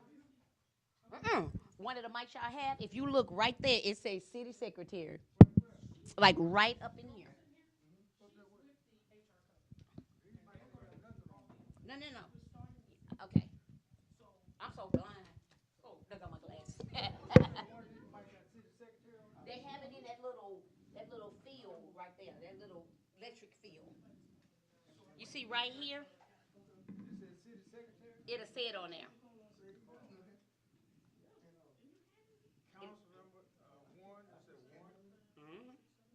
This is number 3. They tell you. Be careful, please. This says podium. I know, they did it wrong. They did it wrong. Because this is really supposed to be for the podium, for them to take it off if they have a question, but this is really supposed to be here, and that's why I don't have a mic. And I already talked to him that he has to come and redo it. Well, we can put this back now. We are almost over with. One of them say city secretary. You'll put this back in that little slot right there. Because as soon as you take it off, you go live.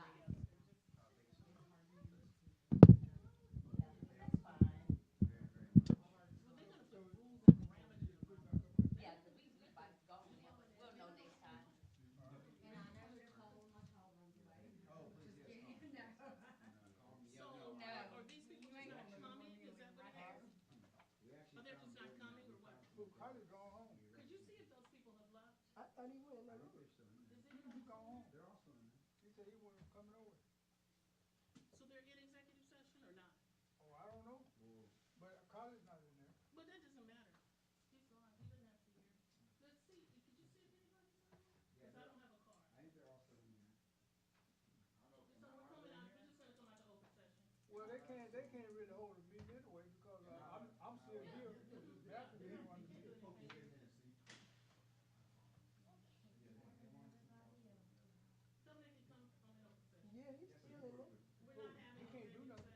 can't make a, they can't come out. I don't know why he ready to go in there. Everyone's doing that. Mike James is giving a legal update. He's out of order. He's out of But order. they got a quorum, they're committing a misdemeanor, because they can't have more than 3 people. They really, okay, we're in council meetings, so it's okay. Yeah, they out of order. You write it up for me, I'll show father. Whatever. Cause I'm not going to any truck number one. You said college in there? No, the sheriff will not, the I thought things you that, were going that's on. not in their We contract. in there, I just saw it. They're charged. Did you walk out? I just saw him when they opened the door. I want to see him why he, When they gave he them. don't take no blood to waste so bad.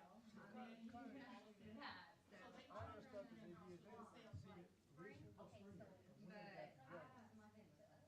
And poor Mike, he was- On the pier. All this is, okay.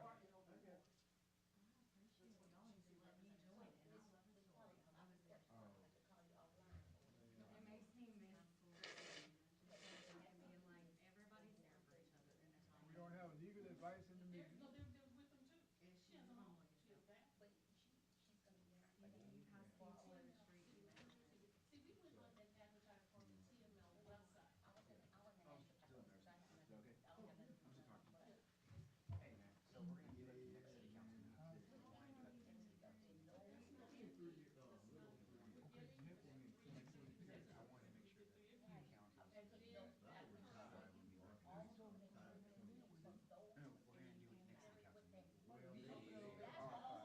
I'm busy. I'm so tired, I'm so tired, yeah.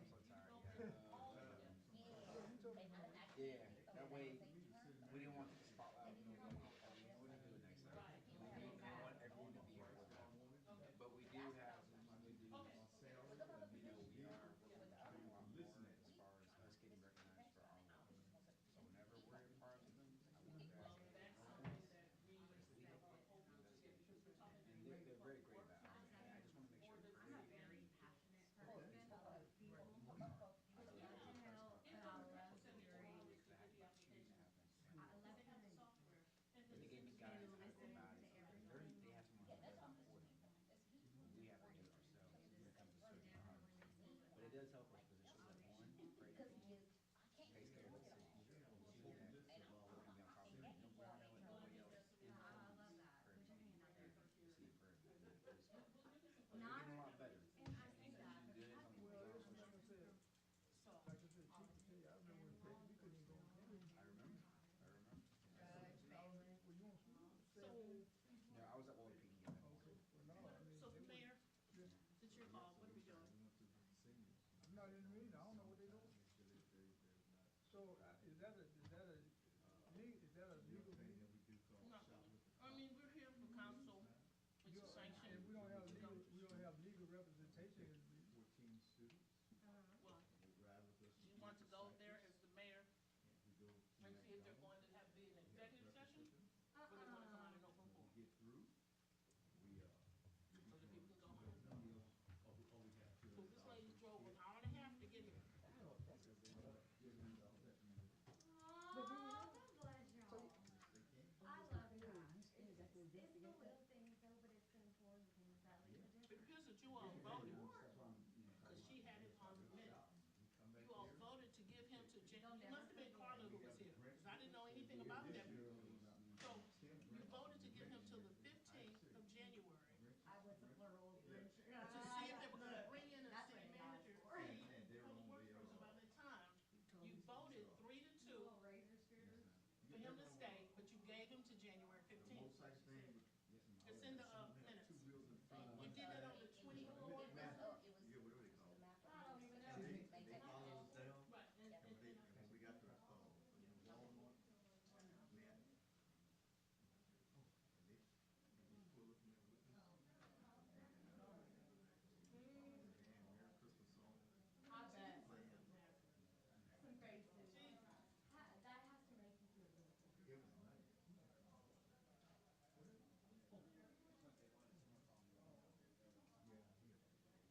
listed today.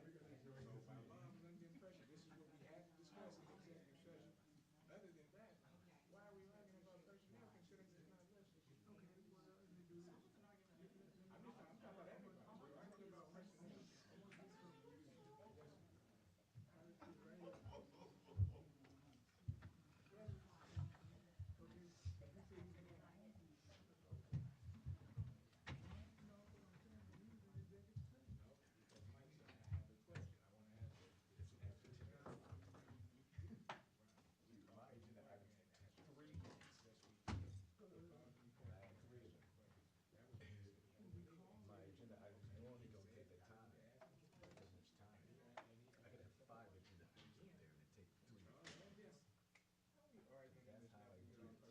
Again, this is staying disciplined to the meeting. We're not arguing about personnel here, so follow the meeting.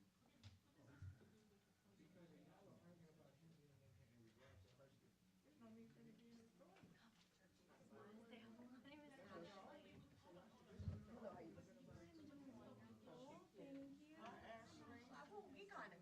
I'm sorry, you had to meet us on our bed. Hey, don't apologize. We all have our, look, and I've got, we have 9 kids between us. It's nice to meet you.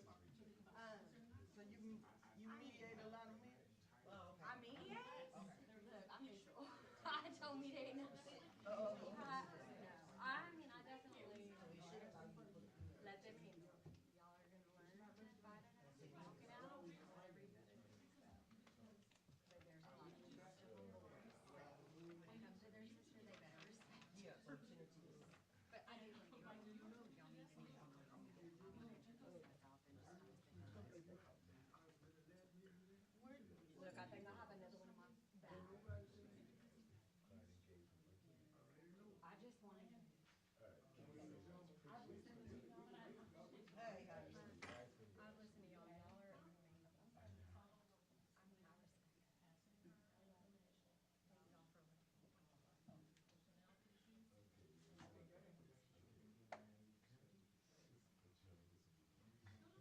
Are you from HR? I am from Dean's Professional Services. So we've had conversations about helping you guys Select the person.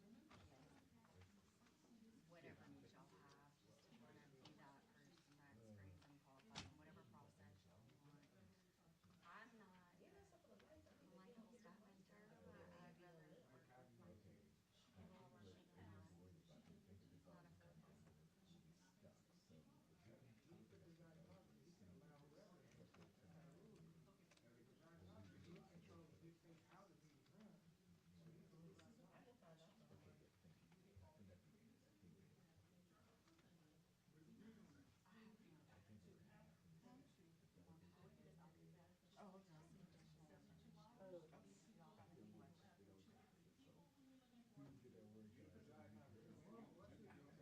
not like a whole staff mentor. I'd rather work with my payroll rushing around. It's not a focus.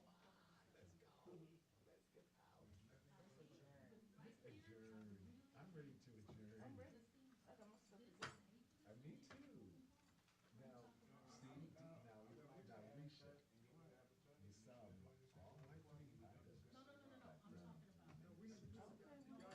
Okay, Mike, tonight. And before, yes, I've had my agenda items, boom, boom, boom. And what I'm telling you is that it can be done. We can. Well, I like how There's a lot of I stuff. like the format Jerry came up with. How we separate what this needs discussion, what doesn't need. Right, yes. Kind of a little backstory. Yes, I like that idea. So that for the business of the city, we can concentrate on that and get in and out Ma'am, quicker. how bad did you sell me out? You may. Yeah, she's agreeing with you. Okay, we're not talking about personnel. Let's go. Okay. So what we gonna do? I mean, we just gonna let her talk. Mayor, I'd like to make a motion. Can I make a motion? I move. Hold on, Mike.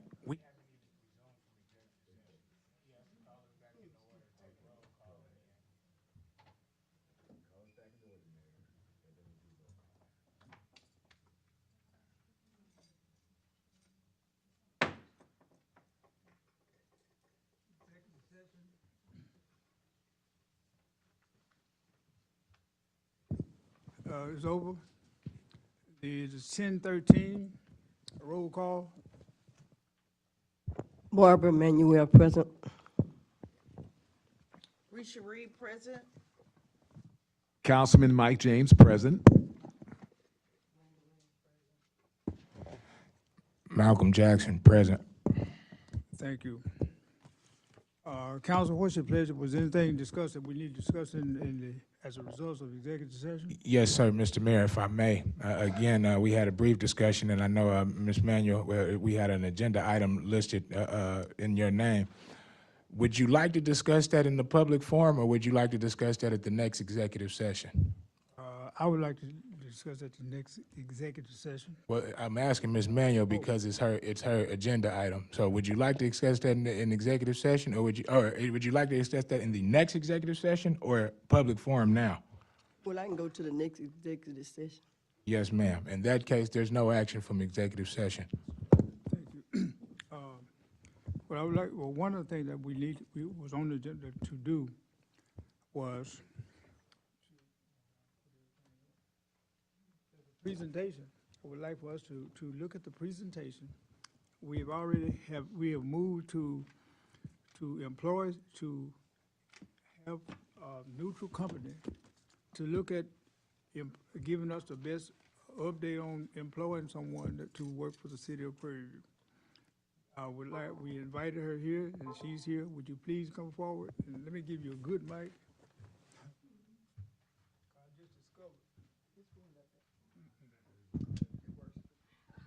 That's one of them new ones. We need to.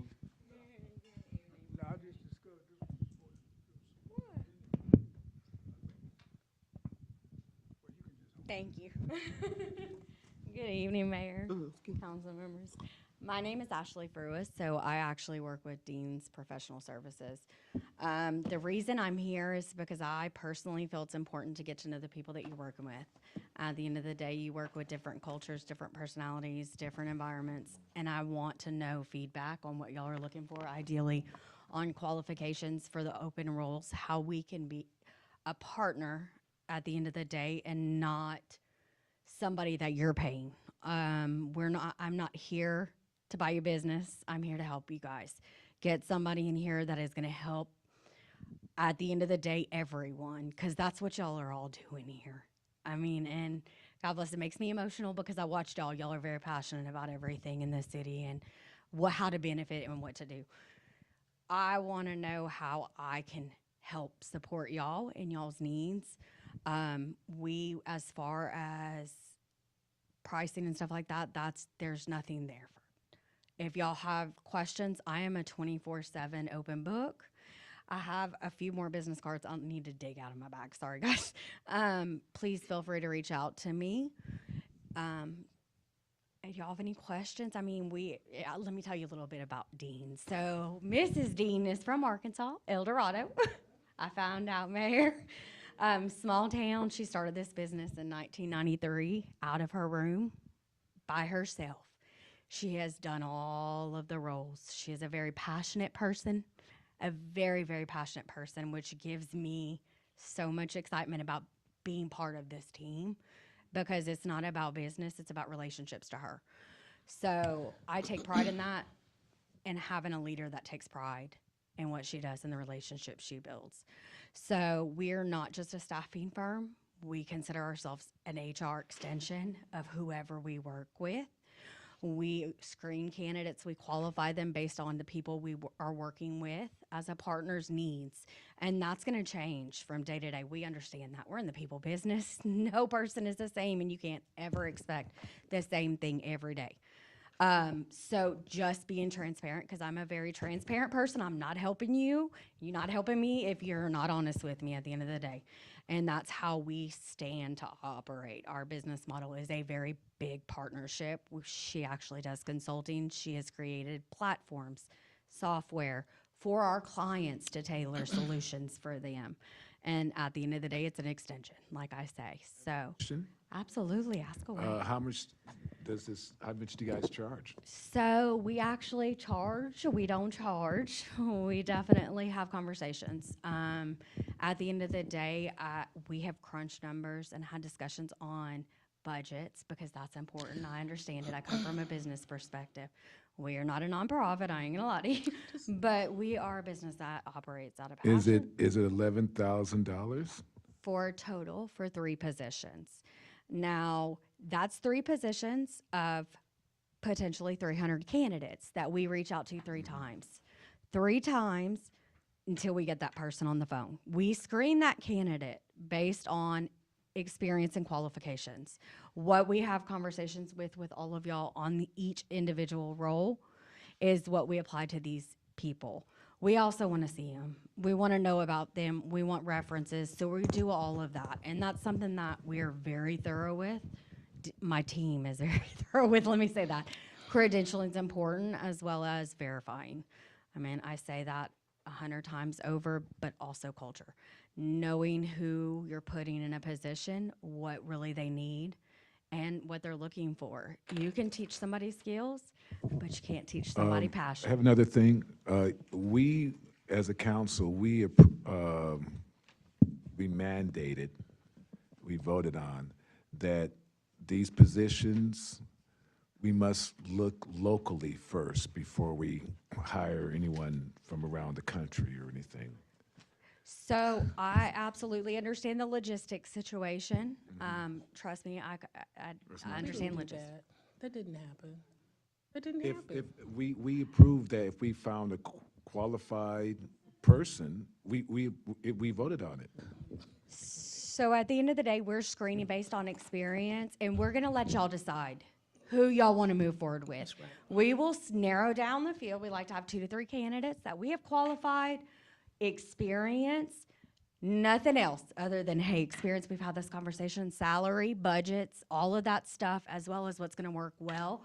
No, this is this person, this is in front of us, this paper's everything, but seeing somebody and putting your eyes on them, doing their reference checks. So we'll send over 2 to 3 candidates that are viable within ideally 72-hour period for each position. Yes, ma'am. Okay, so I want to just hit some direct things that I understand your company does. Yes, ma'am. You do nationwide criminal background checks? Yes, ma'am. You also have the software to be able to do the reference check, do the criminal background checks, check the educational, whatever they have on the resume, and you could possibly have applicants, qualified applicants ready, because some positions council will vote on. You will have some of them possibly within 72 hours once you've started the process because of your high-tech software. Absolutely. So that's something else about Dean's is we're gonna vet these candidates and we're gonna onboard these candidates before they come to you. We do social security traces, national background, 10-panel drug screens, all of the things that are required for certain roles before we waste your time.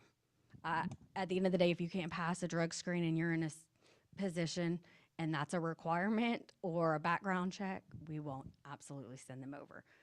Go ahead. So nothing. At the end of the day, we're actually using the team and our system to narrow down based on qualifications. It's understood that y'all do have quite a few applications, from my understanding, that need to be weeded out. In time, let's be honest, nobody has time, other than the people that do it for a daily job, to sit there and screen. I have time. I have time. 5, absolutely. You have time? I have time, and I will make time to go through all those applicants. So I respect that. I appreciate that. We have a team to do it in short period of time. I want y'all to know, though, notes will be on each candidate profile. So our team has a system set up. It's a 5-point check system. So they will add notes on conversations once they interview candidates. You will know salary, you will know qualifications, you will know background, you will know availability, start date, when they can meet with y'all in person, whatever that process looks like. If it's Teams, if it's in person, whatever y'all prefer, we will tailor and cater to that. Y'all will have access. This is y'all's candidate pool. Y'all can see the candidates. You can look at them. Let us do the legwork on the front end. At the end of the day, y'all tell me what you need. I will communicate with my team what you're looking for as far as experience goes, what's important at the end of the day. We'll vet them.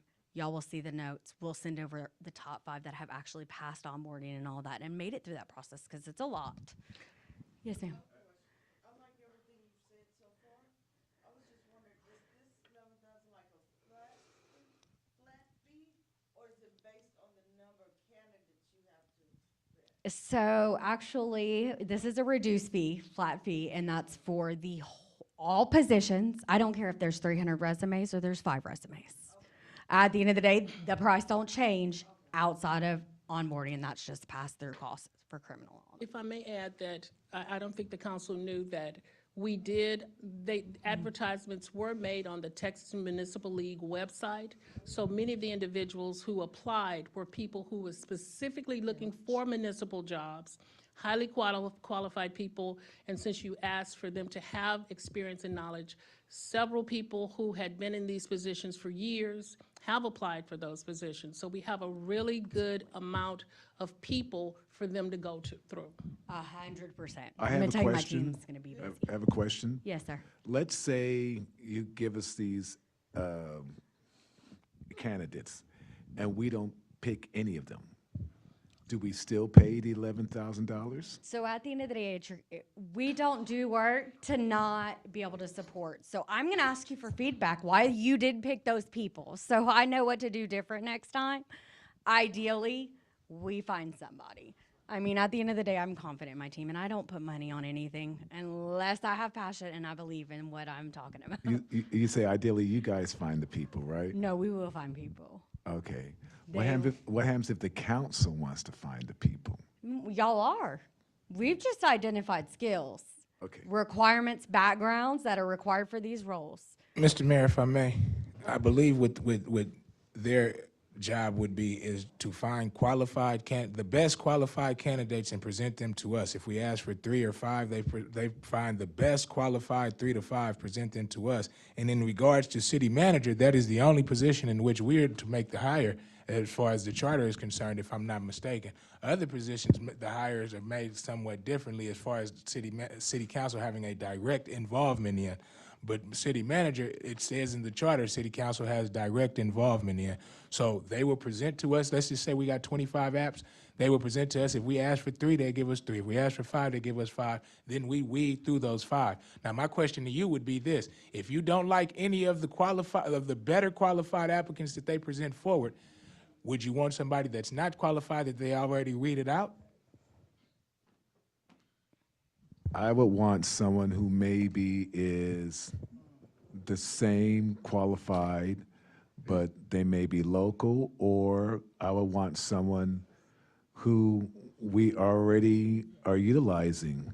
Well, again, what my perception with that would be is if they're qualified and a good candidate, then they would make that field in the first place. And then we would have to decide from them anyway. That's not an assumption we can make. They could be qualified, but you see, they will choose the 3 or 5 for us. And the person that we may want may not be what they pick.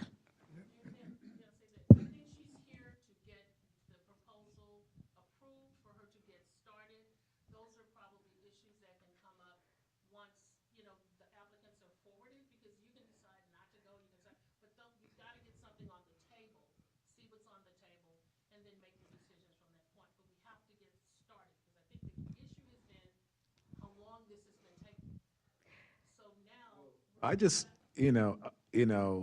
basically all the city council does is hire the city manager, and the city manager hires the public works director and hires the city secretary. That's part of what is in the charter. So if we have a good city manager, why do we even need okay, thank you. So if I can just sum this up, there are over 300 applicants, okay? We're not gonna qualify somebody or send somebody to you based on their location. At the end of the day, people can relocate.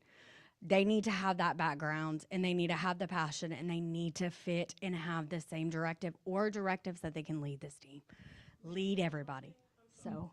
These people, the reason why they looked at it this way, they've had contracts with Prairie View A&M University, they've had contracts with the Methodist. City of Houston, they've had contracts with Harris County, they know what they're doing.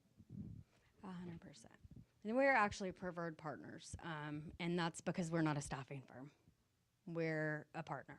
So if there's questions, I'm available. Like I said, we have 300 resumes. We're going to narrow those down for you guys. We're not going to not send somebody that may be qualified. Well, my question would be, I hope that you would feel comfortable with the council reviewing your company. 100%. I mean, in Absolutely. other words, I think that, Please. I think that if, you know, if we would actually do the kind of homework that you telling us that you do, then if we do the homework that we propose to do or need to do, you don't have a problem with us doing the due diligence on your company, right? I respect that. At the end of the day, y'all dig, y'all ask questions. I'm here for it. Mrs. Dean is here for it, and she owns the company. She is a very humble woman. She is always available. So y'all have questions, y'all do your research. She's a great woman. She's built this on ethics. So we're here. Do it, dig, and by the way, reach out. By the way, Thank you for waiting. Of course, it was a pleasure. It was really a pleasure. Entertaining. No, honestly, I'm here for it. Everybody's. Thank y'all for taking the time.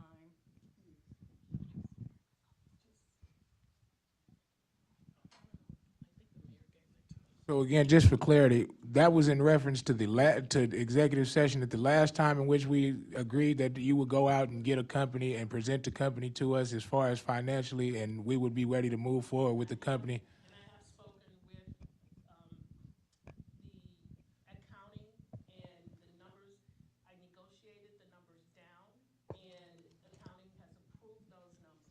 So again, just for sake of transparency for the public, we as council had discussed this previously, and then we as council had came back and said that we would like for you, the attorney, to present a company to us in which they would come back with quotes or pricing to be able to get this done.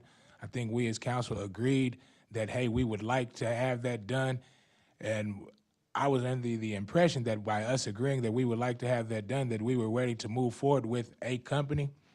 So that's just what I'm, otherwise, we could do like Mike said and take the next 2 months and go look over look over the applications.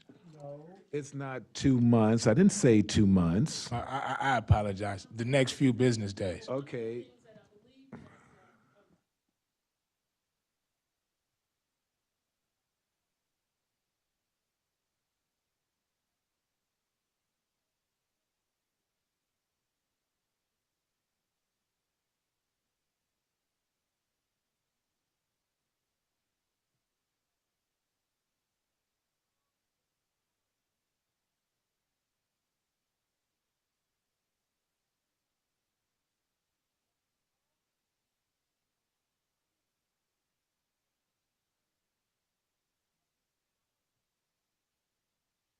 I just think that, I think this is all unnecessary and unnecessary expenses because we have Kilpatrick as city manager. Then why do we have to hire all these people to do when we have what we need right here? right, what are you talking about, Mike?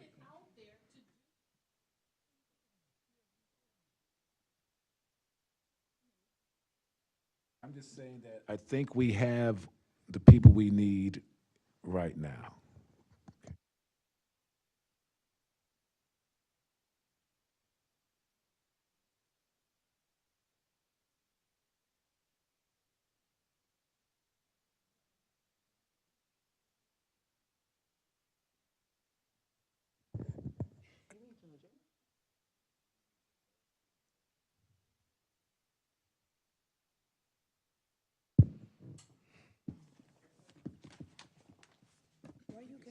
So moving forward,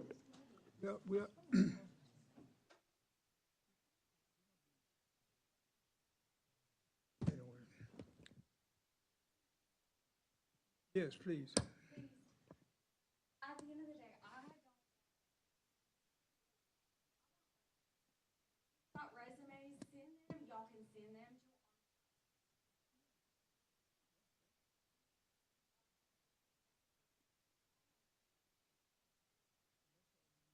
I don't know nothing about.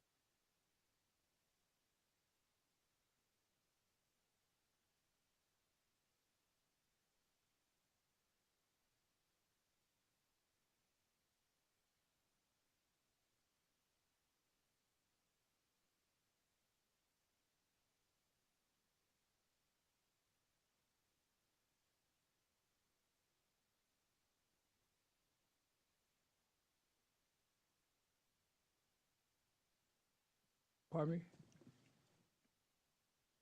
Council report, any, thing that you want, council want to bring before the body? Barbara, do you have something to say? Barbara, do you want to say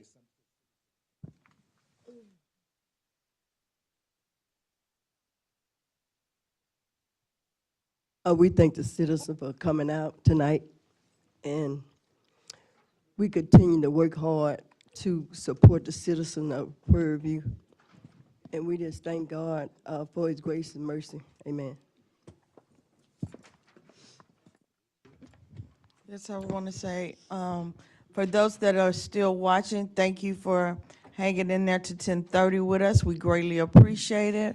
We're going to try to work harder to be more efficient, and I apologize for my passion tonight. I'd like to invite the business owners in the city of Prairie View and any other interested personnel to come to the CPACE Town Hall meeting on February the 9th at 5 o'clock at City Hall.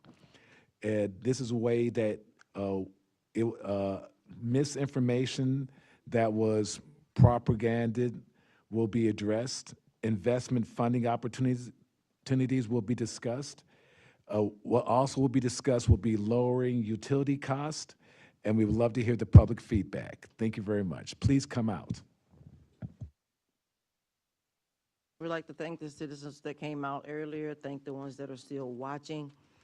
I also would like to give my condolences to Mr. Santee's family as well as Mr. Mosley's family. Keep those families in your prayers. Also, be prepared for the weather. That's going to be changing again this coming weekend. Make sure you have all the things that you need. Make sure your pipes and everything is still wrapped. And again, thanks to Chief, thanks to Mr. Kilpatrick, to the Public Works Department, to the Police Department, everybody that pitched in and got us through. And I'd also like to wish Ms. Webster get well soon on her incident that she had, and hope that she gets well soon and back walking, but she can still talk though. So we wish her a quick healing process. Thank you. thank you to the citizens of Prairie View for allowing us the opportunity to represent you. Condolences to everybody in the Santee family. That's it. Thank you. Continue.